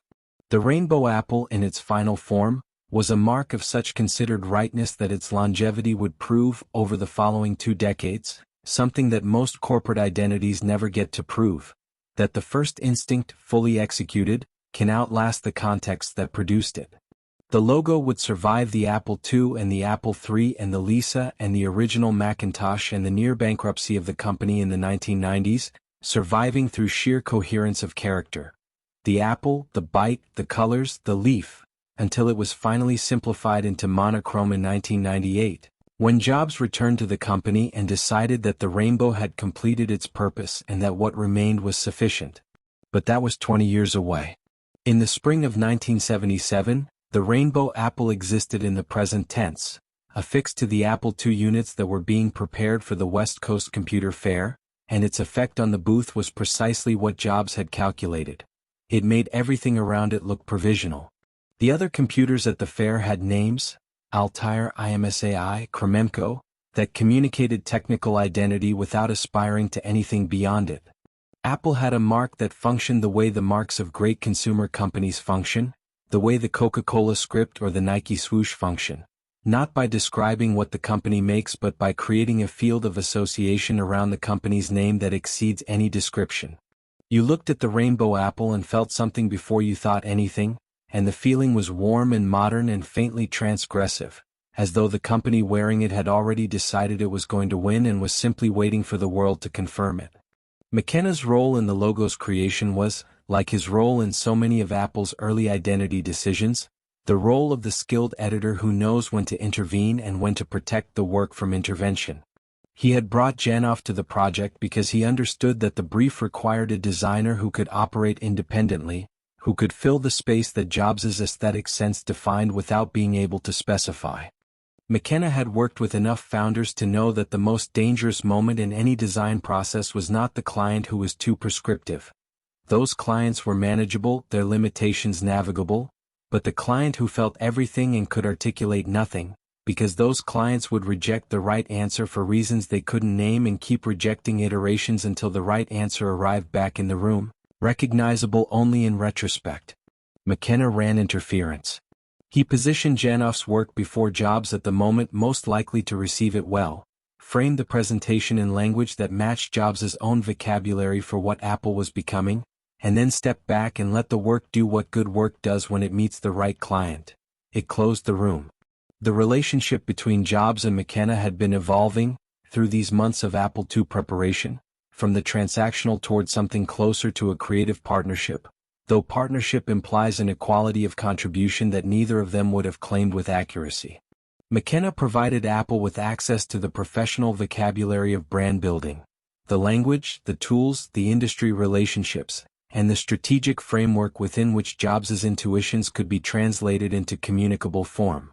Jobs provided McKenna with the most demanding creative brief of his career, a client whose standards were so high and so consistent that working to satisfy them raised the quality of everything the agency produced, the way a great soloist raises the quality of the orchestra by simply being present and requiring more. What McKenna understood about Jobs by the spring of 1977 was something that would remain true for the rest of Jobs's life and that distinguished him from every other technology founder McKenna had worked with. He was not interested in communicating what Apple's products did. He was interested in communicating what they meant.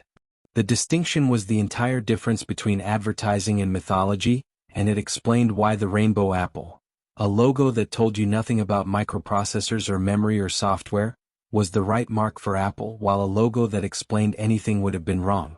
Meaning could not be explained. It could only be felt, and it could only be felt if the mark that carried it was clean enough that the feeling had somewhere to land. The logo was ready. The booth was being built.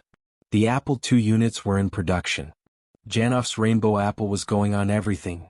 The machines, the brochure, the banner above the booth, and Jobs was moving through the final weeks before the fair with the specific urgency of a man who has prepared for something so thoroughly that preparation has become its own form of anxiety, the mind searching for the undone thing that will matter because it knows, at this level of preparation, that the undone thing is somewhere and the cost of not finding it will be paid in public. He would find most of the undone things. He always did, or close enough. What he would not find, because it was not yet a thing but only the earliest premonition of one, was the person who was already preparing to enter Apple's story with the capital and the credibility and the quietly devastating good intentions of someone who believes he is helping and has not yet understood that the help he is offering and the company it is intended for are not, at the deepest level of their respective natures, built for each other. Chapter 18. The Marketing Philosophy, Empathy, Focus, and Impute. The document was 4 pages long, and Jobs read it the way he read everything that mattered to him, standing up, moving slightly, as though stillness would allow the words to settle before he had fully decided what he thought of them. Mike Markkula had written it himself, drafted over several evenings at the kitchen table of his Cupertino home with the methodical care of a man who had spent a career translating intuitions about technology markets into actionable strategy and had decided that Apple, if it was going to become what he believed it could become, needed its intuitions written down before they calcified into assumptions. The document was titled, with a plain directness that Markkula preferred in all things, The Apple Marketing Philosophy, and it organized its argument around 3 words: empathy, focus, impute. Jobs set the pages down on the conference table and said nothing for a moment that stretched past comfort. The people in the room, Markkula, Michael Scott, 1 or 2 others whose presence the occasion required, had learned by now to read the quality of Jobs's silences the way sailors read the quality of a sky, not by what was present but by what was gathering. This silence was not the silence of disagreement, which had a particular tightness to it, a coiled quality that the people around him had learned to recognize as the prelude to an extended and frequently uncomfortable conversation. This was a different silence. This was the silence of a person encountering, in someone else's language, a thought he had been carrying in a pre-verbal form and had not yet found the words for, and feeling, in the encounter, the specific relief of the inarticulate made articulate. He picked the pages back up and read them again. To understand what Marcula's 3 words meant to Jobs in the winter of 1977, you have to understand the intellectual environment in which he was operating, which was an environment almost entirely hostile to the idea that marketing was a form of serious thought. The technology industry's founding culture, the engineering culture of Hewlett and Packard and Fairchild and Intel, the culture that had built the Valley's first wave of wealth, held marketing in a contempt that was partly professional snobbery and partly a genuine philosophical conviction. The conviction that a good product sold itself, that the quality of the engineering was the only communication that ultimately mattered, that the packaging and the positioning and the language surrounding a product were, at best, cosmetic and, at worst, a kind of dishonesty, an attempt to make people want things through manipulation rather than merit. This conviction was not entirely wrong. The engineers who held it had built extraordinary things and sold them successfully on the strength of the things themselves, and their suspicion of marketing's tendency toward inflation and abstraction was grounded in real observation of real excess. But it was also, at the specific historical moment when personal computers were preparing to leave the enthusiast market and enter the mass market, exactly the wrong conviction to be operating from. The person who would buy an Apple II was not a homebrew member who could evaluate clock cycles and memory architecture. The person who would buy an Apple II was someone for whom the phrase clock cycle was not merely unfamiliar but actively alienating, and reaching that person required a fluency in human desire that no technical specification sheet could provide. Jobs had understood this instinctively for as long as he had been thinking about Apple's future. What Marcula's document gave him was a framework, a way of thinking about the instinct that made it portable, that allowed him to deploy it in arguments with engineers and accountants who needed a reason before they would accept a conclusion. Empathy meant understanding what the customer actually felt, not what the engineer assumed the customer should feel. A distinction that sounds obvious until you try to practice it, at which point it reveals itself as one of the most difficult cognitive operations in commercial life, requiring the sustained suppression of expertise in favor of innocence. Focus meant accepting that a company with limited resources that tried to communicate everything would communicate nothing, and that the discipline of choosing what not to say was as important as the craft of saying what you chose.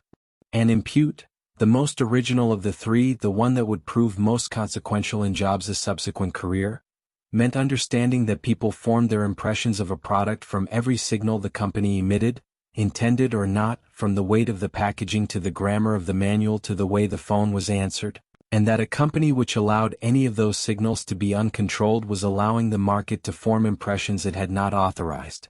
The core conflict the document was written to address was one that Apple was already experiencing as an internal tension without yet having the vocabulary to describe it.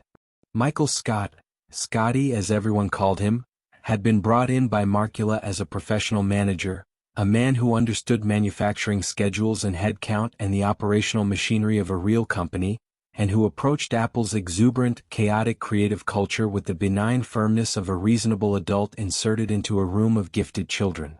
Scott's instincts were those of a production manager: cost control, process discipline, the subordination of aesthetic preference to manufacturing reality. He was not indifferent to quality, but his definition of quality was functional. A product that worked as specified, delivered on time, at a cost the company could sustain. Jobs' definition of quality was different in kind, not degree.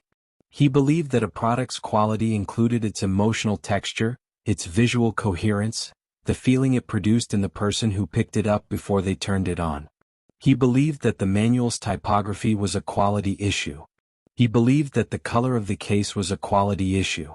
He believed that the copy in an advertisement was a quality issue, and that bad copy that was technically accurate but aesthetically inert, that described features without producing desire, was not a cost-saving measure but a form of self-destruction, because it allowed the customer to form an impression of Apple that was less than the impression Apple deserved.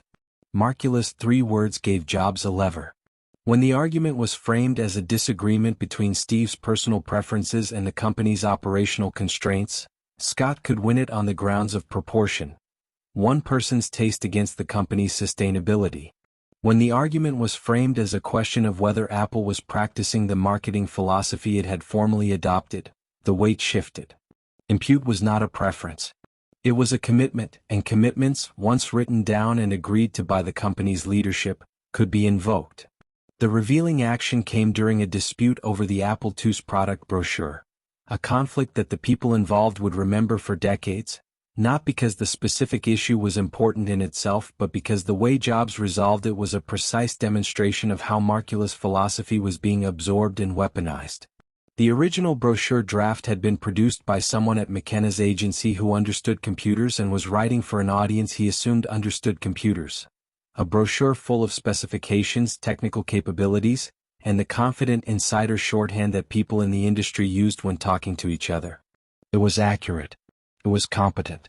It was, by the standards of what every other personal computer company was producing in 1977, perfectly appropriate.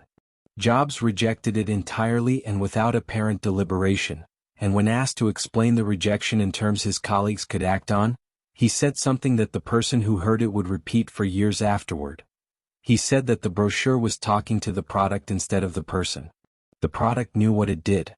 The person reading the brochure didn't know and didn't yet care, and would not care unless the brochure first established that Apple understood something about their life that they hadn't expected a computer company to understand, understood what they were trying to accomplish, understood the gap between what they had and what they wanted, understood that the machine was not the point and had never been the point and that the only point was what the machine made possible for the human being who used it.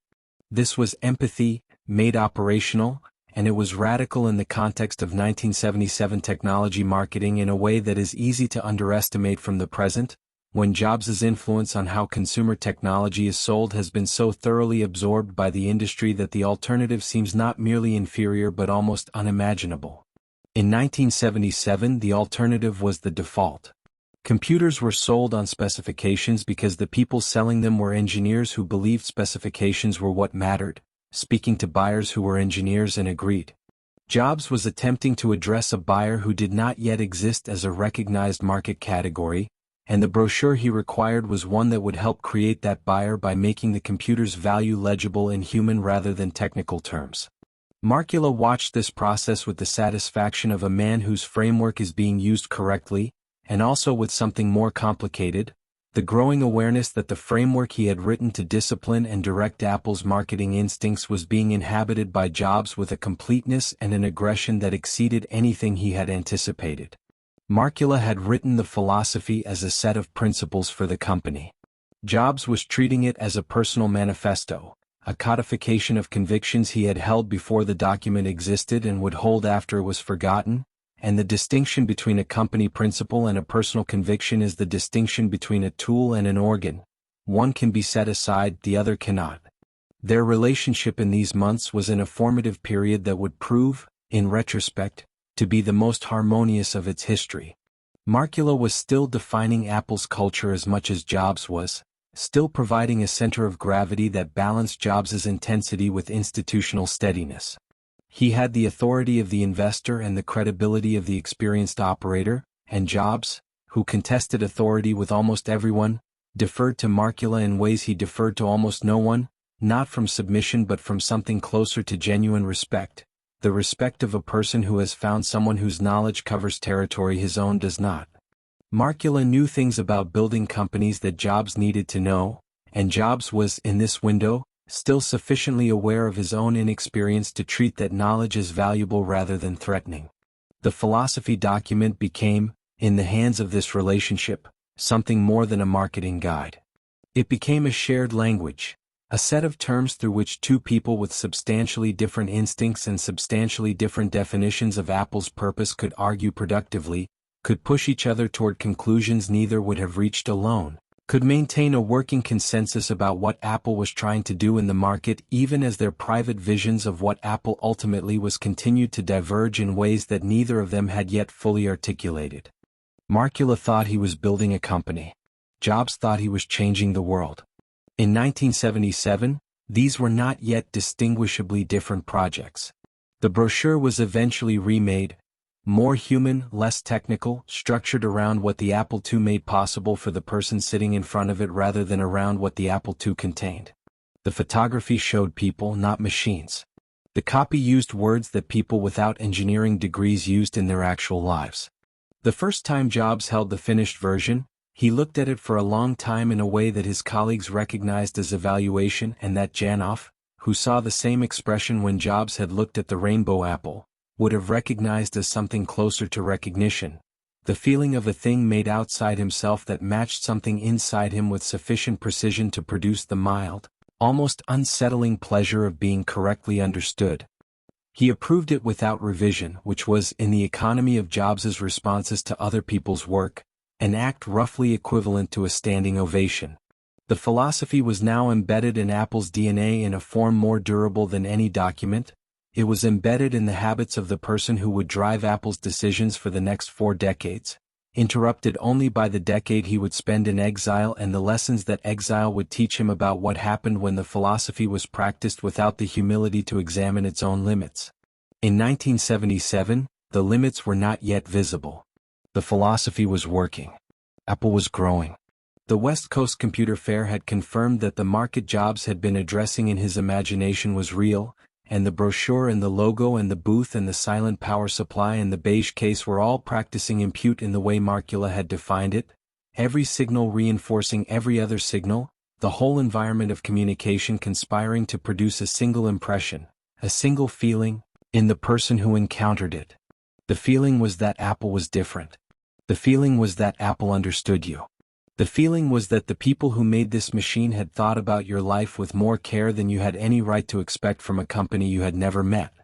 What the philosophy did not yet account for, what its 3 elegant words left unaddressed, was the cost of the perfectionism required to practice it at Jobs' standard, and the specific human damage that cost would produce as Apple grew from a garage operation into a corporation large enough that the gap between the vision and the execution was measured not in prototype iterations but in careers, in relationships, in the wreckage of people who had given Apple their best work and discovered that their best work, in Jobs' accounting, was the floor rather than the ceiling. Chapter 19. Chris and Brennan. The complexity of young love and early denial. She was painting when he arrived, and he stood in the doorway for a moment watching her in the particular way he watched things he hadn't decided how to categorize yet, with a focused attention that could be mistaken for tenderness and was sometimes tenderness and was sometimes something colder, a kind of aesthetic evaluation that he applied to people as readily as he applied it to circuit boards and plastic casings and the typography of product brochures. Chris and Brennan had a quality he had always found difficult to look away from, a physical grace that seemed unconscious of itself, a way of moving through the world that suggested she was receiving it differently than other people did, more sensuously, more completely, as though the ordinary textures of an afternoon, the light, the paint, the specific silence of a room given over to making something, registered in her at a frequency unavailable to people who had organized their lives around more linear ambitions. They had been circling each other since Homestead High School, where they had met as teenagers in the early 1970s in the way that people meet when they are the most unusual people in a conventional environment, by the process of elimination, finding each other across a social landscape in which neither of them fully fit. She was artistic, searching, aesthetically alive in ways that the curriculum did not accommodate. He was all of these things and also, already, a force, something concentrated and directed that the people around him felt without yet being able to name. Their relationship had the quality of all young relationships between people who will later become complicated adults. It was intense in direct proportion to its instability, and the instability was not a defect of the relationship but its primary condition, the weather in which everything between them grew and struggled and occasionally, briefly, flourished. By 1977, the relationship had survived more interruptions than continuities. Jobs had gone to Reed. He had dropped out of Reed and stayed on in Portland. He had gone to India. He had come back. He had worked nights at Atari, lived in various configurations of commune and crash space and parental tolerance, pursued Zen practice with the same consuming intensity he brought to everything that captured him, and throughout all of it Chris N had existed in a relationship to him that defied the vocabulary available to describe it. Not girlfriend exactly, or not only that, not former girlfriend, not friend, not the person he was committed to and not the person he had left, but some unresolved combination of all of these, sustained by the same force that kept so many things in Jobs' orbit. His unwillingness to release what he hadn't finished thinking about. The world in which this relationship was being negotiated in 1977 was a world in the process of dramatically revising its understanding of what adults owed each other in matters of love and commitment. The sexual revolution of the previous decade had done what revolutions do. It had dismantled the existing order without fully constructing the replacement, leaving a generation of young people with the freedom to organize their intimate lives outside the conventions of their parents and without a clear alternative framework for understanding the obligations that freedom carried. The communes and collectives of the Bay Area, in which both Jobs and Brennan had spent significant time, had attempted to build that framework from communal principles, shared resources, open relationships, the dissolution of the possessive structures that conventional coupling was believed to enforce, and had discovered, with the reliable consistency of all such experiments, that human beings were considerably less suited to the dissolution of possessive structures than the theory predicted. Jobs had absorbed the era's ethic of personal liberation with his characteristic selectivity, taking what confirmed his existing convictions and leaving what demanded too much revision of them. He believed in the freedom to pursue experience without conventional constraint. He believed in the spiritual dimension of intimate connection, the sense in which two people who were genuinely present with each other were participating in something that transcended the merely personal. He believed in his own exceptional nature in a way that exempted him, in practice if not in stated principle, from the ordinary reciprocal obligations that exceptional natures tend to find burdensome. These beliefs were not a philosophy exactly, they were a weather system, self-generating and self-sustaining, and Chris N. Brennan had spent years living inside it. When she told him she was pregnant in the summer of 1977, the weather system produced one of its most consequential events. The pregnancy arrived at the precise moment when Apple was becoming real in the most demanding sense. Not real as an idea or a garage project or a funded startup, but real as a company that was beginning to attract attention, generate revenue, and make claims on Jobs' future that were, for the first time, genuinely competitive with every other claim. The West Coast Computer Fair had happened. The Apple II was in production. Marcula's money was working. The company that Jobs had been willing into existence through 2 years of accumulated will and borrowed credit was arriving at the threshold of scale, and everything Jobs had organized his life around, the vision, the product, the philosophical project of putting a computer in the hands of ordinary people and changing what ordinary people could do, was requiring more of him with each passing week, not less. This was the core conflict, and to describe it plainly is to invite the misunderstanding that it was a simple conflict between selfishness and responsibility, that Jobs, faced with a choice between his company and his child, chose the company, and the moral evaluation writes itself. The reality was more complicated and, in its complexity, more revealing. Jobs did not experience the pregnancy as a choice in any ordinary sense. He experienced it as an impossibility, a fact that his reality distortion field, which operated on external obstacles with such consistent effectiveness, was not designed to process. A circuit board that couldn't be built within spec was a challenge. A power supply that generated too much heat was a problem. A person carrying his child was something that existed entirely outside the framework in which he processed challenges and problems, and his response to things outside his processing framework was not, in this period of his life, engagement. It was denial. He told Chris and he was not sure the child was his. He told this to other people as well, and with a consistency and a specificity that went beyond the ordinary evasions of a young man in a frightened moment and into something more systematic. A constructed position, maintained over months, that served the function of removing from his field of obligation the thing he could not accommodate. The people who knew him well enough to evaluate the claim found it, in varying degrees, implausible. Chris N. found it, in the only degree that ultimately mattered, devastating. The keyhole into his character in this episode is not the denial itself, which was a failure of a recognizable kind, the failure of a person under impossible pressure to meet the demands of a situation that collided with his needs at the worst possible moment. The keyhole is the consistency with which he maintained the position after the pressure of the initial shock had passed, and the specific mechanism by which the consistency was sustained. Jobs had a capacity, documented by virtually everyone who knew him across his life, for believing what he needed to believe, not lying exactly in the conscious, deliberate sense, but arriving at a version of reality constructed to accommodate his needs and then inhabiting it with the complete sincerity of a person who has genuinely lost track of the construction. He did not experience himself as denying paternity. He experienced himself as being genuinely uncertain about a matter that warranted uncertainty, and the experience was real enough to sustain the position through the months of Chrisanne's pregnancy and into the years that followed.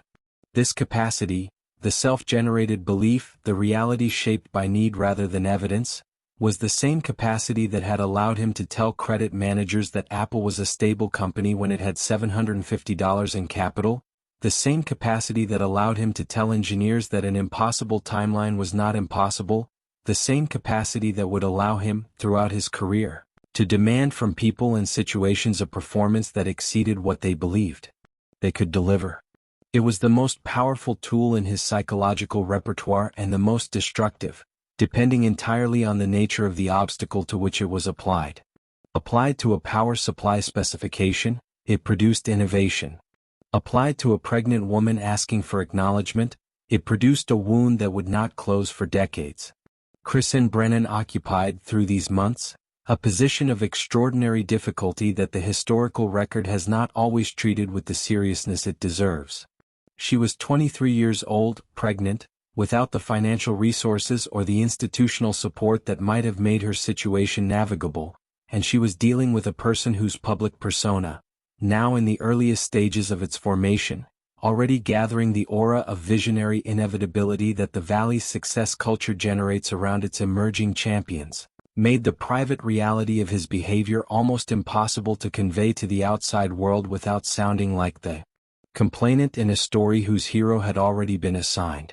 She was perceptive enough and had known him long enough to understand that the Steve Jobs who was becoming the subject of industry admiration and the Steve Jobs who was refusing to acknowledge her pregnancy were the same person, that the qualities producing the former were not separate from the qualities producing the latter but were, at the root, expressions of the same formation.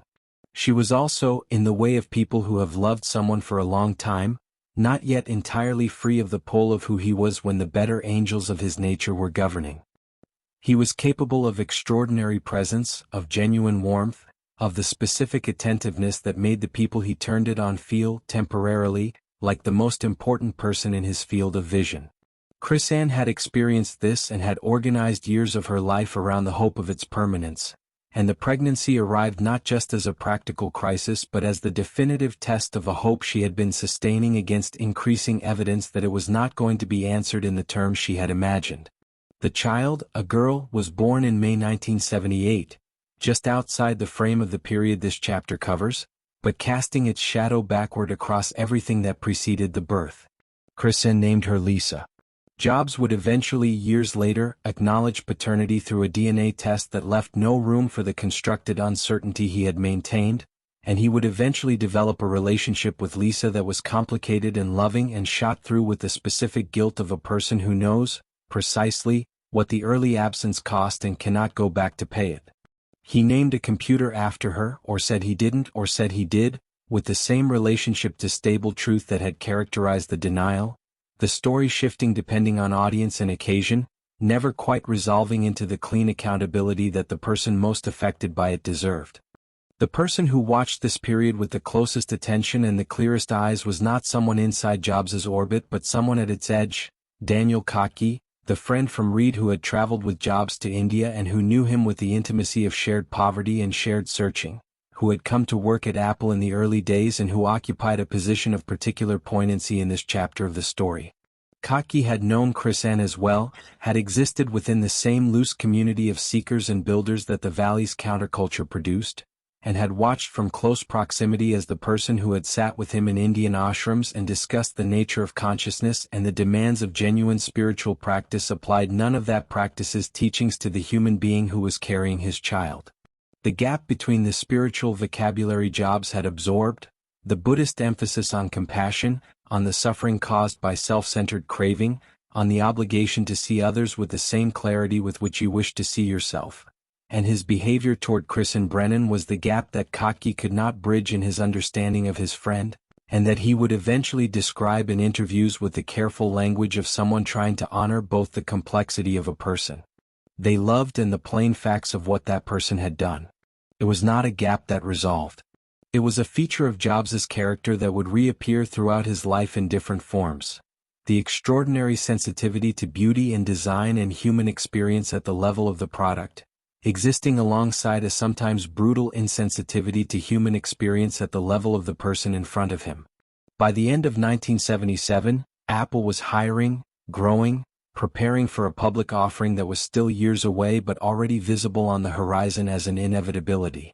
Jobs was 22 years old, and the company he had willed into existence was becoming the vessel for a generation's technological hopes, and Chris and Brennan was living in a commune, pregnant, and the private accounting of what the year had cost her had not yet been entered into any ledger that the people celebrating Apple's rise would have thought to consult. The child who would be born in the spring would carry, without her consent and before she had any language for it, the weight of a story whose primary character had not yet decided whether she was part of his story at all, and the resolution of that question, deferred and partial and arriving far too late to repair the earliest damage, would surface at the worst possible moment, when Apple itself was in crisis, and the personal and the professional reckonings Jobs had been deferring would arrive as deferred reckonings always do simultaneously. Chapter 20. The move to Banley Drive, building a real corporation. He walked the empty space 3 times before he said anything. The building on Banley Drive in Cupertino was a low, flat-roof structure of the kind that the valley produced by the acre in those years. Industrial without being brutal, functional without being distinguished, the architectural equivalent of a cleared throat. It had been a research facility of some kind before Apple leased it, and the previous tenants had left behind the particular emptiness of a space recently evacuated. A smell of old carpet and fluorescent light, a few bolts in the wall where shelving had been removed, the ghost of someone else's organization still faintly visible in the scuff marks on the floor. It was, by any objective measure, a significant step up from the garage on Chris Drive and the cramped Stevens Creek Boulevard office Apple had briefly occupied before outgrowing it. It had actual rooms. It had a reception area. It had, in the most literal possible sense, the infrastructure of a company that expected to receive visitors, to employ people in numbers requiring coordination, to conduct the business of a corporation rather than the business of a dream.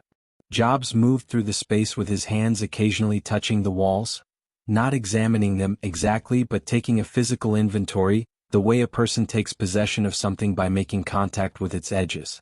The other people present, there to discuss the practical matters of the move and the office configuration, watched him make his circuits and understood that the practical matters would wait. He was deciding something that couldn't be decided in a meeting, something that required the space itself to answer. Whether the building could hold the version of Apple he was constructing in his mind, whether its dimensions and proportions and light were adequate to the ambition he was bringing into them. He stopped at the largest open area in what would eventually become the main workspace, and stood there for a long moment looking at nothing in particular, and then he said that it would work in a tone that closed the question for everyone present. The move to Banley Drive in 1977 was, in the plain vocabulary of business development, a routine milestone, a growing company securing the physical infrastructure its growth required. In the vocabulary of what Apple was becoming, it was something considerably more consequential. The moment at which the venture declared, in the irreversible language of commercial real estate, that it was permanent. Garages are provisional. Leased industrial space is a commitment. The signing of the lease meant that Apple was betting with the full weight of Marcula's investment and the cumulative momentum of everything the previous 2 years had produced, that the trajectory was real and that the future it pointed toward was coming. The cultural moment in which this commitment was being made had a specific quality that is easy to lose from the historical distance of decades. The personal computer industry was not, in 1977, an established fact. It was an argument in progress, and the argument's outcome was not yet settled in the minds of the people whose capital and infrastructure the industry would need to grow. IBM remained indifferent with the confident indifference of an institution whose size had historically functioned as a substitute for foresight. The investment community that had funded the semiconductor revolution was still calibrating its appetite for consumer electronics bets, still uncertain whether the mass market that Jobs and others were projecting was a genuine demand waiting to be supplied or an enthusiast's fantasy dressed in the language of market research. The Valley's own culture, competitive, relentlessly forward-looking, deeply suspicious of both premature confidence and insufficient ambition, was watching Apple with a particular attention reserved for companies that have made claims large enough that their failure, if it came, would be instructive. Into this environment, Jobs was moving office furniture and hiring people and making decisions about the configuration of workspaces that he approached with the same aesthetic seriousness he brought to the configuration of circuit boards. The physical environment of work was not, to him, a facilities management question. It was a design question, and like all design questions it had a right answer that could be arrived at through sufficient attention and willingness to reject the merely adequate. He had opinions about the placement of desks. He had opinions about the quality of the chairs. He had opinions which his colleagues initially received with the slightly stunned incomprehension of people encountering a new category of demand, about the plants, specifically about which plants belonged in a technology company's workspace and which plants communicated the wrong relationship between the humans and their environment. This was not eccentricity or not only eccentricity. It was the application of Marcula's impute principle to the internal audience rather than the external one, the recognition that the people who worked at Apple were forming impressions of what Apple was from every signal the physical environment sent, and that those impressions shaped what they were capable of imagining and producing. A workspace that looked like every other workspace in the Valley told its inhabitants, subliminally and continuously, that what they were doing was like every other thing being done in the Valley. Jobs was not interested in building a company that was like every other thing. He needed the space to say so. The core conflict at Bandley Drive was institutional, and it arrived with the inevitability of a structural consequence rather than a surprise. Michael Scott had been brought in to provide exactly the operational discipline that Apple's creative intensity tended to resist, to build the processes and the hierarchies and the management architecture without which a company growing at Apple's rate would collapse under its own momentum. Scott was good at this in the way that effective operators are good at it. Not brilliantly, not inspirationally, but reliably, with a steady application of professional judgment to the daily accumulation of decisions that constitute the actual substance of running a company. He was, in the language of the Valley, the adult in the room, and his presence had been Marcula's condition for the investment, the acknowledgement that vision required management to become durable. Jobs had agreed to this condition with the pragmatic reasonableness of someone who understood, at the level of strategy, that he needed what Scott provided, while being constitutionally incapable of accepting, at the level of daily reality, the authority that providing it required. The tension was not personal, exactly. Jobs and Scott were not enemies, and in the early months of the Bandley Drive operation maintained a working relationship that both of them would describe as functional if not warm. The tension was ontological. Scott believed that his job was to build a company. Jobs believed that his job was to build Apple, which was not a company in the sense that Scott understood the word but something more like a projection of a particular vision of human possibility, and the difference between these two jobs was, in practice, the difference between accepting conventional organizational logic and refusing it, repeatedly and on principle, in ways that Scott found irrational and Jobs found non-negotiable. The conflict crystallized around employee badges. This is the keyhole, the small aperture through which the full complexity of Jobs's character becomes visible. As Apple grew and began to formalize its operations at Bandley Drive, Scott introduced employee identification numbers, a standard administrative measure in any company of more than a handful of people, useful for payroll and security and the dozen other systems that require a unique identifier for each employee. Wozniak received badge number 1, Scott took badge number 2. Jobs, informed of this arrangement, objected with a force and a persistence that the people around him found, depending on their patience and their familiarity with his patterns, either revealing or exhausting. He wanted badge number 0. Not badge number 1. Wozniak's primacy as Apple's technical founder was not, in this instance, the point. He wanted the badge that came before all the other badges, the badge that existed outside the numbering system's ordinary logic, the badge that said that he was not merely first among the employees but prior to the category of employee entirely, that he was the origin point around which the numbering system itself was organized. Scott refused, initially with the weary confidence of a manager who has learned to recognize the difference between problems that require resolution and conflicts that require endurance. Jobs persisted. The persistence had the quality, familiar to everyone who had dealt with him on questions he had decided mattered, of a force that does not escalate so much as it simply continues, wearing at the resistance the way water wears at stone, not through violence but through the refusal to stop. Scott eventually gave him badge number 0, with the visible relief of a man who has decided that the cost of the concession is lower than the cost of the ongoing engagement. What the badge episode revealed was not vanity, or not primarily vanity, though vanity was present. It revealed the specific form that Jobs' identity had taken by 1977, the conviction that he was not subject to the systems that organized other people, that the rules of institutional life were applicable to everyone who had accepted their logic and inapplicable to someone who had not, and that the measure of his own specialness was precisely the degree to which the system would bend to acknowledge it. This conviction was self-reinforcing.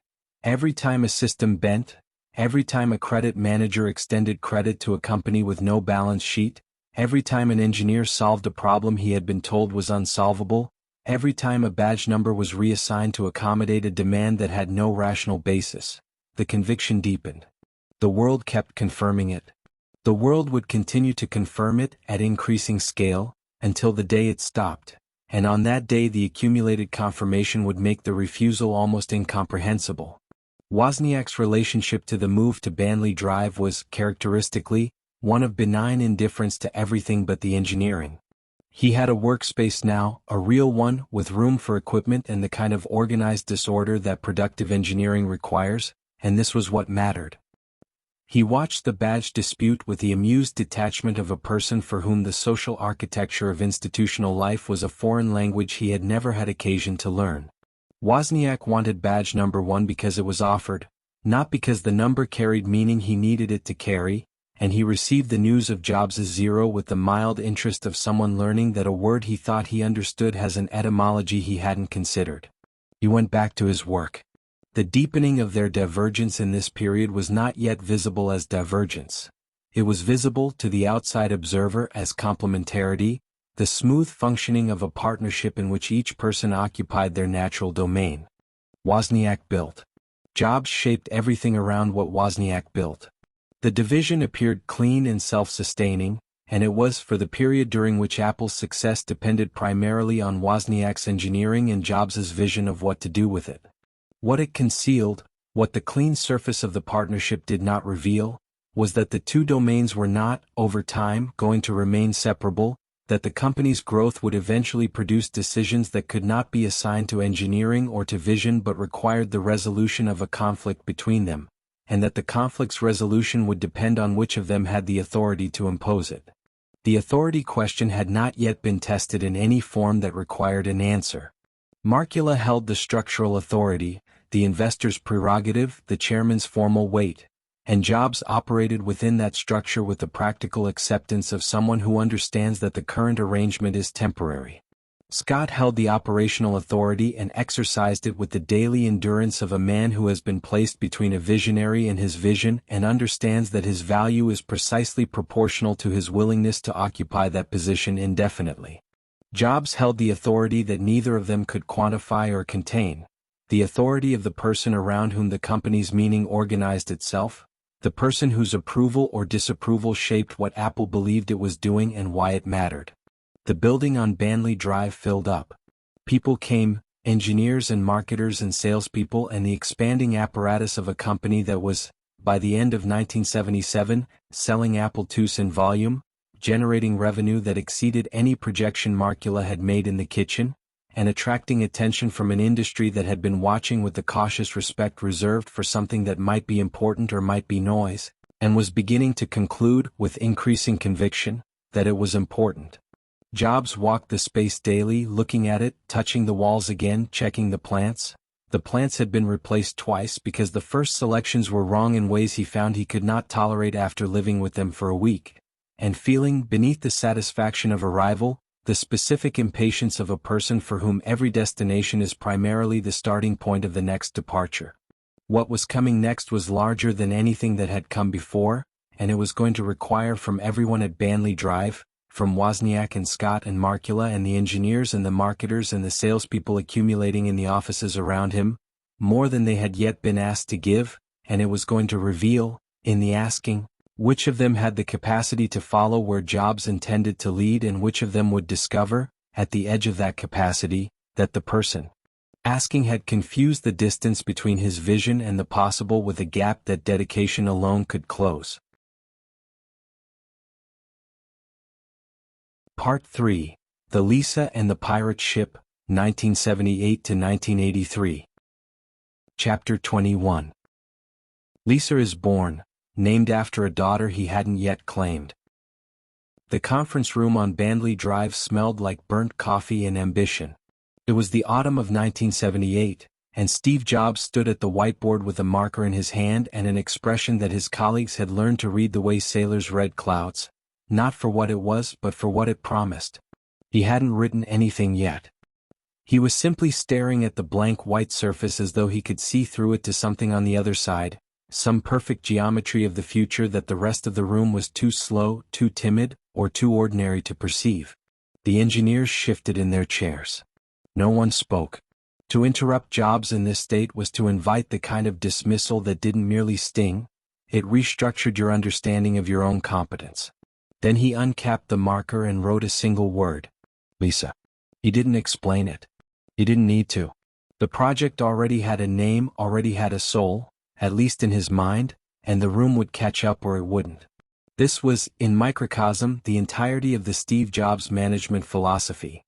Revelation handed down from a height so steep that the gap between his vision and everyone else's felt almost theological. What no one in that room knew, or perhaps what everyone suspected and no one dared say aloud, was that the name was not an acronym, not a product designation, not a clever concatenation of technical specifications. It was a name. A girl's name. The name of a child born 2 years earlier, in 1978, to a woman named Kristen Brennan, who had delivered the baby largely alone while Jobs, 23 years old and newly rich from Apple's first flush of public fascination, told mutual friends with casual brutality that the child might not be his. Her name was Lisa Nicole Brennan. And Steve Jobs had not yet acknowledged her. The world in which Jobs operated during these years was one undergoing a kind of electric convulsion. America in 1978 and into the early 1980s was a nation coming out of its long, ugly hangover, Vietnam, Watergate, the hostage crisis, stagflation, and reaching, somewhat desperately, for a new mythology. Silicon Valley was already assembling the pieces of that myth. The semiconductor industry had taken root in the warm Santa Clara soil, fed by defense contracts and university talent and the peculiar California faith that technology was not merely useful but redemptive. Intel had made the microprocessor. Atari had made people believe a machine could be play. And Apple, with the Apple II, had made people believe a machine could sit on a kitchen table, could belong to a family, could be human in some inchoate, dazzling way. Jobs had not invented the Apple II. That always was, the round-shouldered genius who built things because building things was what made him happy. But Jobs had understood something could not. That the object itself was only half the product. The other half was what the object made you feel about yourself. The Apple II did not just compute. It told you that you were the kind of person who owned an Apple II. This was not a trivial distinction. This was, in fact, the entire distinction. By 1979, Apple was a company of several hundred employees and ambitions calibrated to something considerably larger. Jobs had seen the future. Literally seen it, during his now legendary visit to Xerox PARC in December of that year, and the future had a graphical interface. It had windows and icons and a mouse. The future did not require you to type commands into a void and hope the machine understood. The future was visual, tactile, intuitive. The future looked like something a human being would actually want to touch. The Lisa project was supposed to deliver that future. It was Apple's serious machine, its professional machine, the computer that would drag the industry into a new paradigm and, not incidentally, make Apple into something more than a hobbyist darling. The engineering team was brilliant and growing. The timelines were aggressive. The budget was real. And Steve Jobs was its chairman, its champion, its most demanding and most destabilizing force. Here was the core conflict, and it was not the kind that resolved cleanly. Jobs was at once the visionary the Lisa needed and the obstacle it could not survive. His standards were genuine, almost frighteningly so.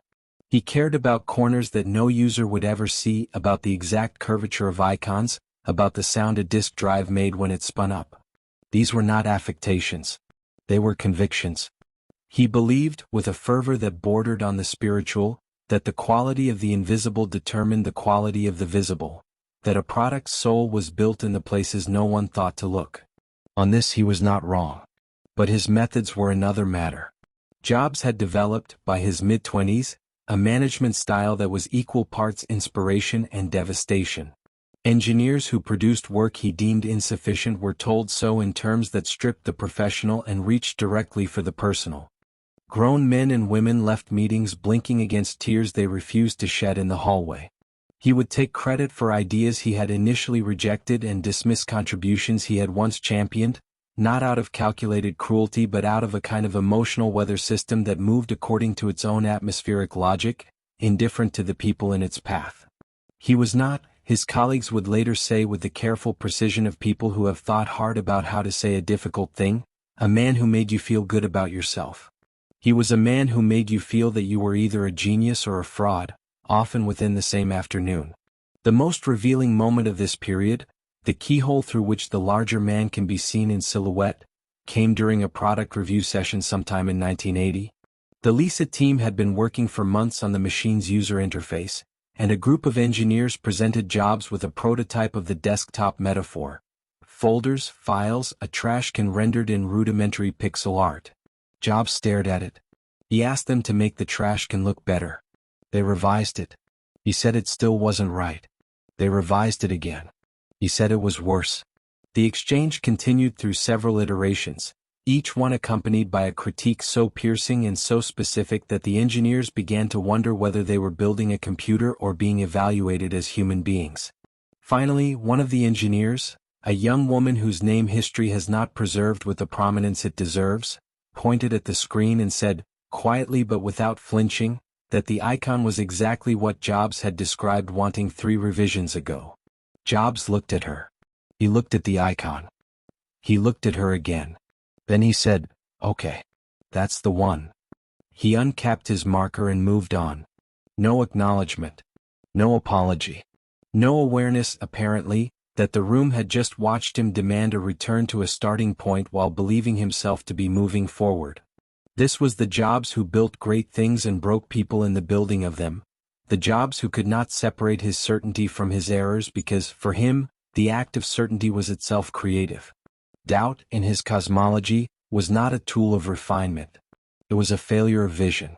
It was also during this window that the relationship between Jobs and John Couch, the soft-spoken, Stanford-trained engineer who had been brought in to manage the Lisa project, began its slow, grinding deterioration. Couch was everything Jobs was not in the conventional sense. Methodical, collegial, process-oriented. He understood how to build a team the way a contractor understands load-bearing walls. He knew which engineers needed autonomy and which needed direction, which problems were architectural and which were decorative, which decisions could be revisited and which, once made, would set the bone. He was, by most reasonable measures, exactly the right person to build the Lisa. This made him, in Jobs's estimation, a threat. The dynamic between them illuminates something essential about Jobs's relationship to authority, specifically the authority of other people. He had always chafed under it. From the engineers who dismissed him at Hewlett-Packard as a teenager too young to be taken seriously, To the Apple board members who viewed him as a gifted irritant rather than a governing intelligence, Jobs had developed a near-allergic reaction to competent people who did not defer to him. With Couch, the friction was professional but also existential. Couch was being trusted with something Jobs had named, had claimed, had breathed himself into. That the company's leadership had decided Jobs needed to be managed rather than empowered, that they had structured the Lisa project so that Couch, not Jobs, had final authority, was the kind of institutional judgment Jobs processed not as organizational logic but as personal betrayal. The meetings between them were, by multiple accounts, exercises in sustained tension. Couch would present a timeline. Jobs would dismiss it as inadequate in ambition. Jobs would propose a feature. Couch would note it couldn't be delivered within the engineering constraints. Each man was, in his way, correct. Each man found the other's correctness intolerable. What should have been a productive creative friction became, instead, something closer to a siege. One man holding the walls, the other perpetually testing them. There was, threading through all of this, the question of Lisa Brennan. Jobs had been pressured by California's welfare department into submitting to a paternity test. The results, returned in 1980, confirmed what most people in his circle already believed. He was the father. He continued even then to deny it publicly with a tenacity that struck people who knew him as strange, not merely callous but genuinely disconnected, as though the fact of the test had been processed by some part of his mind that operated independently of his public self. He would later tell Walter Isaacson that at the time he simply was not ready to be a father, as though readiness were a condition the child had failed to consider before arriving. And yet the name persisted on the whiteboard and then on the product schematics and then on the machine itself. There is no document, no memo, no verified quotation that confirms Jobs named the computer after his daughter. Apple's official position for years was that Lisa stood for Local Integrated Software Architecture, a backronym so transparently convenient that it became, in the lore of Silicon Valley, its own kind of joke. Jobs himself gave different answers at different times, in the flickering, unreliable way that characterized his relationship to any truth that cost him something to admit. But those who were there, Chris and Brennan, the engineers who watched him write the name on the whiteboard, the colleagues who saw his face in unguarded moments when the subject arose, tended to believe something simpler and more human. That somewhere beneath the certitude and the cruelty and the messianic self-construction, a young man had done something he could not quite face and could not quite let go of. That he had pressed the name into the machine the way you press a photograph into a wallet, privately, habitually, without quite meaning for anyone to see. Lisa Brennan would grow up largely without her father. She would later write about it with a clarity and precision that would have done credit to the man himself, in a memoir that was, among other things, a documentation of what it cost to love someone who had decided, for reasons of his own, not to be loved back. She titled it Small Fry. She was, by every account, a remarkable person. Curious, literary, alive to the world in the particular way of people who have had to learn to read a room from an early age. The computer named for her would ship in January 1983, at a price that put it far beyond the reach of ordinary consumers. It would be, in most measurable respects, a commercial failure. The lessons Jobs drew from that failure, and the machine he had already begun secretly incubating while the Lisa team worked, a smaller and stranger and more dangerous project being built by a group of engineers he had begun to think of, with characteristic grandiosity, as pirates, would define the next act of his life with a force that none of them, least of all Jobs himself, could yet fully see coming. Chapter 22. The Xerox PARC Visit, the Heist of the Century. The guard at the gate of the Xerox Palo Alto Research Center checked the clipboard with the unhurried confidence of a man who believed in the sanctity of procedure. It was a cool December morning in 1979, the kind of Northern California winter day that barely acknowledges the season. Thin light, the smell of eucalyptus and damp asphalt, the Santa Cruz Mountains sitting low and dark in the middle distance.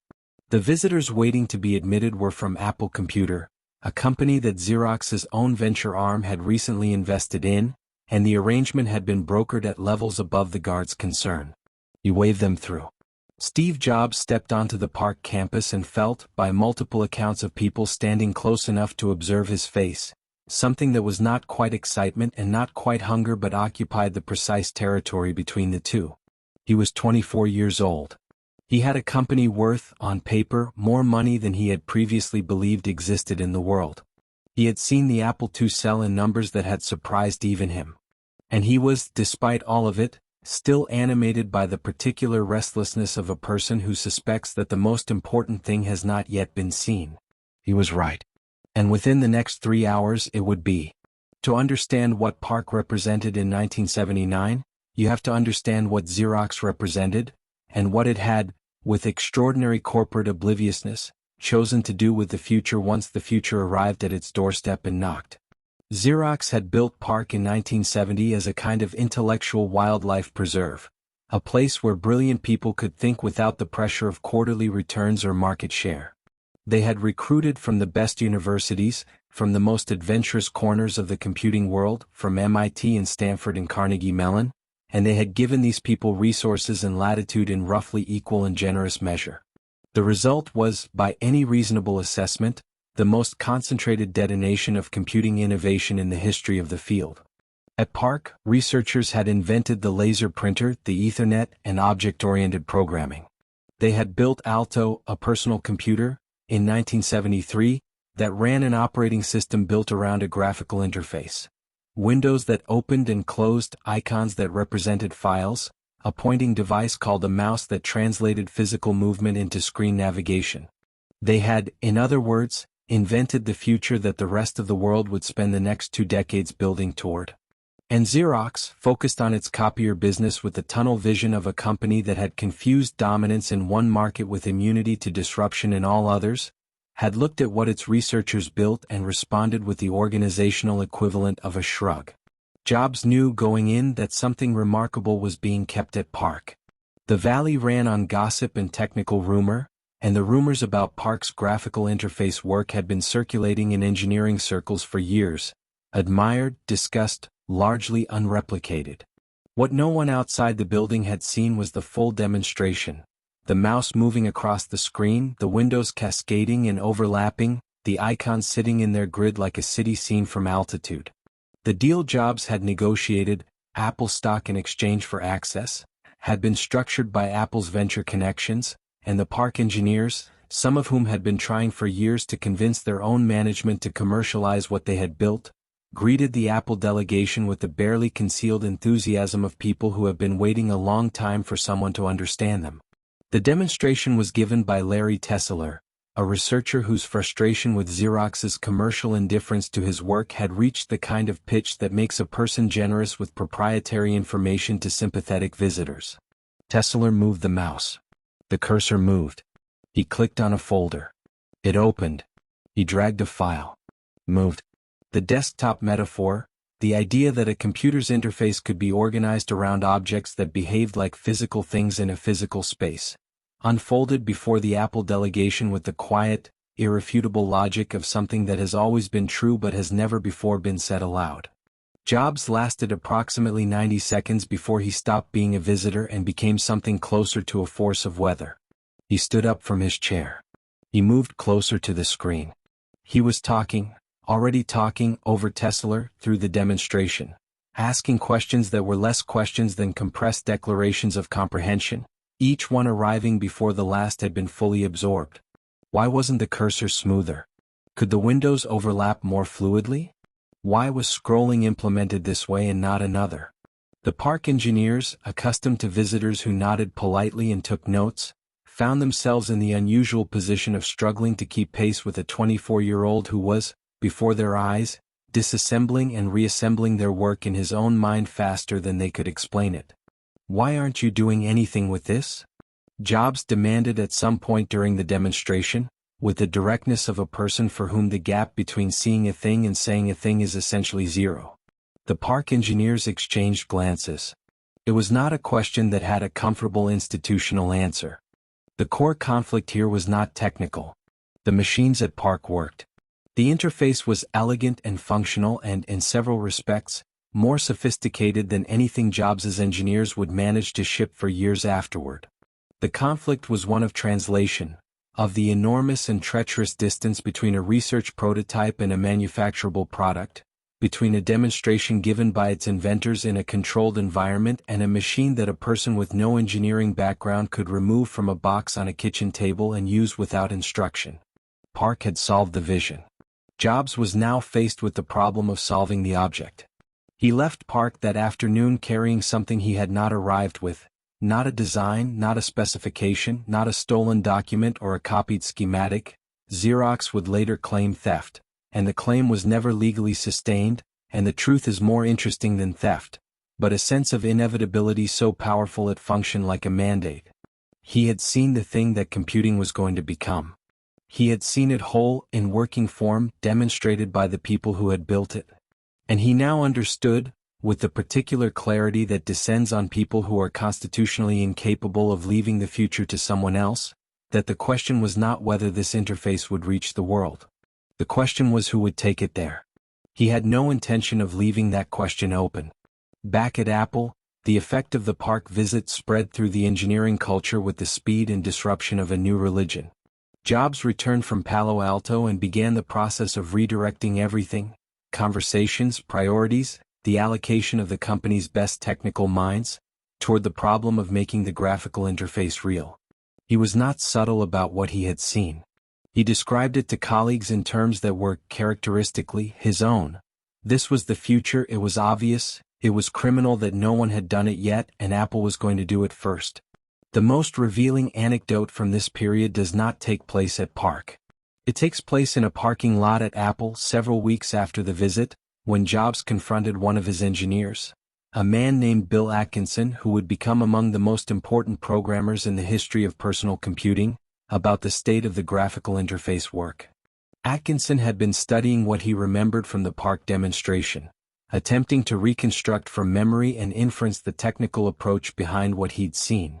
He had made significant progress on something he called regions, a method of managing overlapping windows on screen, and he presented his work to Jobs with the carefully measured pride of someone who knows they have done something hard. Jobs looked at it. He said it wasn't right. Atkinson said it was actually more sophisticated than what PARC had built. Jobs said that didn't matter. What PARC had built was what it should look like, and Atkinson's version didn't look like that. Atkinson, who was not easily intimidated, pushed back. Jobs pushed back harder. The conversation ended with Atkinson returning to his desk and Jobs walking away, and what happened next is the part that matters. Atkinson went back and kept working and working and working and produced over the following years graphical software of such beauty and fluency that it would make the PARC original look, by comparison, like a rough draft. This was the alchemy that Jobs performed that no management theory has satisfactorily explained. He was frequently wrong about specifics, often cruel in delivery, and possessed of a certainty so total it regularly collided with reality at high speed, and yet the people he pushed hardest frequently produced the best work of their lives. Whether this was because of him or despite him is a question his colleagues still disagree about, sometimes in the same breath. The figure whose trajectory was most dramatically altered by the PARC visit was Jeff Raskin, and the alteration was not comfortable. Raskin was an Apple engineer and interface theorist who had, before Jobs' visit to PARC, been quietly developing his own ideas about a low-cost, easy-to-use personal computer. He had named the project after his favorite variety of Apple, the Macintosh, respelled slightly to avoid trademark concerns. The Macintosh, as it would come to be known, was Raskin's idea in the way that a river is the idea of its headwaters.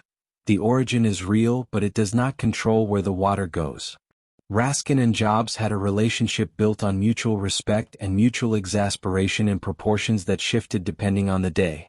Raskin was intellectual, theoretical, committed to a vision of computing as a democratizing force, a tool for the ordinary person, designed with the ordinary person's cognitive limitations and life constraints firmly in view. He was also, constitutionally, everything Jobs was not: collaborative, slow to anger, interested in process. He believed that good design emerged from careful thought and broad consensus. Jobs believed that good design emerged from him. After the PARC visit, Jobs' interest in Raskin's small, cheap, graphical computer intensified in the way that a predator's interest in territory intensifies. He circled the Macintosh project. He asked questions about it. He attended meetings he had previously ignored. Raskin, who was not naive, recognized the pattern, had seen Jobs consume other people's projects and reconstitute them as his own creation, and attempted to document, date, and territorialize his own ideas with the anxious precision of a man who suspects the walls are moving when he isn't watching. He was correct to be anxious. The broader Apple organization in this period was itself a study in productive chaos. The company had gone public in December 1980, minting instant millionaires from the ranks of its early employees and generating a cultural atmosphere that was, by the testimony of nearly everyone who worked there, unlike anything that had existed in corporate America before. There was money, suddenly and in serious quantities, and with it came the particular organizational complexity of a company that had grown faster than its management structures. Jobs was nominally a chairman without a product to run. Mike Scott, Apple's president, had removed him from the Lisa project in 1980 in what amounted to an internal demotion delivered with the bluntness of a man who had run out of diplomatic options. And the energy that Jobs could no longer direct at Lisa had to go somewhere. It went to the Mac. Jobs descended on Raskin's project in 1981 with the full force of his redirected attention, and Raskin, understanding that the thing he had built was about to become someone else's story, eventually resigned. He left behind a team, a name, a concept, and a moral claim on the machine that history would largely fail to honor. Jobs took the project and remade it in his own image, not entirely, not without preserving what Raskin had understood correctly, but thoroughly enough that the Macintosh that would eventually reach the world was a Jobs creation in the way that matters to the culture. Viscerally, visually, unmistakably. The pirates had their ship. They had their flag. They had their captain, and he was not a man given to doubt or deference or the ordinary nautical courtesies. What they did not yet have was a machine that worked. Not fully, not reliably, not in the form that Jobs had promised the world was coming and coming soon. The deadline was approaching, the engineering problems were serious, and somewhere in a Cupertino building that flew a skull and crossbones from its roof, a team of brilliant people was being driven by a man whose certainty that he could see the future was matched, in almost equal measure, by his certainty that anyone who disagreed with him about what it looked like had simply failed to look hard enough. What none of them understood yet, not the engineers, not Raskin and his departure, not Jobs and his ascendance, was that the machine being built on the pirate ship would change everything, and that the man who captained it would not be there to see it launched. Chapter 23. The ousting, being kicked off the Lisa team. The memo arrived on a Tuesday. Mike Scott, Scotty as everyone called him, the name functioning as both diminutive and deflection, a way of making a hard man seem approachable, had not scheduled a meeting. He had not requested a conversation.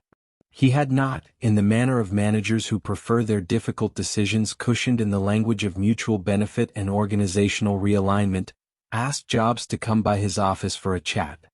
He had simply written it down, signed it, and sent it through the internal mail system with the matter-of-fact efficiency of a man removing a splinter. Quickly, without ceremony, because the longer you wait the worse it gets. Jobs read it standing up. People who were nearby remembered this detail, that he didn't sit, didn't lean against a wall, didn't perform any of the ordinary physical accommodations a person makes when processing difficult news. He stood in the middle of the room and read the memo, and his face went through several things in rapid succession that weren't quite emotions so much as weather systems. A front moving through, pressure dropping, the air changing quality in a way that made the people around him quietly recalibrate their proximity. He had been removed from the Lisa project. He was no longer in charge. John Couch would have full authority. Jobs would retain his title, his equity, his seat on the board. He would not have his project. He set the memo down on a desk that was not his and walked out of the building without speaking to anyone. It was the spring of 1980, and Steve Jobs was 25 years old, and for the first time in his professional life, someone had told him no in a language he could not argue with, charm away, or simply outlast by remaining in the room until the other person gave up. To understand the full weight of what happened to Jobs in that moment, you have to understand the particular ecosystem that had grown up around him in the years since Apple's founding, and you have to understand what Apple had become by 1980, not merely as a company but as a cultural proposition. The Apple II had been on the market for 3 years. It had sold beyond any reasonable projection, had generated revenues that reshaped the personal computer industry's sense of its own possible scale, and had made Apple in the process into something more than a company. It had made Apple into an argument, a living, commercially validated argument that the computer did not belong to institutions and governments and large corporations, that it could belong to a person, to a family, to a kid at a kitchen table who wanted to understand how things worked. Jobs had not built the Apple II. He had never pretended to have built it. Wozniak's authorship was too total, too obvious, too publicly celebrated for even Jobs's most creative revisionism to obscure. But he had understood what it meant, had packaged and positioned and pushed it into the world with an evangelical intensity that was, in its own way, as important as the engineering. He had been the one to insist on the beige plastic case, on the clean lines, on the absence of visible screws. He had been the one to commission the rainbow logo and to place Apple's products in a visual and cultural context that made them feel like artifacts from a civilization slightly more evolved than the one in which they were being sold. He had made the company feel like something worth believing in. This was his power, and it was real. But power in a company is not the same as authority, and by 1980 the gap between Jobs's power and his authority had become an organizational crisis that Apple's board could no longer manage through patience or creative restructuring. He had alienated engineers on the Lisa team with a consistency and thoroughness that went beyond the ordinary frictions of ambitious workplaces. He had overridden decisions made by people with more domain expertise than he possessed. He had, on at least one documented occasion, reduced a team member to tears in a hallway and then walked past the same person an hour later without apparent recollection of what had occurred. He was not managing the Lisa project. He was destabilizing it. Mike Scott had been hired as Apple's president precisely because Jobs and Wozniak, one of whom was a genius who had no interest in management and the other of whom was a genius who had no aptitude for it, needed an adult in the organizational sense, someone who understood that a company was not merely an idea but a system, and that systems required maintenance that went beyond inspiration. Scott was not a warm man. He was direct to the point of occasional bluntness, process-oriented in the way of people who have cleaned up enough organizational messes to have lost their patience with ambiguity, and constitutionally immune to the reality distortion field that Jobs deployed against everyone else in his orbit. He liked Jobs in his way. He respected what Jobs could do. He simply refused to be managed by him, which was, in the Apple of 1980, an almost radical act. The decision to remove Jobs from Lisa had not been made quickly or lightly. Scott had consulted with Arthur Rock, Apple's lead investor and board member, a man whose judgment carried the particular authority of someone who has committed serious capital to a proposition and therefore has strong opinions about its management. Rock was not unsympathetic to Jobs, but he was a pragmatist of the most rigorous kind, and the pragmatist's assessment of Jobs on the Lisa project was unambiguous. The product needed to ship, the team needed stability, and Jobs was providing neither. The decision, when it came, had the character of a conclusion rather than a choice, the inevitable terminus of a long chain of evidence that pointed in one direction. The core conflict of this chapter is not the removal itself. It is what the removal revealed, about Jobs, about the company, and about the relationship between genius and institution that would define the next 2 decades of his life. Jobs had always understood himself as outside ordinary organizational logic, exempt from the constraints that applied to people of lesser vision. This was not entirely delusional. He had, in fact, operated outside those constraints successfully enough that the exemption had begun to feel like a natural law. When the natural law was repealed, when Scott's memo arrived and the institution demonstrated that it could, in fact, contain him, Jobs encountered something he was genuinely unprepared for: the experience of being subject to the same authority he had always refused to recognize in others. He did not handle it with grace. He was not built for grace in defeat, had never practiced it, had never needed to practice it, and the skills required for it, equanimity, perspective, the ability to separate one's identity from one's current circumstances, were precisely the skills that his particular kind of brilliance had made unnecessary to develop. He raged. He lobbied.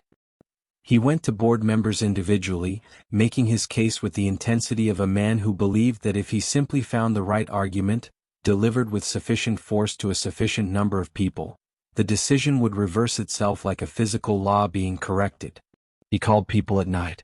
He requested meetings and turned them into cross-examinations. He was, by the account of those who witnessed it, not merely upset but genuinely bewildered, as though the concept of an institutional decision that could not be appealed to a higher authority was a category of experience for which he had no existing mental framework. The most revealing action of this period, the one that functions as a keyhole to the larger man, occurred not in a boardroom or a hallway confrontation but in a parking lot conversation with Andy Hertzfeld, a young engineer who had recently joined Apple and who would go on to become one of the most important programmers on the Macintosh team. Hertzfeld had been assigned to work on the Apple II, a position that was comfortable and secure and, by the standards of most workplaces, enviable.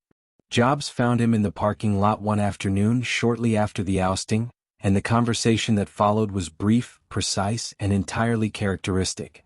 Jobs asked what Hertzfeld was working on. Hertzfeld told him. Jobs said it was a waste of his time. Hertzfeld, who had the particular self-possession of someone who has not yet learned to be intimidated by the person standing in front of him, asked what he thought he should be working on instead. Jobs said the Mac. Hertzfeld noted that he hadn't been assigned to the Mac. Jobs said that didn't matter.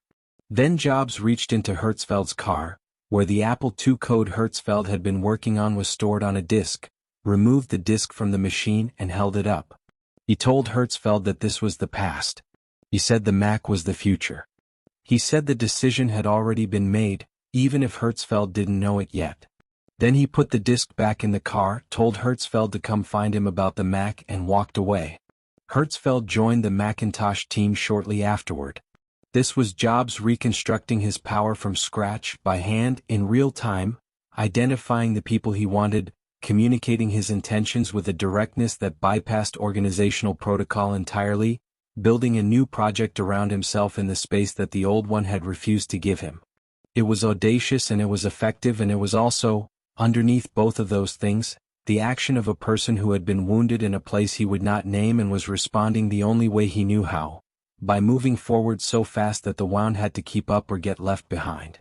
The figure whose role in this chapter cannot be understated is Mike Markkula, Apple's first major investor and its de facto chairman, a man whose relationship with Jobs was among the most consequential and least examined of Jobs' early career. Markkula had believed in Jobs before Jobs had given anyone much concrete evidence to justify belief. He had written the first substantial check, had lent his credibility to a company run by two college dropouts operating out of a garage, and had done so on the basis of something that was not quite rational analysis and not quite instinct but some combination of the two available only to people who have been in the room when the future was being assembled and can recognize the assembly before it is complete. By 1980, Markkula's relationship with Jobs had taken on the particular complexity of mentorships that have been tested by real stakes. He had watched Jobs operate at close range for 4 years. He understood, better than almost anyone, both the magnitude of what Jobs could do and the magnitude of the damage he could cause in the doing of it. When Scott made the decision to remove Jobs from Lisa, Markkula had not blocked it. He had allowed it, which in the grammar of institutional power meant he had sanctioned it, and Jobs knew this. The knowledge settled into the relationship like sediment, not immediately destructive but changing the composition of the thing, making it heavier in ways that would only be felt later when the ground shifted. Jobs did not confront Markkula directly. He was never, even at his most combative, entirely without political intelligence, and he understood that Markkula's support was structural, that without it, Jobs's position at the company he had founded rested on equity and title and very little else. Instead, he did what he had always done when institutional forces moved against him. He worked around them. He found his people. He built his ship. He raised his flag. The Macintosh project, in the months following Jobs's ousting from Lisa, became something more than an engineering effort. It became a statement about what Jobs was, about what he could do without the institutional support he had been denied, about the kind of product that could be built when the person in charge cared more about the object than about the process. He recruited with the fervor of a man with something to prove, which is perhaps the most dangerous kind of recruiter in the world, because the people drawn to that fervor tend to be the people willing to match it. Apple was, in the autumn of 1980, a company about to go public. The IPO in December of that year would generate more capital than any American public offering since Ford in 1956 and would transform its founders and earliest employees into a new species of California wealthy, not old money wealthy, not inherited wealth wealthy, but the sudden, almost vertiginous wealthy that comes from being in the right room at the right moment with the right piece of paper in your hand. Jobs' net worth, on paper, crossed $250 million. He was 25 years old. The money did not calm him. It had no particular mechanism by which to do so. What it did, instead, was clarify something that the removal from Lisa had already begun to reveal, that Jobs' relationship to Apple was not primarily financial and not primarily organizational. It was personal in the deepest sense. The company was his self-conception made manifest, and the forces now moving within it were not simply bureaucratic obstacles but threats to something he experienced as constitutive. The pirate ship in the other building was not merely a project. It was a reply. And the people in the Lisa building, the ones who had watched him be escorted, politely but unmistakably, to the margins of the thing he had named and claimed and breathed himself into, had not yet understood that the man they had managed out of their orbit had not gone away. He had simply, with characteristic impatience, gone somewhere more interesting, taking the best of their engineers with him, and was building something in the dark that none of them had been invited to see, aimed at a future that he was now, for the first time in his career, entirely free to define on his own terms. What they also hadn't understood, what Jobs himself had not yet understood, was that freedom for a person constitutionally incapable of operating without opposition was not the gift it appeared to be. Chapter 24. Hijacking the Macintosh, taking over Jeff Raskin's project. Jeff Raskin's office was not the kind of space that announced itself. It was cluttered in the way of a person whose interior life moves faster than their organizational capacity, papers stacked in systems that made sense only to their architect, books opened and left face down at the precise angle of interrupted thought, index cards covered in a handwriting so small and dense it looked, from a distance, like a different alphabet entirely. There were notes on the walls. There were notes on the notes. Raskin thought in writing the way other people think in silence, externalizing his reasoning in a perpetual paper trail that was simultaneously a working method and an act of self-preservation. Proof, should proof ever be required, that he had been here first, had thought this first, had built the thing before anyone else arrived to tell him how it should be built. He was standing at his desk, sorting through a stack of specifications, when Jobs appeared in the doorway. Jobs didn't knock. He rarely knocked. The act of knocking implied a boundary worth respecting, and Jobs' relationship to other people's boundaries had always been, at best, theoretical. He leaned against the doorframe with the studied casualness of someone who has already decided how the conversation will end and is simply waiting for the other person to arrive at the same conclusion. He looked around the office.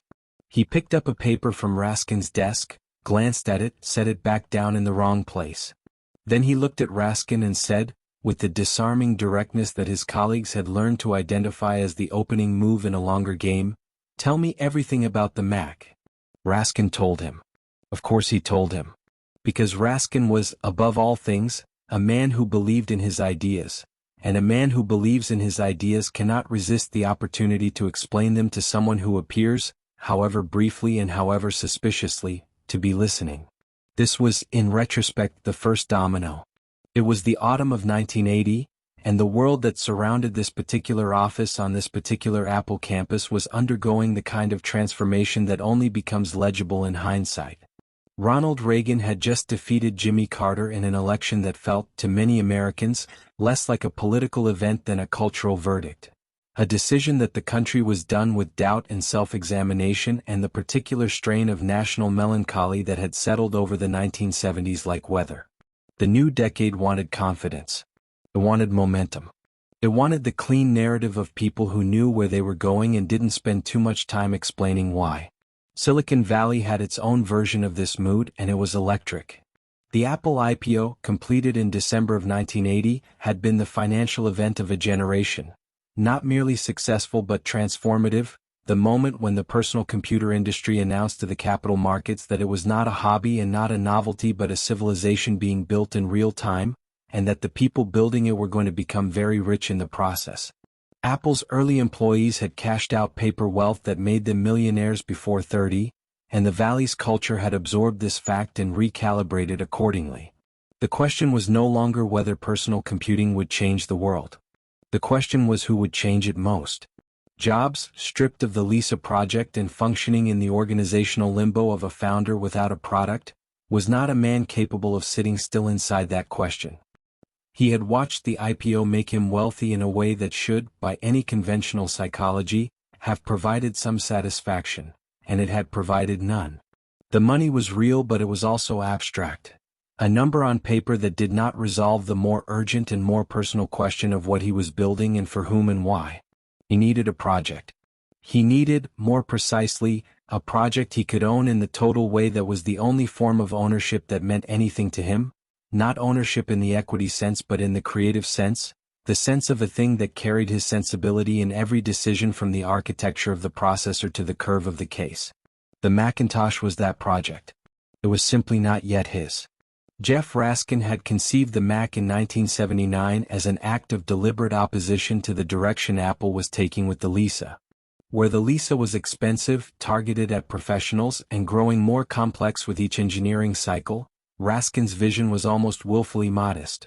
A cheap, sealed, easy-to-use computer for ordinary people, built around the conviction that most of the people who would eventually own personal computers were not engineers, were not early adopters, were not the kind of people who read technical manuals with anything other than resignation. They were people who wanted to write a letter, balance a checkbook, learn something new. They deserved a machine that respected this. Raskin had named it after his favorite Apple variety, had written a founding document for the project. He called it the Book of Macintosh, that laid out its philosophy with the systematic rigor of someone who understood that ideas undefended on paper are ideas available for appropriation. He had been right to document everything. He had not documented enough. The core conflict of this chapter is a particular kind of tragedy, because it is a conflict in which both men are, in their own frameworks, entirely correct. Raskin's vision for the Mac was coherent, humane, and genuinely revolutionary in its insistence on accessibility over power. Jobs's instinct, that Raskin's version was too modest, too cheap, too limited in its ambitions for the interface that the park visit had revealed was possible, was also correct. The machine Raskin wanted to build would not have changed the world in the way the machine that eventually shipped did. But the machine Jobs would build, in the process of displacing Raskin's vision with his own, would be built on a foundation that Raskin had laid, in a room that Raskin had furnished, with a team that Raskin had assembled, and the history of computing would come to know it almost entirely as Jobs's creation. This is the story of how that happened. It is not a comfortable story. Jobs began attending Macintosh team meetings in late 1980 with the frequency and intensity of a man who has identified where the energy is. At first he was a visitor, curious, engaged, asking questions that were sharper than visitors' questions typically are.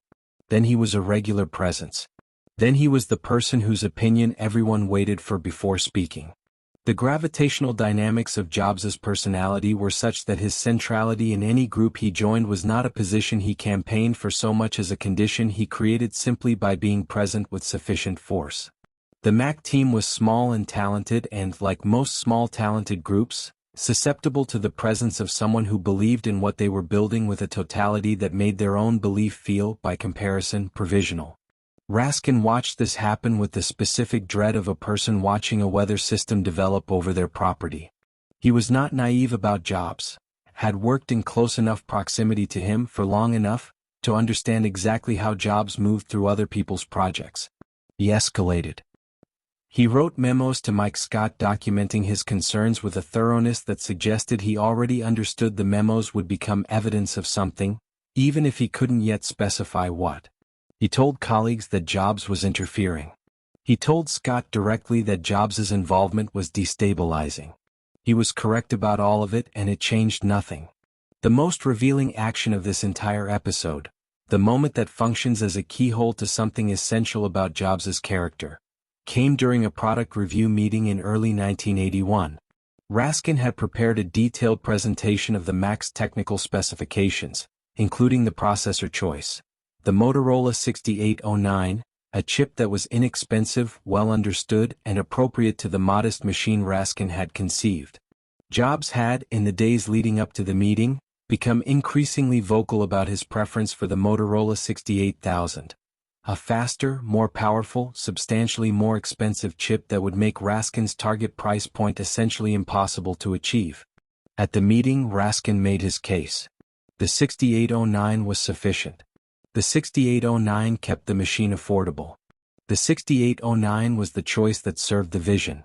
He was organized, specific, and correct within the terms of his own conception of the product.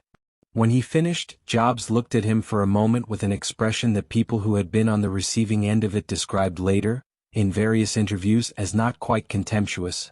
Contempt would have implied engagement, but simply uninterested, the look of a person who has already moved to a place in the conversation that the other person hasn't yet realized they're supposed to follow. Jobs said the 68,000 was the only chip worth building on. He said Raskin's price target was wrong. He said the Mac that Raskin was describing was not the Mac that should exist.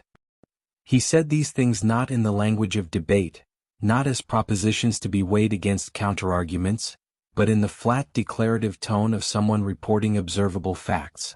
The meeting, which had been Raskin's meeting in Raskin's project, about Raskin's vision, ended with the team quietly rearranging itself around Jobs' position. Not because Jobs had won an argument. Because Jobs had declined to have one. The 68,000 was adopted. The price target was abandoned. The Mac Raskin had conceived was, from that meeting forward, a historical document rather than a living project. Raskin formally complained to Mike Scott in February 1981. The letter he wrote is one of the more extraordinary documents in the history of Apple. Specific, articulate, and suffused with the controlled fury of a man who has been professionally wronged and wants the record to reflect it. He described Jobs' management style as demoralizing. He noted that Jobs regularly changed his mind and expected the team to absorb the consequences. He wrote that Jobs' interruptions and contradictions had made it functionally impossible to maintain consistent engineering direction. Every word of it was accurate. Scott read it, acknowledged it, and did not remove Jobs from the project. What Scott did instead, whether out of political calculation, genuine belief in Jobs' vision for the Mac, or simple exhaustion with the organizational complexity of containing Jobs anywhere, was allow the situation to resolve itself by its own momentum. And its own momentum was, by early 1981, entirely Jobs's. Raskin took a leave of absence in the spring of that year. He returned briefly, found the project unrecognizable in ways that were not merely technical but philosophical, and resigned. He went on to pursue his original vision through other channels. A project he called the Canon Cat, which shipped years later to limited commercial attention and genuine design admiration. But the Macintosh was gone from him, and he knew it, and the knowledge was not the kind that softened with time. The figure at the center of this transition, in ways that have been under-examined by history, was Burrell Smith, the young, self-taught engineer who had been among the Mac team's earliest and most important members and who had, in fact, already begun experimenting with the 68,000 processor before Jobs arrived to demand it. Smith was a technical romantic, a person who loved computing the way poets love language, for its possibilities, for the way a clever solution could be simultaneously functional and beautiful.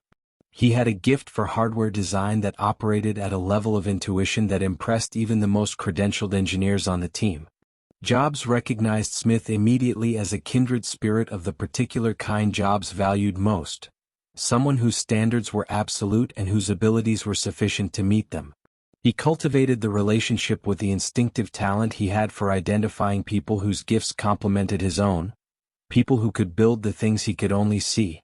Smith, for his part, responded to Jobs the way many technically brilliant people responded, with the ambivalence of someone who finds the work being demanded of them genuinely thrilling and the person demanding it genuinely difficult, and who cannot fully separate one from the other.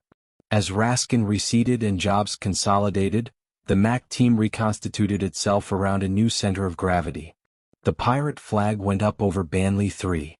Jobs told the team they were artists, that they were making something that would change the world, That greatness was not a destination but a standard that applied to every decision from the processor architecture to the font rendering to the width of the scroll bar.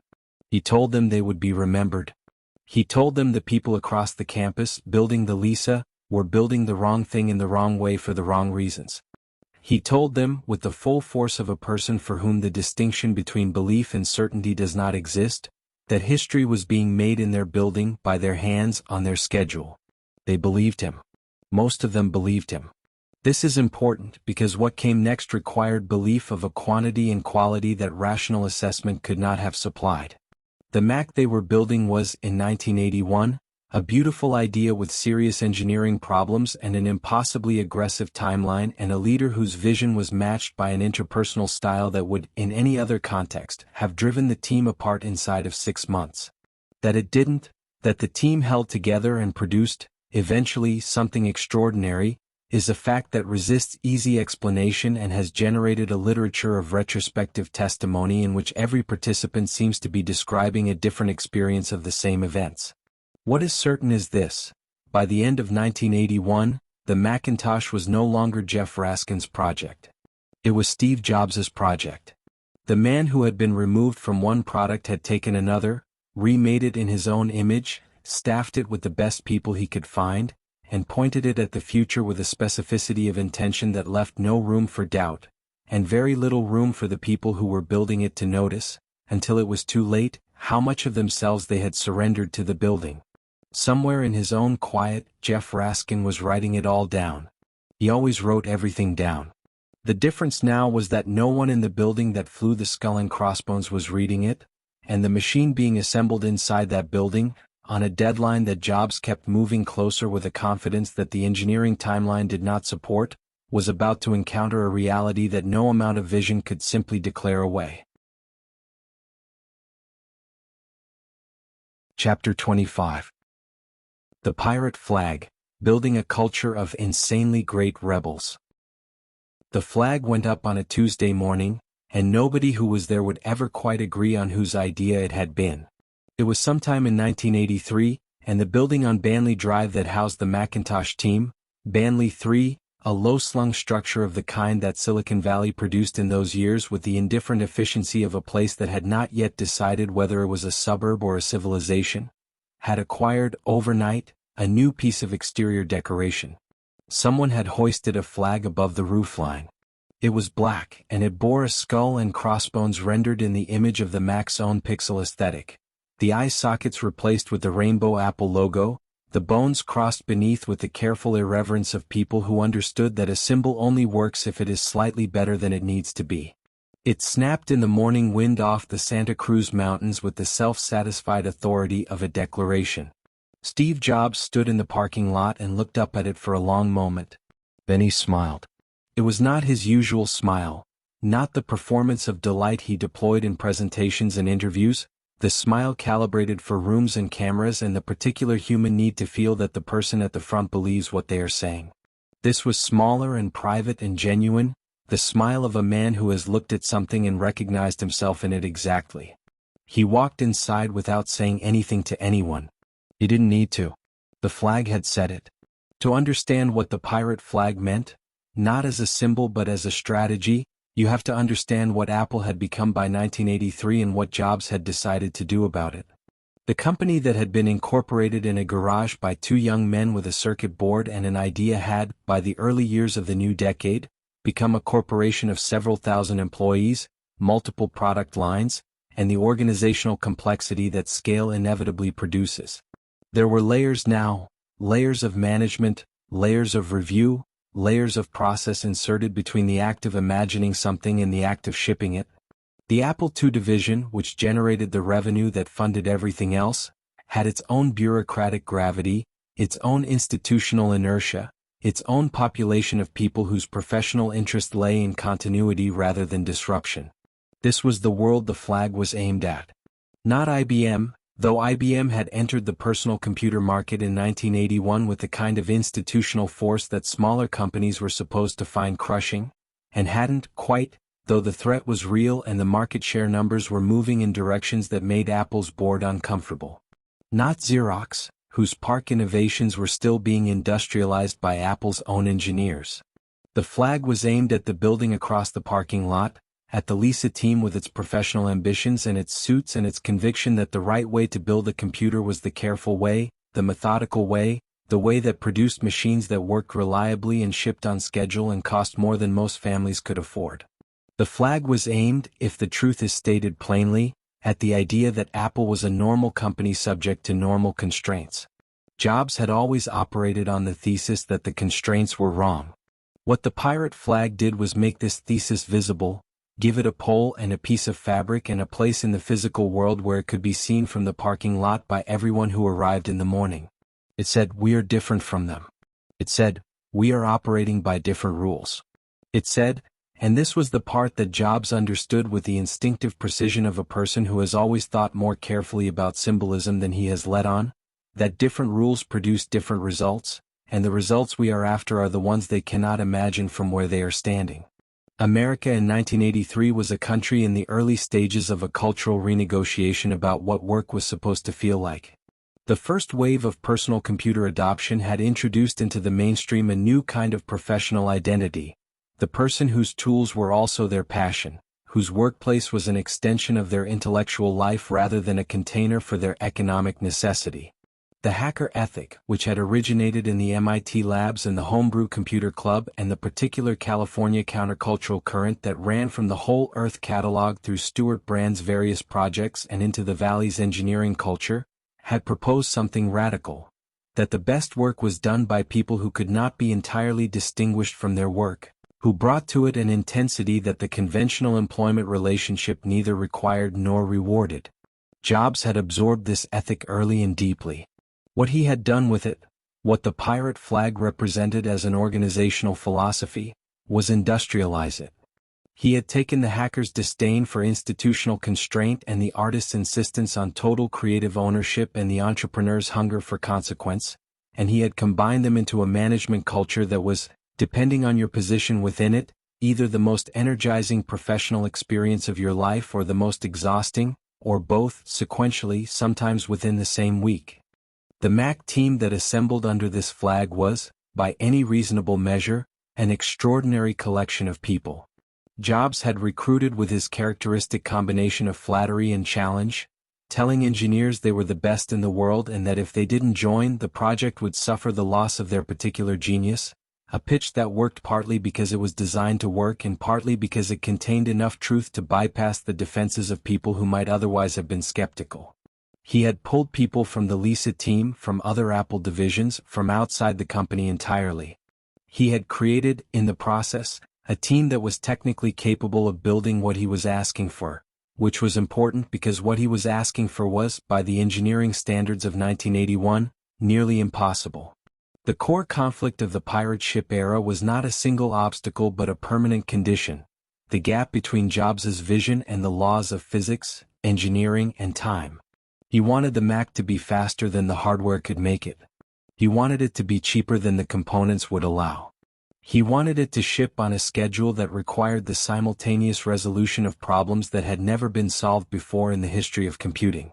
And he communicated these requirements not as aspirations or targets but as facts about the future, already determined, merely waiting for the engineering to catch up. The team called this the reality distortion field. The phrase was coined by Bud Tribble, a software engineer who had encountered the concept in a Star Trek episode and recognized in it a precise description of what happened when Jobs entered a room with a deadline. The field operated as follows. Jobs would state a requirement that was, by any objective analysis, impossible. An engineer would explain why it was impossible, citing timelines, component limitations, the irreducible complexity of the problem. Jobs would listen, or appear to listen, and then restate the requirement as though the explanation had not occurred, with a confidence so total that the engineer would leave the conversation uncertain whether the impossibility was a law of nature or simply a failure of their own imagination. Then they would go back to their desk and work until they had done the impossible thing, or something close enough to it that the distinction required generous interpretation. The most revealing action of the pirate ship period, the anecdote that serves as a keyhole to Jobs's character during these years, involves not a product decision or a design review but a piano. Jobs had decided in 1983 that the Mac team needed a piano in their building. Not a keyboard, not a synthesizer, not the kind of portable musical instrument that could be justified on ergonomic or spatial grounds. A piano. A full, proper piano, placed in the common area where engineers gathered between sessions of the kind of intensive, solitary work that building the Mac required. He found one he liked, arranged for it to be delivered, and presented its arrival to the team not as a perk or an indulgence but as a philosophical statement. That great work required exposure to greatness in other forms, that engineers who spent time in the presence of beauty would produce more beautiful work, that the piano was not adjacent to the Mac but constitutive of it.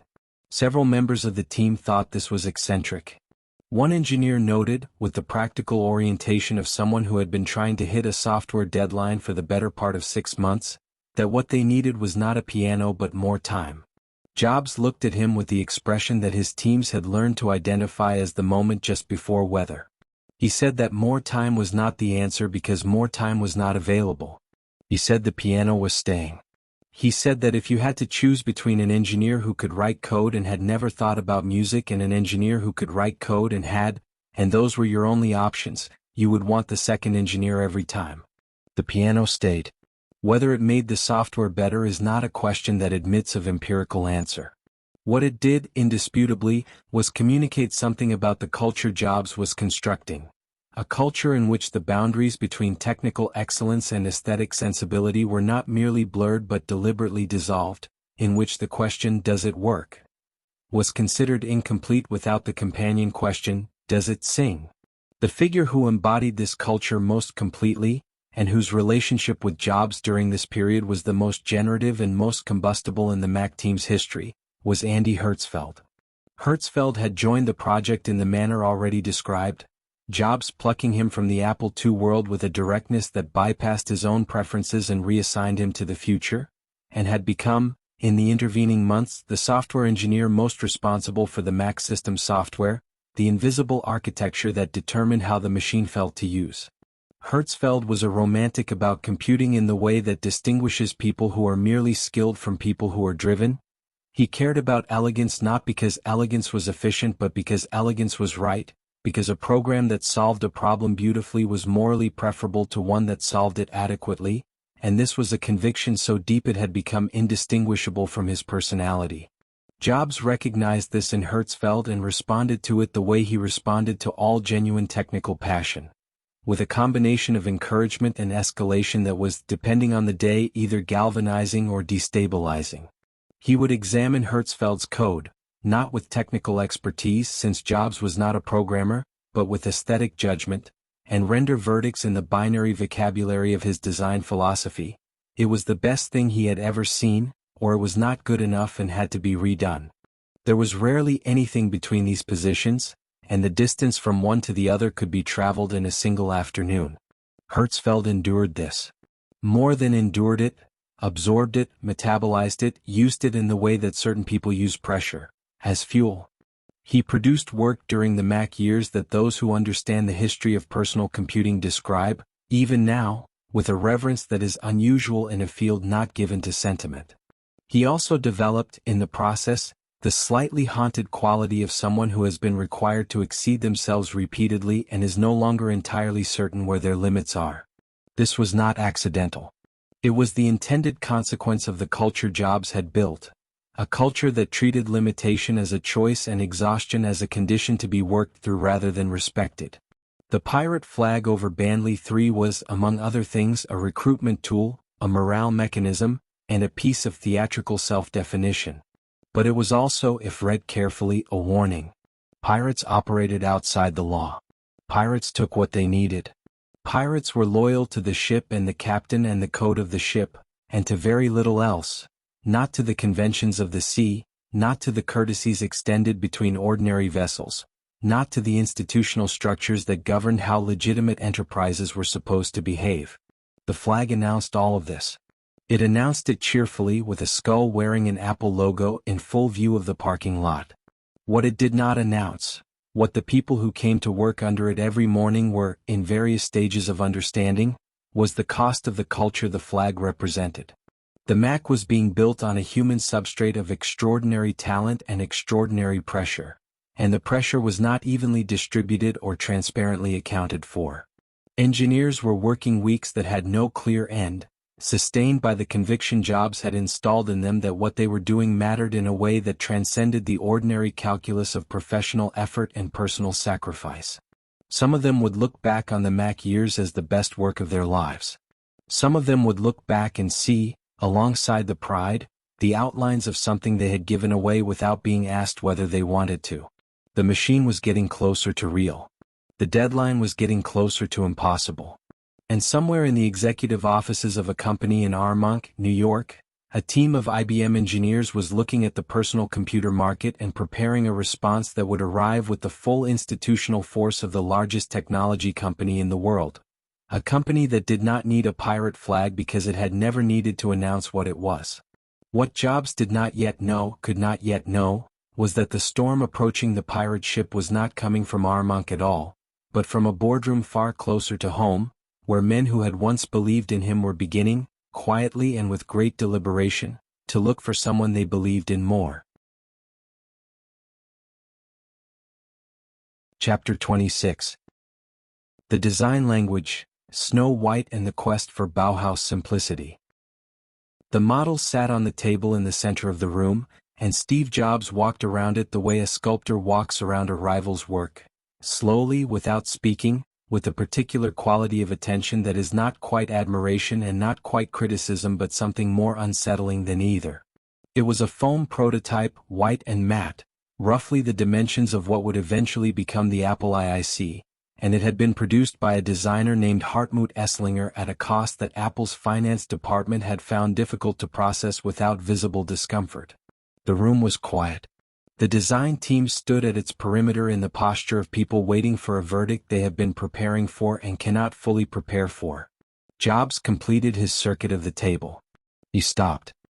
He leaned down until his face was level with the prototype, sighting along its surface the way a carpenter checks a board for warp, looking for deviations from flatness that human eyes at standing height would miss. He was checking the ribs, the fine parallel grooves that Esslinger had incised into the casing, lines so precise and so evenly spaced that they read, at a distance, as texture and, up close, as something closer to intention made physical. He stood back up. He looked at the model for another moment. Then he said, "This is it. This is what Apple should look like." The room exhaled. What Jobs had just endorsed was not a product. It was a grammar, a visual language for an entire company's physical presence in the world, a set of principles so specific and so coherent that any object built within them would be identifiable as Apple from across a room, before the logo was visible, before the packaging was read. The language had a name. It was called Snow White, and it would define how Apple looked for the better part of a decade, and its origins are a story about what happens when a person who thinks entirely in terms of the future encounters a designer who thinks entirely in terms of form, and they find, to the surprise of both, that they have been thinking about the same thing. The early 1980s were, in the history of industrial design, a moment of unusual ferment. The preceding decades had produced a consumer electronics landscape of considerable aesthetic incoherence. Products designed to communicate power through bulk, reliability through visual complexity, value through the number of visible features rather than the quality of the experience they delivered. Japanese manufacturers had begun to challenge this with products that were smaller, cheaper, and more elegantly resolved, but the elegance was primarily functional rather than philosophical, efficiency rather than intention. What the American market largely lacked, and what Jobs had identified as an absence with commercial as well as cultural implications, was a design philosophy that treated the object as a whole, that understood the surface not as decoration applied to engineering but as an expression of everything the engineering was for.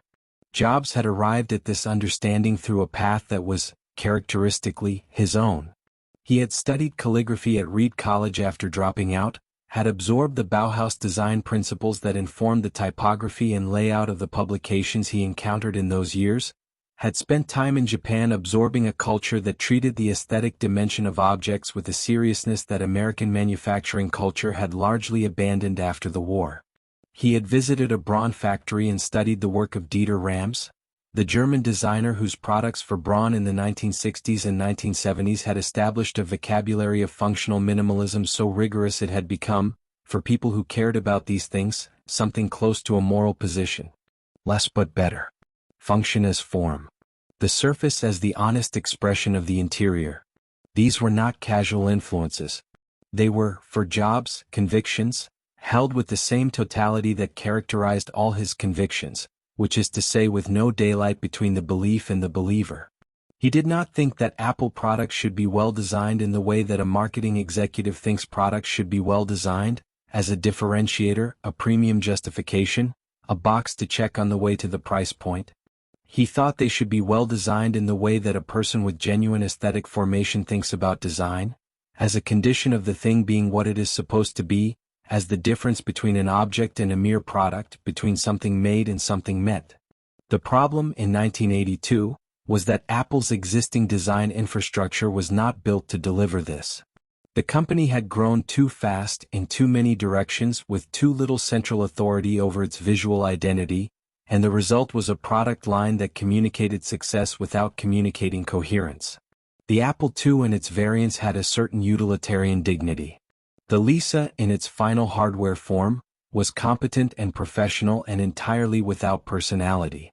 Various peripherals and accessories had been designed by different hands under different briefs, and the accumulation of these decisions had produced, by the early 1980s, a physical language that was less a language than a collection of regional dialects.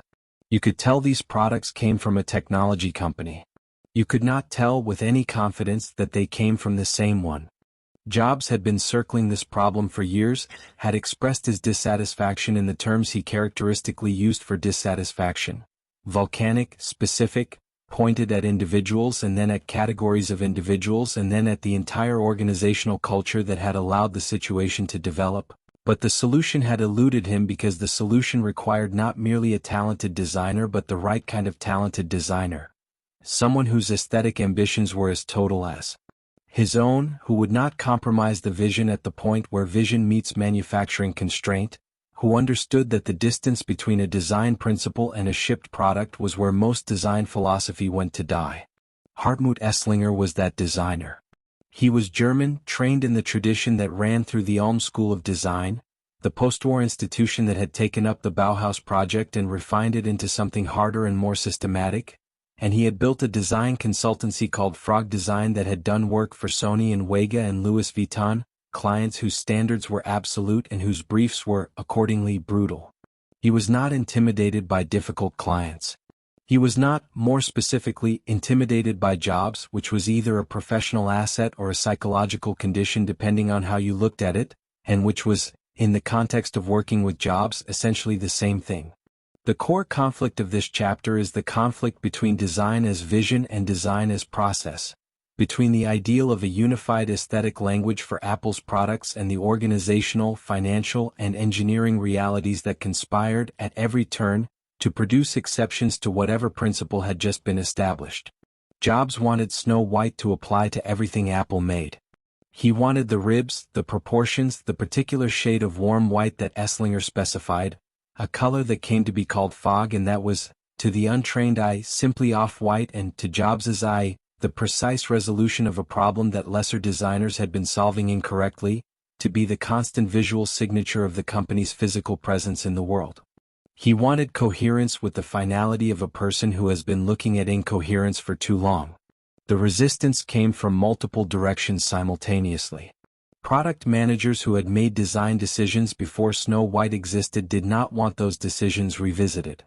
Manufacturing engineers noted, with the weary precision of people who had been through this before, that the tolerances Esslinger specified for the rib spacing were achievable in a prototype and murderous in volume production.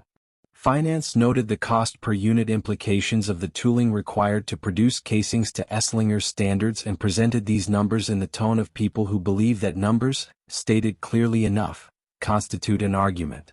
Jobs responded to all of these objections in the manner that had become, by 1982, entirely predictable, by restating the requirement with additional force and declining to treat the obstacles as anything other than problems to be solved by other people. The most revealing action of the Snow White period involves the color. Eslinger had specified a particular white, not bright white, not the clinical white of hospital equipment, not the creamy white that IBM had settled on for its own products, but a subtly warm, slightly gray-shifted white that read as sophisticated rather than sterile, as intentional rather than default. The distinction was, to most people, invisible. The distinction was, to Jobs, everything. During a product review in 1983, a prototype casing was presented that had been produced by a manufacturing vendor using a slightly different white, a deviation of, by any colorimetric measure, a very small number of values. The vendor had made the substitution because the exact Eslinger specification was running into supply constraints, and the difference was, they assured the room, imperceptible in normal lighting conditions. Jobs looked at the prototype. He looked at the specification sheet. He looked at the prototype again. He asked the vendor representative whether they could perceive the difference. The representative said carefully that most consumers probably wouldn't. Jobs said he wasn't asking about most consumers. He said he was asking whether the representative standing in that room under those lights looking at that object could see that it was wrong. There was a silence. Jobs said, "I can see it. It's wrong. It goes back." It went back. The correct white was sourced. The timeline slipped by 3 weeks.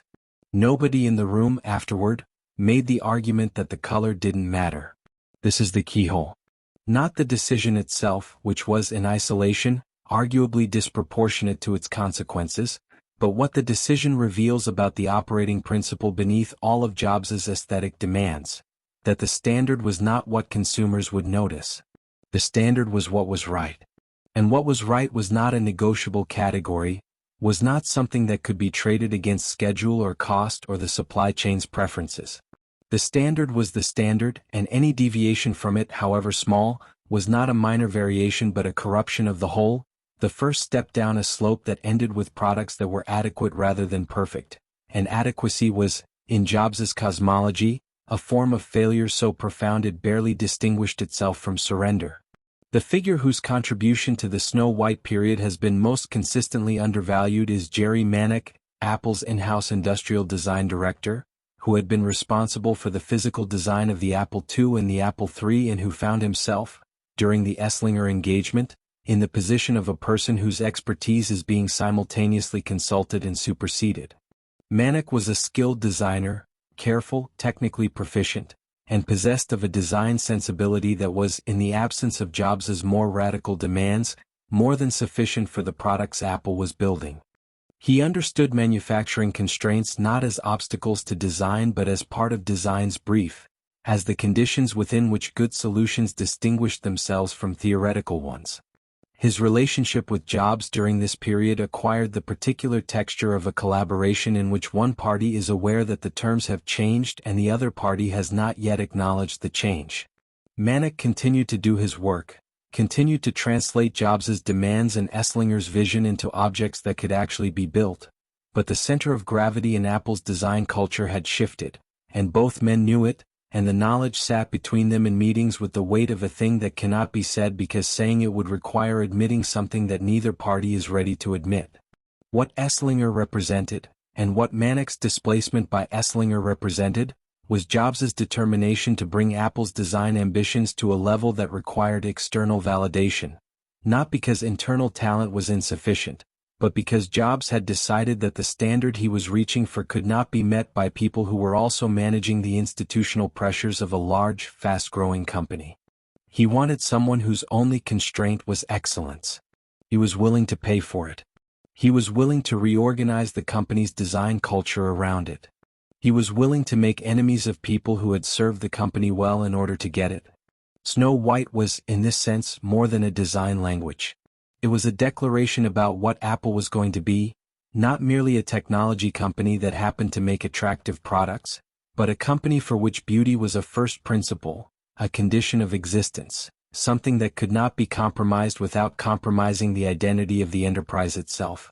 This was an audacious position in 1982 for a company that was still, in the estimation of most of the business press, primarily a technology story.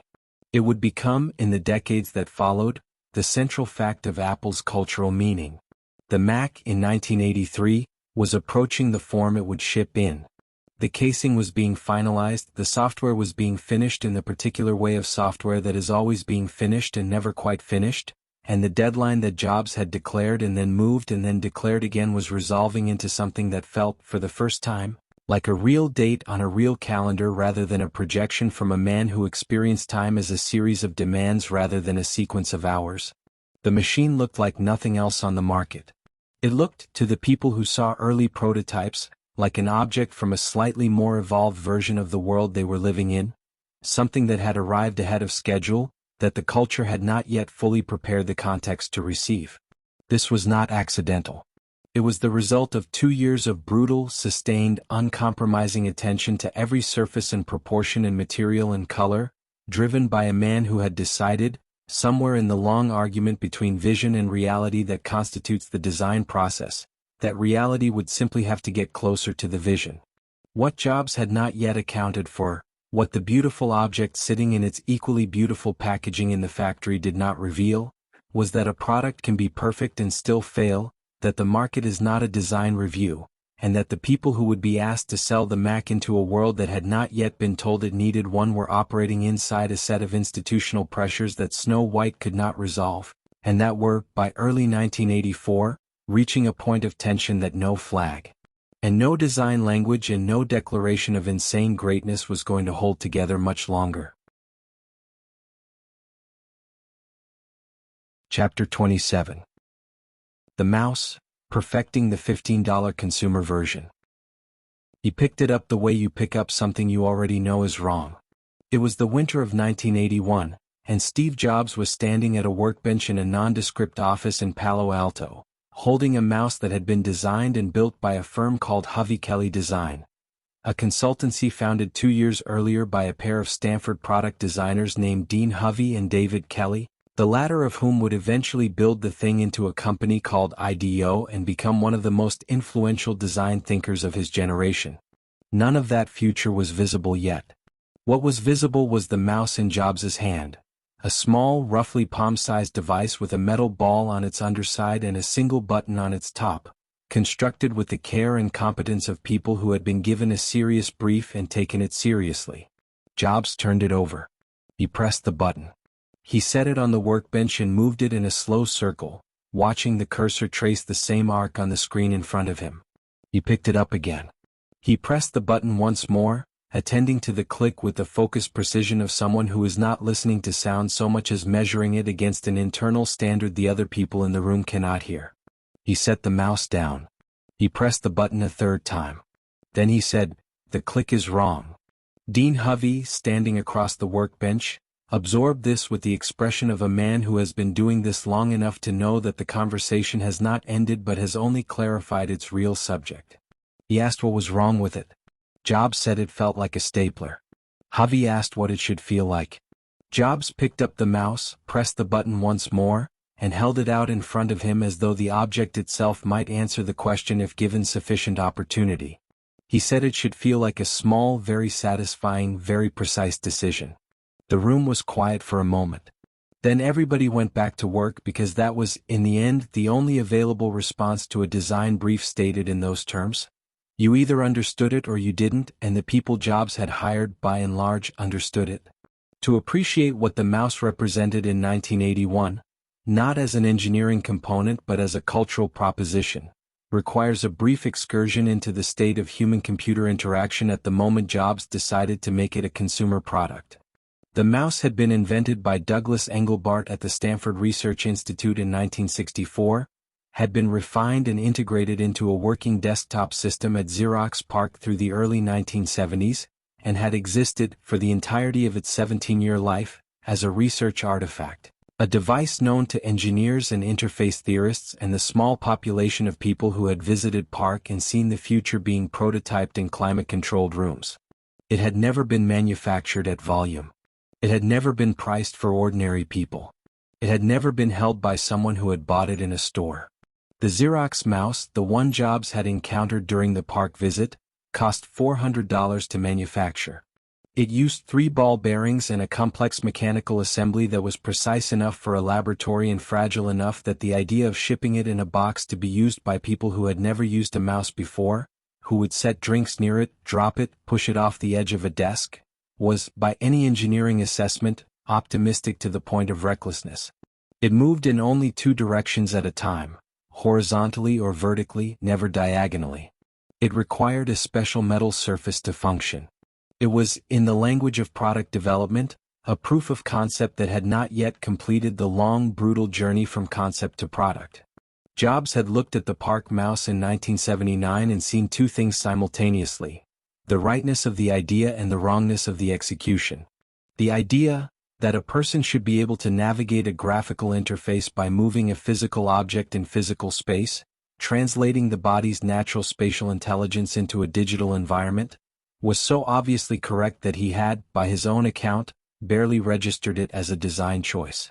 It was simply how the thing should work, the only sensible resolution to the problem of how a human being communicates physical intention to a machine. The execution, however, was a research prototype, and research prototypes were not his business. His business was objects that reached the world. He had commissioned Hovey Kelly in 1980 with a brief so compressed it was almost a koan.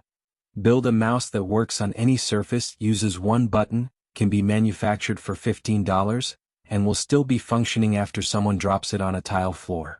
The $15 figure was not arbitrary.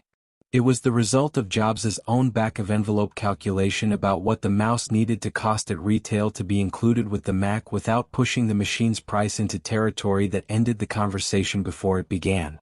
He had worked backward from the price point to the manufacturing cost with the particular focus of someone for whom the business logic and the design logic are not separate streams of reasoning but the same stream, running in the same direction.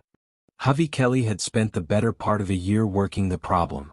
The key insight, arrived at by Dean Hovey reportedly in a drugstore while looking at a can of roll-on deodorant, was that the metal ball bearing used in the Xerox mouse could be replaced by a simple steel ball, the kind used in ball bearings widely available from industrial suppliers, which could be held in a plastic housing and read by 2 perpendicular rollers that translated its rotation into X and Y coordinates. This was not a small insight. It was the kind of mechanical solution that looks obvious only after it has been found, the type of engineering decision that collapses cost and complexity simultaneously and whose value is precisely its simplicity. The deodorant ball became, through several iterations of refinement, the core of the Apple mouse mechanism, and it was reliable enough and cheap enough and manufacturable enough to survive the journey from prototype to product. The core conflict of the mouse's development was not primarily technical. The engineering problems were real and were solved, each in turn by people capable of solving them. The conflict was one of standard, of the distance between what was achievable and what Jobs was willing to ship, and the question of whether those 2 things would converge before the Mac's deadline made the question academic. Jobs was not a mouse engineer. He could not write the firmware that translated the ball's rotation into cursor movement, could not design the optical sensor that would eventually supplement the mechanical components, could not specify the tolerances of the button mechanism with technical precision. What he could do, and what he did, in meeting after meeting after meeting, with a consistency that the engineers at Hovey Kelly experienced as both exhausting and clarifying, was hold the standard. The button was the site of the most sustained and, to outside observers, most disproportionate argument in the mouse's development history. Jobs had insisted from the beginning on a single button. This decision was controversial within Apple and within the broader design community, which had looked at the PARC mouse's 3 buttons and concluded, reasonably, that more input options meant more expressive power, and more expressive power meant a more capable interface. Jobs's counterargument was characteristically simple and characteristically total. If there is more than 1 button, the user has to decide which button to press, and the moment the user has to decide which button to press, the interface has failed its most basic obligation, which is to be obvious. 1 button meant 1 action. 1 action meant clarity. Clarity was not a preference. Clarity was the whole point. The most revealing action of the mouse development period, the keyhole through which Jobs's character during these years becomes most legible, occurred during a review session in late 1981, when Hovey Kelly presented a prototype in which the single button had been tuned to what the designers considered an optimal click resistance. Firm enough to prevent accidental activation, light enough to not require conscious effort.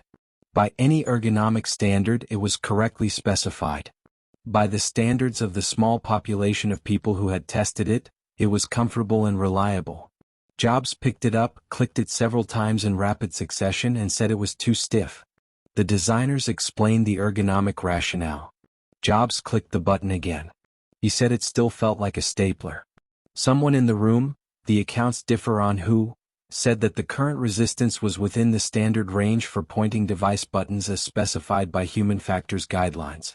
Jobs looked at them with the expression that indicated he had heard the argument and was about to explain why the argument was beside the point. He said, "I don't care what the guidelines say. I care what it feels like. Feels like work. It shouldn't feel like work. It should feel like nothing, like an extension of deciding." The button was retuned.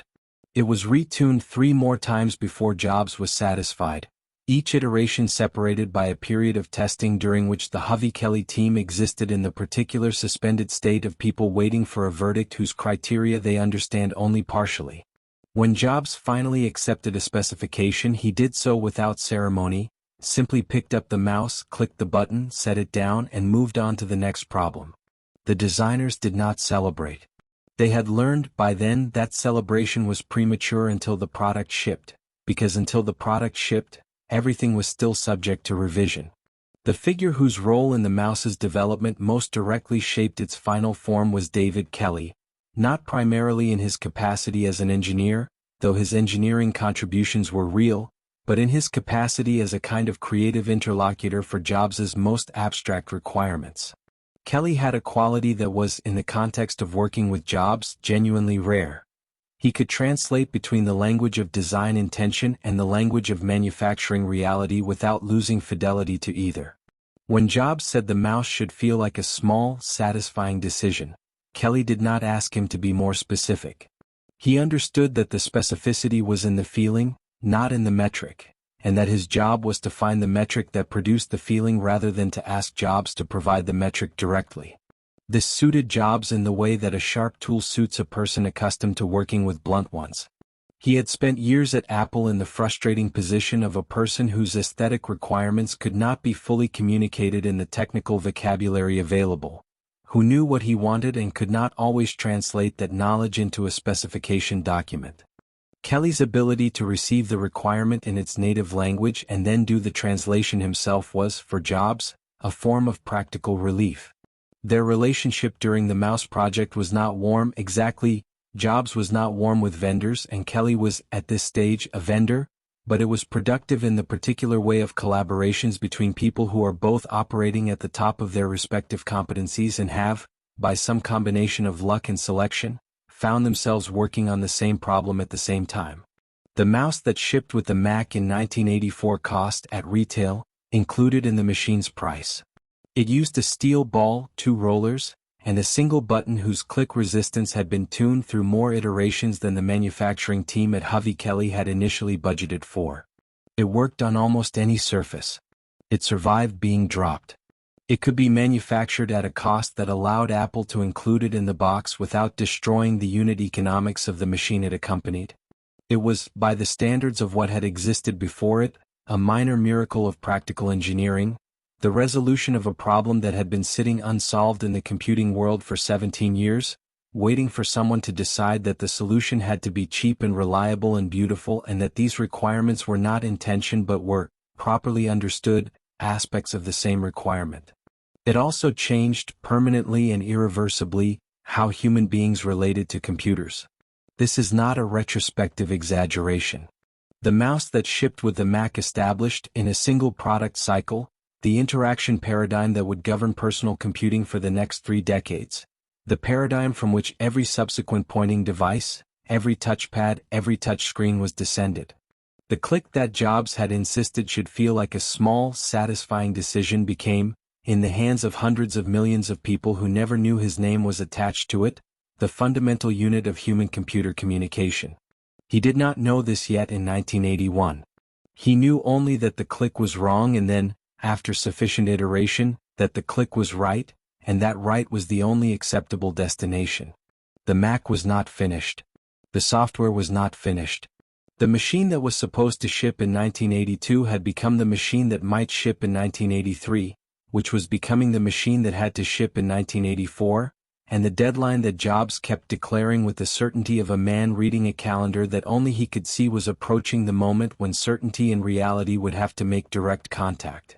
What Jobs could not yet see, what no one in the Mac building, under the pirate flag, pressing the mouse button to the specification of a feeling rather than a number, could yet see, was that the deadline he was driving toward was also a detonator, and that the explosion it would trigger had nothing to do with the product and everything to do with the company, and that the man who had built the pirate ship was about to discover that someone else had been quietly, methodically, and with great institutional patience preparing to take the wheel. Chapter 28. The Pepsi Challenge, Recruiting John Scully. The view from John Scully's office on the 31st floor of 500 Park Avenue was the kind of view that confirms a man's sense of his own position in the world. Manhattan spread below in its magnificent indifferent grid, the park a rectangle of managed nature to the northwest, the East River catching light on the periphery, the streets below carrying their perpetual cargo of taxis and pedestrians, and the ambient noise of a city that never fully acknowledges the distinction between work and everything else. Scully had occupied this office for several years now. He had earned it in the most literal sense available to American corporate culture, by winning repeatedly and decisively, in a competition so public and so ruthlessly quantified that losing it would have meant something more than professional setback. It would have meant a renegotiation of identity. He was the president of PepsiCo, and he was 43 years old, and the Pepsi Challenge, the marketing campaign he had conceived and driven, the blind taste test that had put Pepsi in direct, humiliating, televised comparison with Coca-Cola and found Pepsi preferred, had made him one of the most celebrated marketing executives in America. He had not merely sold a soft drink. He had reframed a market, restructured a consumer psychology, turned a product that everyone had assumed was permanently second into a proposition that made the first feel defensive. This was, by the standards of the profession, a kind of genius. The genius of positioning, of understanding that the story a product tells about itself determines what the product is, more reliably and more consequentially than the product itself. Steve Jobs understood this intuitively. It was, in fact, the understanding that had brought him to New York, to this office, to this view, to the conversation he was about to have with a man he had been pursuing for the better part of 6 months with the focused intensity he brought to all acquisitions, of talent, of ideas, of people who had something he needed and had not yet decided to give it. Jobs sat across from Scully and did what he had been doing in every meeting with him since their introduction in the fall of 1982. He performed. Not in the pejorative sense, not in the sense of falseness, but in the theatrical sense. The sense of a person who understands that some truths can only be communicated through demonstration, who knows that the gap between what a thing is and what a person believes about a thing can only be crossed through experience rather than argument. He had been showing Scully Apple. Had been showing him the products, the culture, the pirate flag, the Mac in its various states of becoming. Had been constructing, over months of carefully sequenced encounters, a picture of the future so vivid and so specifically detailed that Scully found himself, despite himself, orienting toward it the way you orient toward a light source in a dark room, not by decision but by reflex. Jobs wanted Scully to run Apple. More precisely, Jobs wanted someone to run Apple who was not Mike Scott, who had humiliated him, or Mike Markula, who had sanctioned the humiliation, or any of the other adults the board had periodically inserted between Jobs and the full exercise of his own authority. What he wanted, what he had convinced himself Scully represented, was a partner, a peer in the one domain where Jobs had always been weakest: the institutional management of a large, complex, rapidly growing company. Jobs could build things. Jobs could see things. Jobs could recruit people and push them past what they believed themselves capable of and construct a physical object that made the entire world look slightly different from the moment it appeared. What Jobs could not do, and knew he could not do, was manage the organization that surrounded all of this: the sales infrastructure, the distribution relationships, the board dynamics, the quarterly reporting cycle that demanded a different kind of intelligence than the one that had built the Mac. He had decided Scully was the answer. This decision would define the next decade of his life, and not in the way he anticipated. The early 1980s were a peculiar moment in the history of American business culture. A moment when two worlds that had previously operated in largely separate registers were beginning to understand that they needed each other and were not entirely sure what to do about the recognition. Silicon Valley was generating wealth and products and cultural energy at a rate that the established corporate world found simultaneously threatening and irresistible.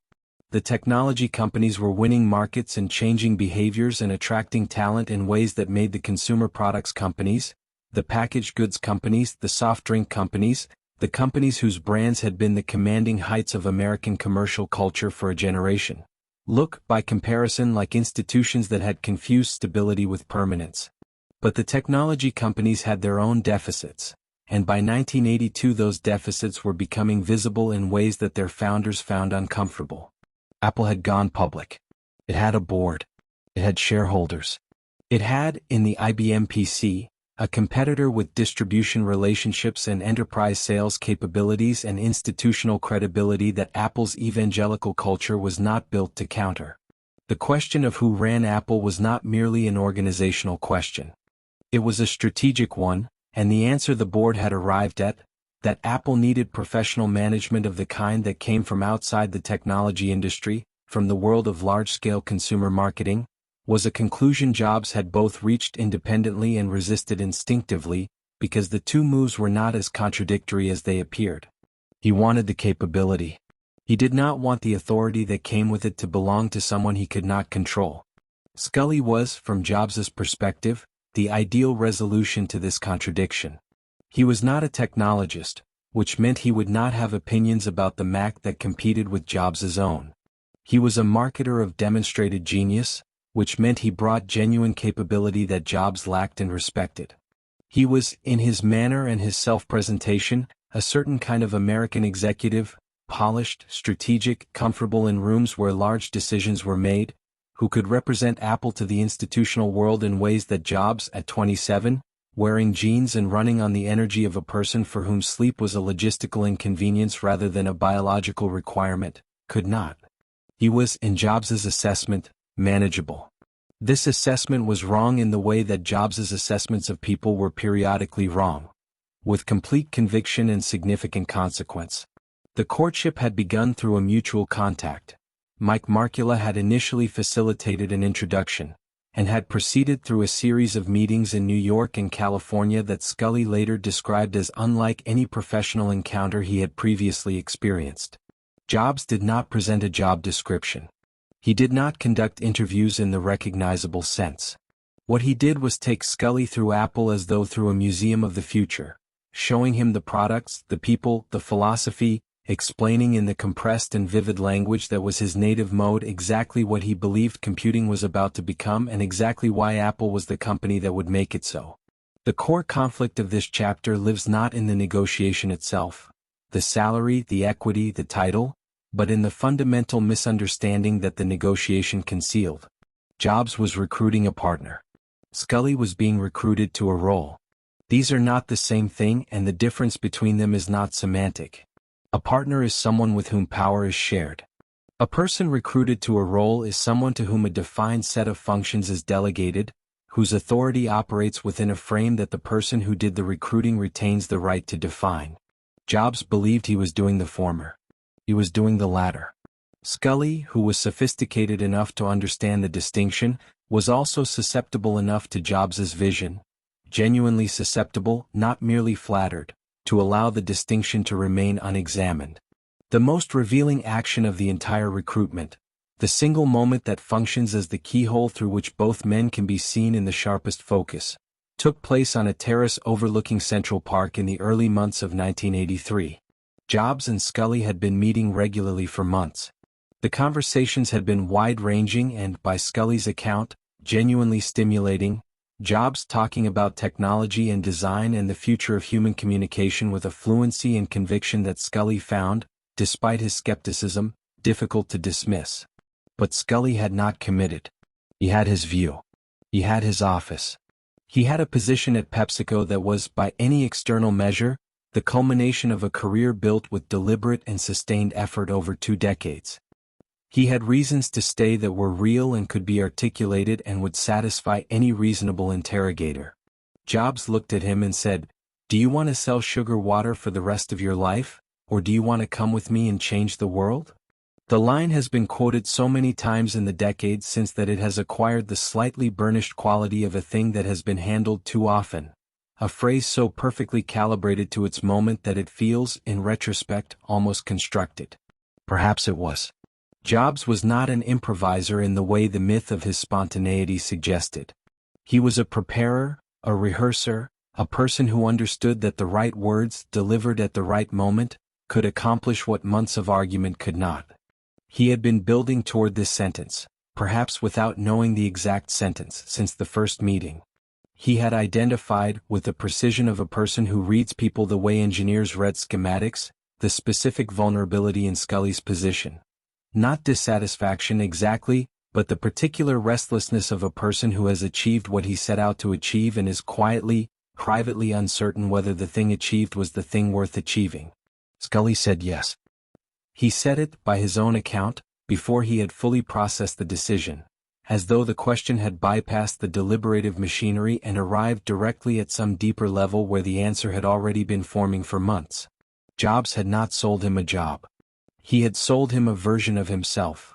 A Scully who was not the president of a soft drink company but a participant in something that would matter in a way that soft drinks, however cleverly marketed, did not and could not. The figure at the center of this chapter supporting Pulse is not Scully but Mike Markula, whose role in the recruitment is rarely examined with the care it deserves. Markula had facilitated the introduction, had provided the institutional backing that made the offer credible, had been, in his quiet and methodical way, a primary architect of the decision to bring in outside management. His relationship with Jobs during this period had the particular quality of a mentorship that has survived enough tests to have become something more complicated, not adversarial, not cold, but calibrated in ways it had not been in the earlier years when belief in Jobs was simpler because the evidence was less complete. Markula believed, genuinely, that Scully was the right choice. He also believed, and this belief was carried with the quietness of a man who has learned that some convictions are better held than expressed, that Jobs needed a counterweight, someone who could absorb the full force of Jobs's personality and not be simply knocked aside by it, who could manage the board relationship and the institutional complexity while Jobs did what Jobs could do. He was not wrong about the need. He was, as it turned out, optimistic about the solution. The announcement of Scully's hiring was made in the spring of 1983. The press covered it as a signal of Apple's maturity, evidence that the company founded by young men in a garage had grown into an institution serious enough to attract the best executive talent from the established corporate world. The coverage was not wrong exactly. But it was incomplete in the way that coverage of important events is often incomplete at the moment of their occurrence, before the consequences have had time to develop into a shape that can be described. Jobs had gotten what he wanted. He had recruited the person he believed would complete the team, would handle the parts he could not handle and leave him free to handle the parts only he could. He had done it with a sentence and a view of Central Park and months of patient, deliberate, extraordinarily effective persuasion. He had, as he so often did, gotten the thing he was after. What he had not done, what he was constitutionally, perhaps, incapable of doing in the heat of the wanting, was think carefully about what happened after you got the thing, about the logic that would set in once Scully was inside the company and had authority and had his own views and had the board's confidence and had, in other words, everything he needed to make decisions that Jobs disagreed with and enforce them. Jobs had imported a counterweight without fully reckoning with what counterweights do. They push back. And the man he had just installed at the head of Apple, with the board's blessing and the institutional momentum of a celebrated hire, was about to sit down at his new desk in Cupertino, look at the company's numbers, and begin the process of forming opinions that Jobs had not anticipated and would not, when they came, be able to simply declare away with a sentence about sugar water and the future. The Mac was not yet shipped. The revolution was not yet launched. And in a Cupertino office that still smelled of new carpet and fresh paint, a man who had been hired to change Apple was beginning to understand, with the quiet clarity that comes to people who read organizations carefully and have been given unrestricted access to one, exactly how much changing it was going to require, and whose name, when that conversation began in earnest, was going to come up first. Chapter 29. The Factory, Creating an Automated High-Art Manufacturing Line. The machines were the color of a Granny Smith apple. This was not an accident. Nothing in the building Steve Jobs had commissioned in Fremont, California, a low, wide structure on Deign Drive that had been gutted and rebuilt and repainted and equipped at a cost that Apple's manufacturing team had tracked with the anxious precision of accountants watching a dam, was an accident. The robotic assembly equipment that moved Mac components from station to station along the production line had been specified in a particular shade of green, a color Jobs had selected personally from a range of industrial options with the same focused deliberation he brought to the selection of a font or the radius of a corner. The robots were, in his conception, not merely functional equipment. They were part of the object, part of the experience of the factory as a place, a statement, a piece of the argument he was making about what manufacturing could be and what it said about the things it made. He walked the line the way he walked every room in which something of his was taking shape. Slowly, attentive to everything, silent in a way that was not peaceful but pressurized, the silence of a person whose internal monologue is running at a velocity that external speech cannot match. The line was not yet fully operational. Boards moved through stations on a conveyor with the deliberate pace of a process still being calibrated, and the engineers who had designed and installed the equipment stood at intervals along the line with the posture of people who have done everything they know how to do and are now waiting to find out if it was enough. Jobs stopped at a station where a robotic arm was placing a component on a board. He watched it complete the movement. He watched it return to its rest position. He watched it again. Then he said, to no one in particular, that it needed to be faster. Not because the speed affected the output rate in any way that would trouble the production schedule, but because the movement at its current speed looked hesitant. It looked, he said, like a machine that wasn't sure of itself. The arm was recalibrated. Nobody asked whether a robot's confidence was an engineering specification. To understand why Jobs built the Fremont factory the way he built it, and why the building of it consumed the organizational attention and financial resources that it did at a moment when the Mac was not yet shipped and the company was under more competitive pressure than it had ever faced, you have to understand what he believed manufacturing was for. This was not, in his view, a logistics question. It was not a question about unit costs and yield rates and the optimization of throughput against labor expense, though all of those things were real and had to be answered.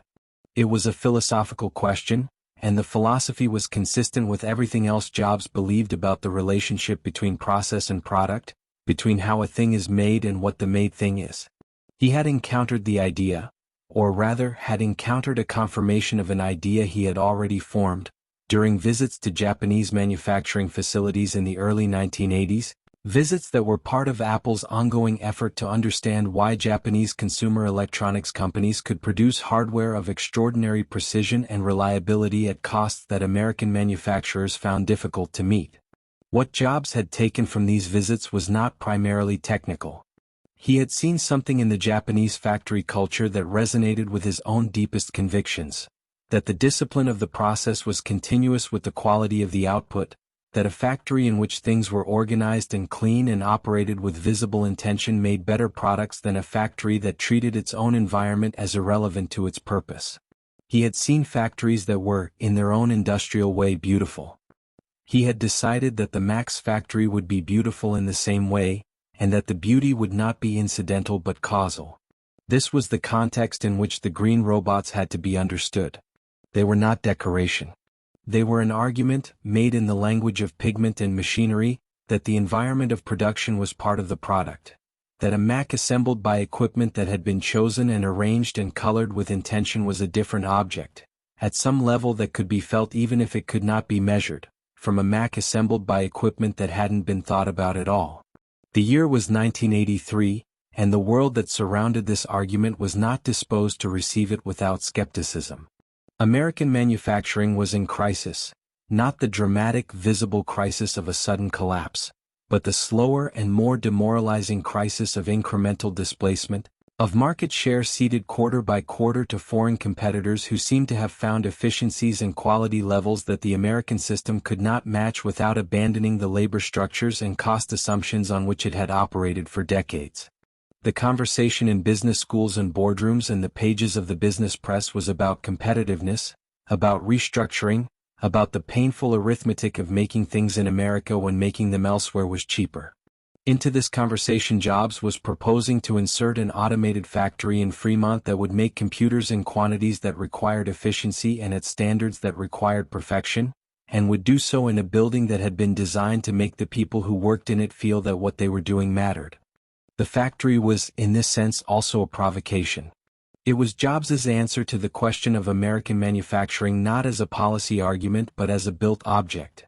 A demonstration that the solution to the competitiveness problem was not the lowering of standards but their radical elevation, that the way to make things better in America was to insist on making better things in America, and that insistence, sustained with sufficient force and sufficient investment, could produce results that the cost optimization approach could not.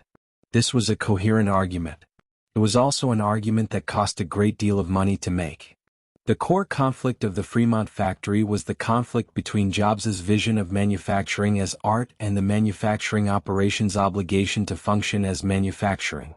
A factory is, at its most essential, a system for converting inputs into outputs at a rate and cost that make the enterprise viable. It can be beautiful. It can be intentional. It can be organized with aesthetic as well as functional intelligence.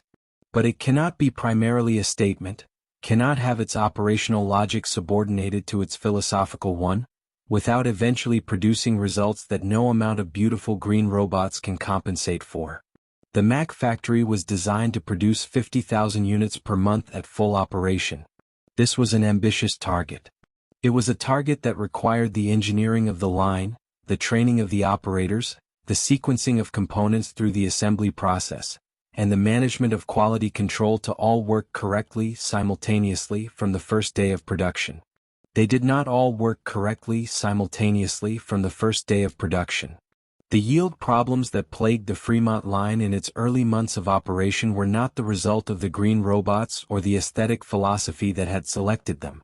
They were the ordinary problems of a complex manufacturing system being brought online under a deadline that had been determined by a product launch date rather than by the factory's own readiness.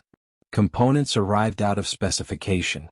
Assembly sequences that had worked correctly at lower volumes broke down at higher ones. Quality inspection caught defects at rates that, if sustained, would make the production targets impossible. These were solvable problems, were, in fact, solved over several months of intensive engineering effort. But they were not solved quickly, and the period during which they were being solved coincided exactly with the period during which the Mac's launch was approaching and the pressure on the entire organization was reaching the kind of pitch that makes problems feel larger than they are and solutions feel further away. The most revealing action of the factory period is not a manufacturing decision.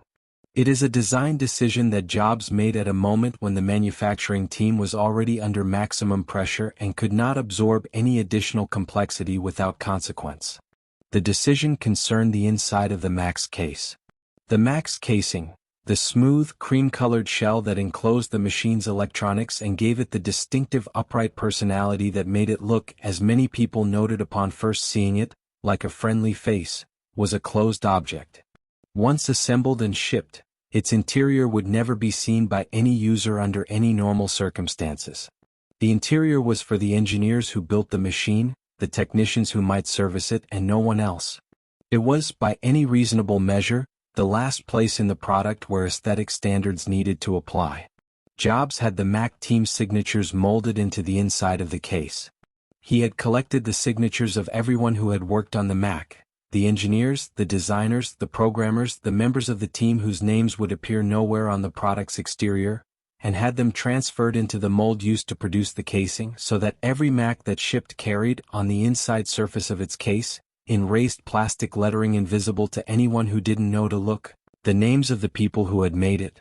He described this, when he described it at all, in terms of craft.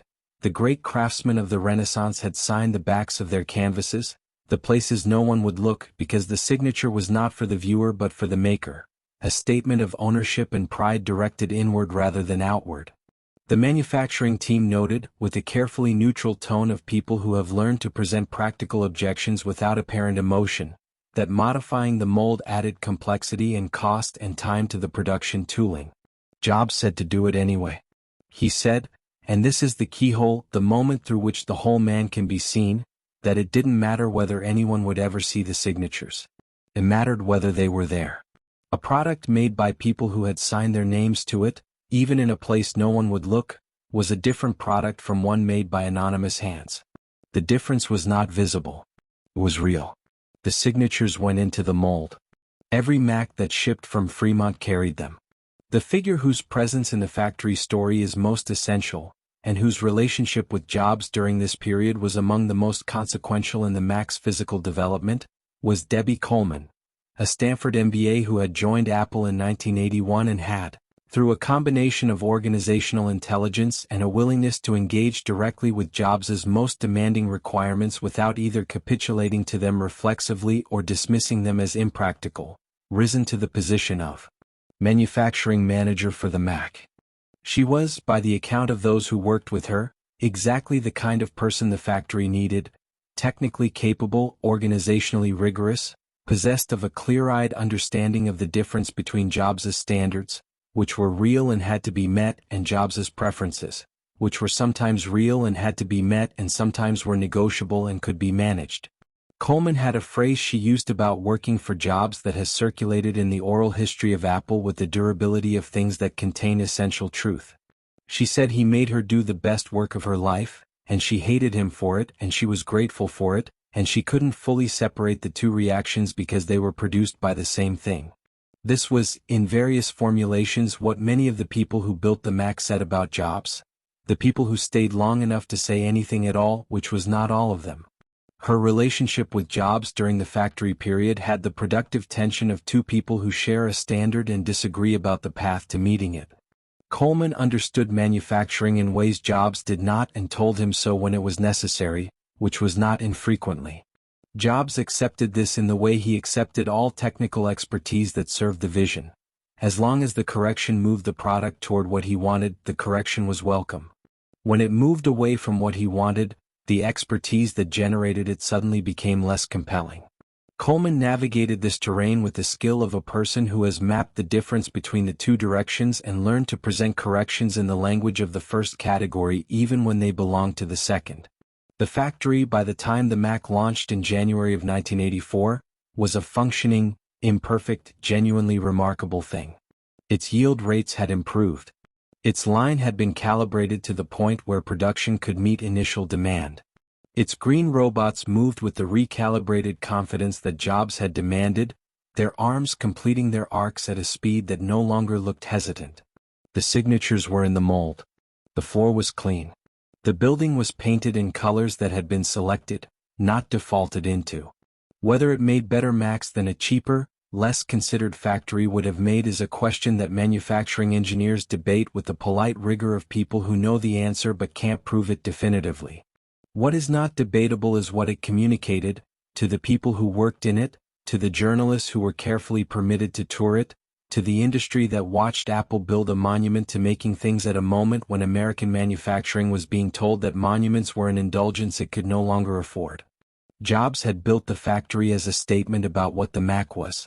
What he had not fully reckoned with was that statements have audiences, and not all audiences receive them as intended, and the audience that mattered most to the Mac's future, the buying public, the businesses that might adopt it, the distribution network that would put it on shelves, was going to evaluate the statement not on the terms in which it had been made but on the terms available to them, which were simpler and more brutal and had very little to do with the color of the robots.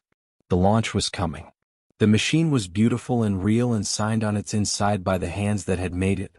And somewhere in the organization that was supposed to sell it to the world, a set of projections was being prepared that would look, within months of the launch, like a document from a different and more optimistic universe than the one the Mac had actually shipped into. Chapter 30. The Internal Rift, the Growing War Between the Mac and Lisa Teams. The cafeteria on the Apple campus had, by the autumn of 1982, developed the social geography of a high school during a particularly bad semester. It was not a formal arrangement. There were no signs, no assigned tables, no policy that governed where a person sat when they carried their tray from the steam line and looked for a place to put it down. What there was, instead, was the organic segregation that forms in any community divided by allegiance and status, and the particular resentment that accumulates when one group believes it is doing the important work and another group believes the same thing about itself, and both groups eat lunch in the same building.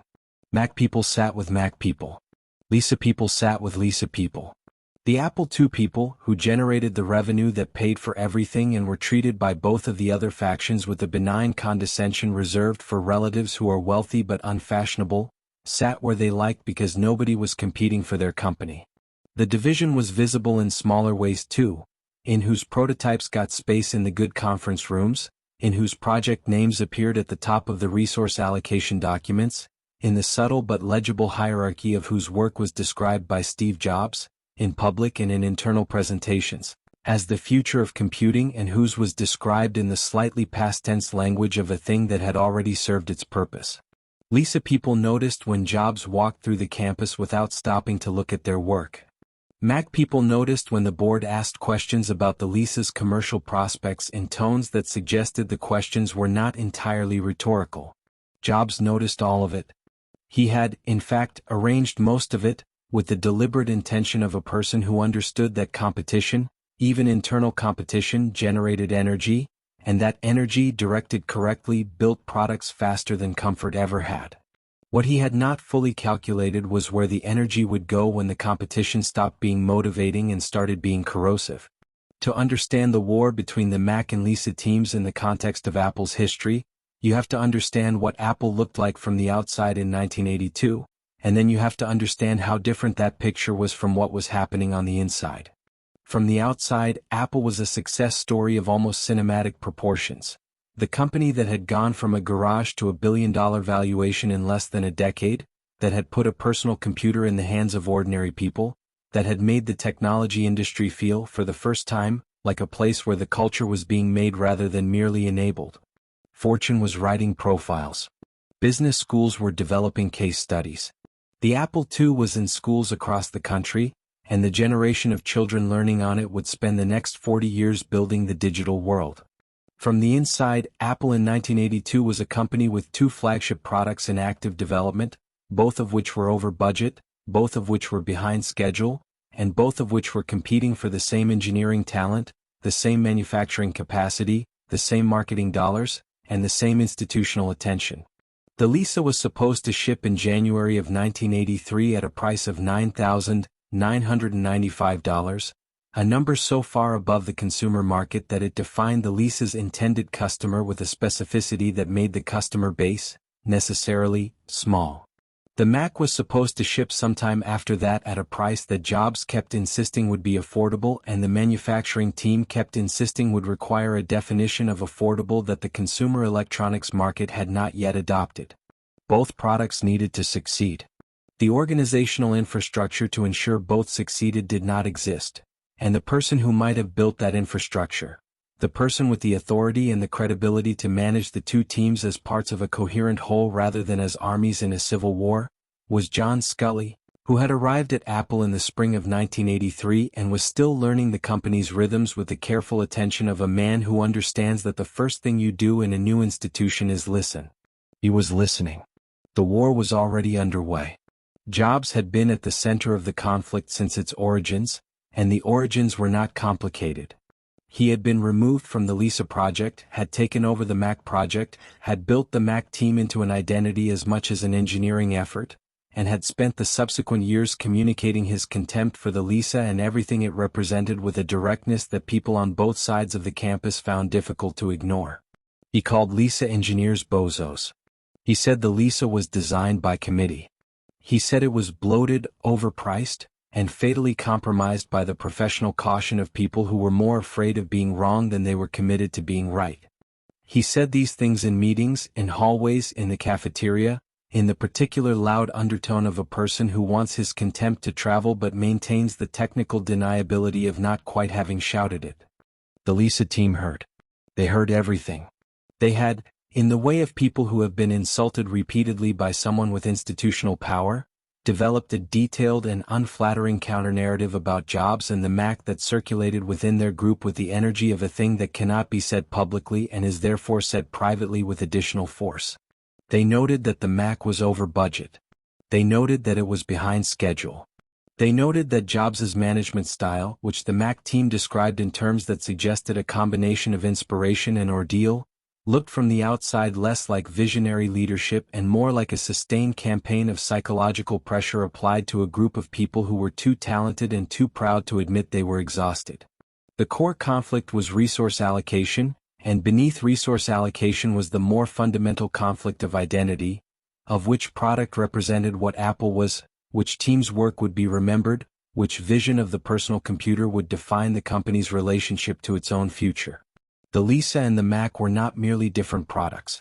They were different arguments about what computing was for and who it was for and how much it should cost and how it should be sold. They were, in the language of corporate strategy, different bets on the future, and the company was making both of them simultaneously without the organizational clarity to determine which bet it was actually committed to. The revealing action of this chapter does not belong to Jobs alone.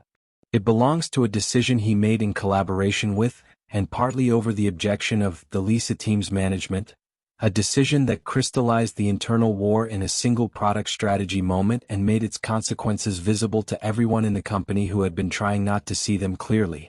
In late 1982, as the Lisa was approaching its final pre-launch phase, Jobs proposed, and then pushed and then effectively demanded, that the Mac's user interface be made incompatible with the Lisa's.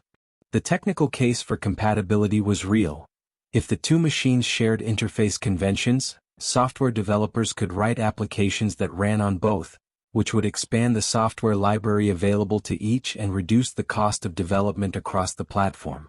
This was the argument that the Lisa team made, with the organized persistence of people who know they are correct and are accustomed to being overridden. Compatibility served the ecosystem. Compatibility served the customer. Compatibility served the commercial interest of a company trying to establish a new computing platform against IBM's growing market dominance. Jobs said the Mac's interface should be better than the Lisa's, not compatible with it. He said compatibility was the logic of incrementalism, of people who were more invested in protecting what existed than in building what should exist. He said the Mac was not a cheaper Lisa. It was a different thing, a different argument, a different bet, a different answer to the question of what personal computing should be, and making it compatible with the Lisa would contaminate it with the Lisa's compromises, would force the Mac team to honor design decisions that the Lisa team had made under conditions of organizational caution that the Mac team had specifically and deliberately rejected. The incompatibility decision was, in the formal analysis, a strategic error. It fragmented the platform at the moment when platform cohesion was most important. It forced software developers to choose between two Apple operating environments that were philosophically similar and practically incompatible, and some of them chose neither, and some chose IBM, and the ones who chose Apple had to choose which Apple in a way that split the already modest Macintosh software library before it had time to develop sufficient depth. But the decision was also, in the way of Jobs' more consequential errors, the product of a genuine conviction rather than a casual one. He believed, had always believed, would continue to believe through the events that followed, that the standard for his product was the standard for the product, not the standard relative to what existed before it or around it. The Mac had to be the Mac, fully and without compromise, even if the Mac's completeness created costs for the ecosystem that the ecosystem would have to absorb. This was not arrogance in the simple sense, though it contained arrogance. It was a more complicated thing. The conviction of a person whose standards are high enough and whose execution is good enough often enough that the conviction keeps being reinforced even when its application, in specific circumstances, produces outcomes that a more flexible standard would have avoided. The Lisa team did not forgive this. They filed it with the other grievances, the contemptuous remarks, the resource competitions that always seem to resolve in the Mac's favor, the sense that Jobs had decided years ago that their work was the past and his was the future and had built the organizational culture of Apple around that determination with a thoroughness that left them, by late 1982, feeling less like colleagues than like a control group in someone else's experiment. The figure who embodied the Lisa team's perspective most completely, and whose relationship with Jobs during this period had the specific quality of two people who have long since stopped trying to persuade each other, was John Couch, the Lisa project manager who had received the authority that Jobs had been denied and had spent the subsequent years attempting to use it in full knowledge that Jobs was doing everything in his power to render it irrelevant. Couch was not a dramatic personality. He was steady, technically accomplished, and possessed of the kind of organizational patience that comes from having managed complex engineering projects long enough to understand that the problems that look fatal rarely are and the problems that look minor sometimes are. His relationship with Jobs had calcified, by 1982, into something that was no longer a relationship in any meaningful sense but a formal acknowledgement that they occupied the same institutional space and were required, by professional convention, to behave as though this were a workable arrangement. They attended the same meetings. They disagreed about the same things. They managed their respective teams with the awareness that the other team was watching and drawing conclusions. Couch was, in the internal politics of Apple, the establishment, the person who had the authority, the process, the board's provisional confidence. Jobs was the insurgent, the person who had the vision, the energy, the Mac's approaching launch as a vindication he could already taste. What neither of them fully saw was that their war was damaging something that neither the Lisa's process nor the Mac's vision could repair on its own, the company's internal coherence. Apple in late 1982 was not, in any operational sense, a single company. It was a collection of fiefdoms organized around a shared corporate identity and a shared stock price, and the fiefdoms were at war, and the war was consuming resources and morale and organizational attention that would, in the months ahead, be urgently needed for other things. The Lisa shipped in January of 1983. The reviews were admiring and the sales were poor. $9,995 was, as the marketing team had known and the engineers had hoped the market would overlook, simply too much. The machine worked. The interface was elegant. The technology was genuine and the investment behind it had been real and the people who built it had done something difficult. None of this was sufficient to move units at the volume required to justify the program's cost. In the Mac building, people received the Lisa's commercial difficulties with the careful faces of people trying not to look as though they had been proven right. Jobs did not try as carefully as the others. He was not, by temperament, a person who performed magnanimity in victory, had never learned the skill, had never needed it badly enough to practice it. He said, in various ways and in various rooms, that the Lisa's failure was a failure of courage and a failure of vision, that a product priced for the few was a product that had misunderstood its own purpose. The Mac team went back to work. The launch was 4 months away. The factory in Fremont was running. The pirate flag was still flying. And in the executive offices where Scully was learning Apple's geography, a set of sales projections for the Mac's first year of commercial life was being assembled by people who had every incentive to be optimistic and the professional obligation to be accurate, and the tension between those two requirements was producing numbers that nobody, when they looked at them honestly, could fully believe, but that everyone, for different reasons, was not quite ready to say out loud.